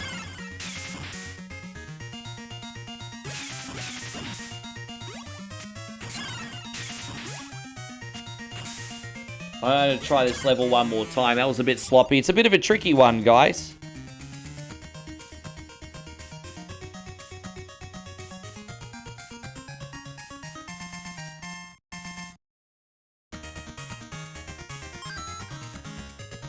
So Chris from Vegas thinks Seth is going to win the Rumble. Dude, come on. Dude, the angles of these foot soldiers, bro. Oh my gosh, it's tricky. It's a bit tricky. Maybe I need to stay up on here more. If I stay down the bottom, that looks more dangerous. So it looks like it's safer to be on the logs. It looks like. So okay, at least I know the mistake I was making now. Stay on the logs, Rick. It's safer. Takes a bit more coordination to stay on the logs, but it's safer. Roger Dodger, we got that. Easy. Full health back. Let's go. How you going, Captain BS? Takes no one to know one. How is you, man? I feel like I haven't spoken to you properly in a couple days. How you doing, Captain BS? Everything all right? Yeah, I showed Moe what Gunther used to look like when he was like obese and had green hair. I still can't believe that's the same person. Damian Priest used to kind of look like that too. Like, these guys just really worked on their health and physique, and I mean, kudos to them, hey? Gunther used to look like a Reddit mod.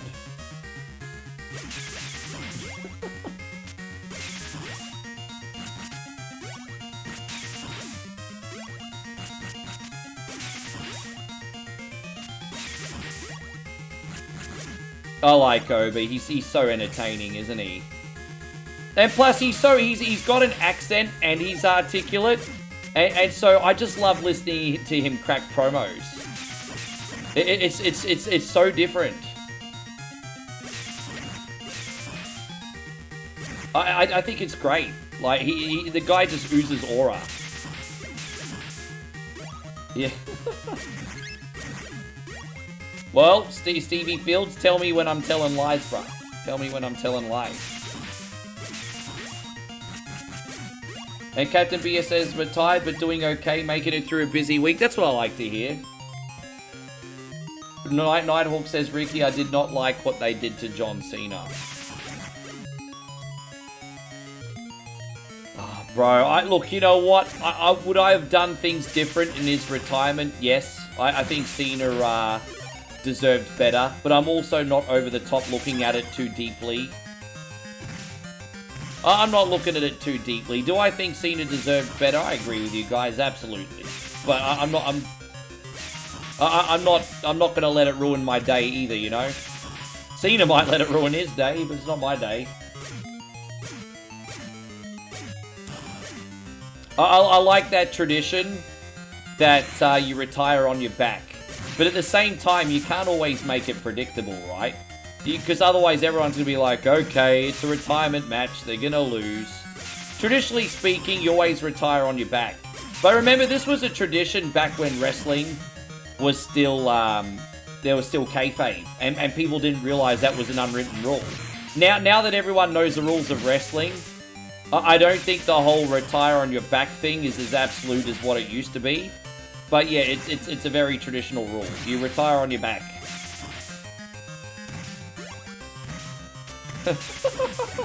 That's very cheeky, but exactly right. Exactly.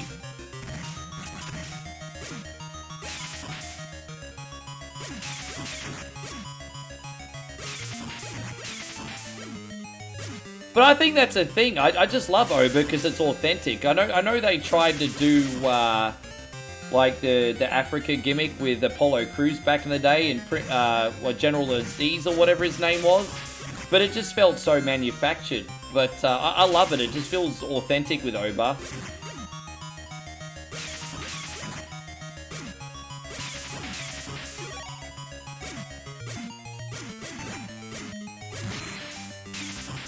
Pure psychology. If you win, why are you quitting? A loss, I'm done.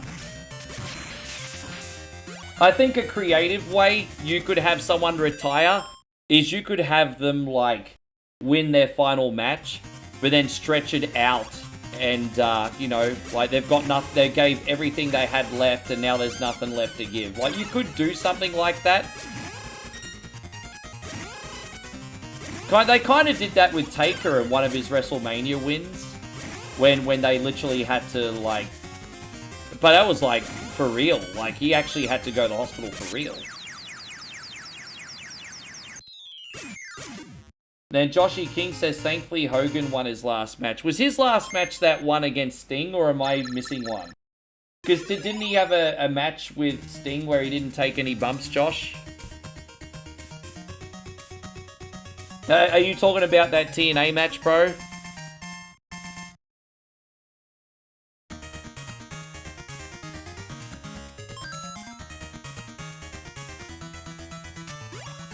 Yeah, I remember this level. This one's pretty tricky. Let's see how we go, though. Or was it Ric Flair? Was it Ric Flair that he wrestled? I can't... He took on Sting or Ric Flair, I remember, in his one of his last matches.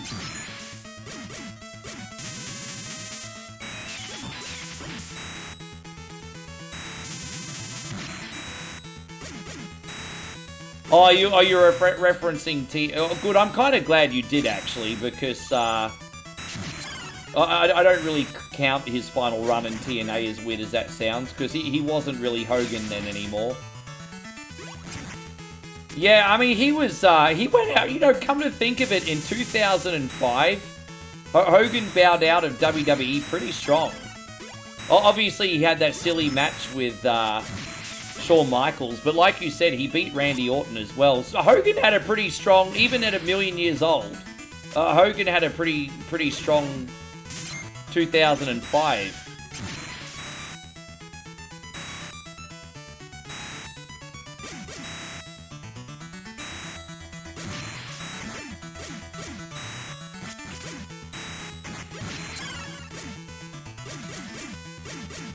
Matthew says it's time for the next generation of wrestlers to set up.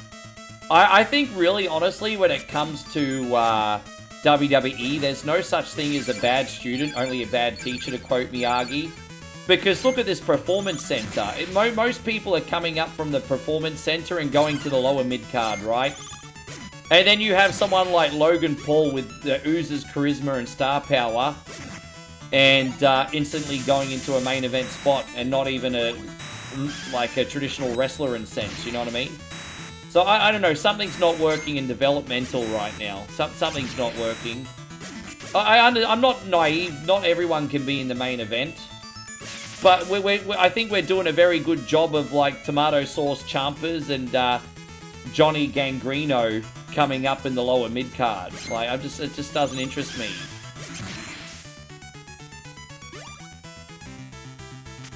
Yes.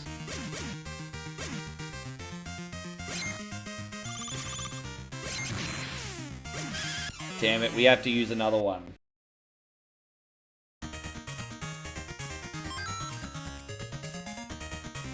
He does. I mean, like it or not, Logan has the goods, bro. He does.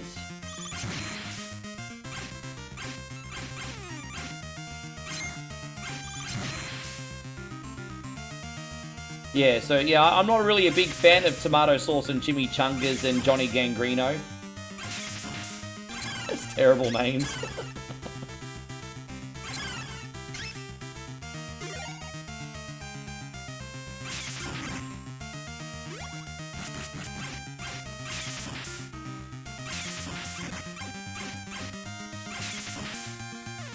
Dude, I could do a chimichanga right now. By the way, I don't know when the last time I had a chimichanga was. I eat burritos a lot, but I haven't had a deep fried burrito in a long time.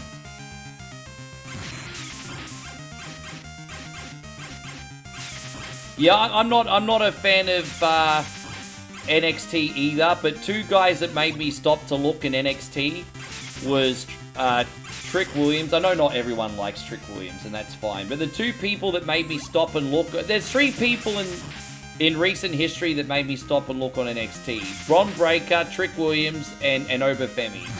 And obviously, Bron's been on the main roster for a long time now. But yeah.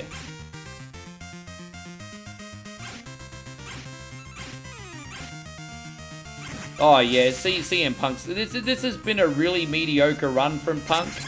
I'm confident that his final year will be a lot better though. But this run from Punk has been a bit of a stinker. I can be a fan of Punk and admit that it's underwhelming. But I still prefer Punk over Cody Rhodes any day of the week though. What you want to talk about? What you want to talk about? So, one coin only, what you want to talk about? Not you, cunt, that's right. So, one coin only, what you want to talk about?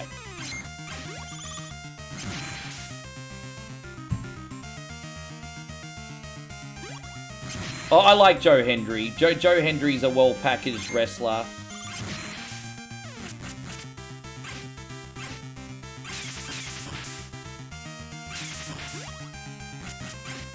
Is Randy Orton the next feud for Cody? I just don't see a reason to get Randy Orton and Cody to feud again I mean, because obviously Randy Orton took on Cody. No, hang on, I'm getting confused. He took on Cena. Maybe that is the next feud. Sorry, guys, I got confused for a second.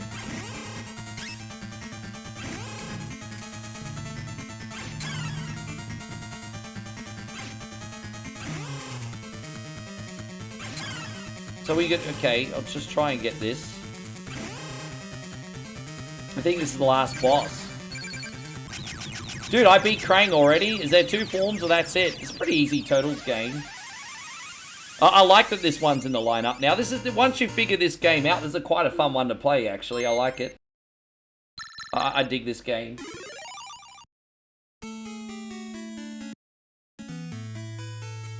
We are here to save April. Yes, we are save April O'Neil. You saved me. Thank you, Turtles. Welcome, April. Welcome.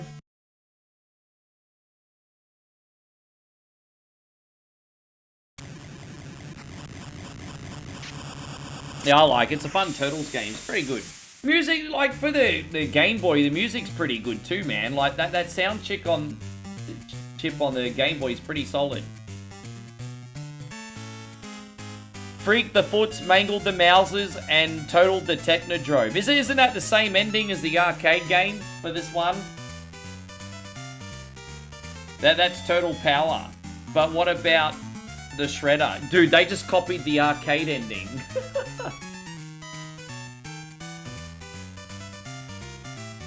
And Crane, turn to toast, vaporized to milkshake. Tune in for another episode of Batman.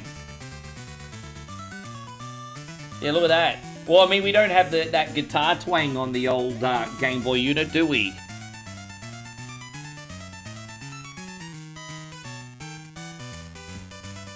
Yeah, that was the same ending as the arcade, I'm pretty sure. Or close enough. Guys, I appreciate you all so much for coming in. I really appreciate it, guys. I hope you had a great day. I had a great day. And you know what? It was a wonderful turnout through the whole thing. It's very humbling to know after all this time that people actually give a damn and want to watch One Coin Only, so I appreciate it. And thank you to everyone who did donate today too. As I said, this is a full-time project, and so all the support and belief in me to help and continue this brand is all really appreciated, guys. So thank you so much. I'm going to start sending out some raids now. We're going to go film this vlog. We'll be back on this time tomorrow night as well. And not too late to hit the reaction as well, guys. If you can, that would be amazing. Tell your friends about us and all that. Let them know that One Coin Only exists. We'll be back on for whatever Wednesday. And Beat or Eat It tomorrow. We've got both of those tomorrow. It's going to be a big day. Probably like a 6-hour day tomorrow. So, very big day. Have a great night, guys. Going to leave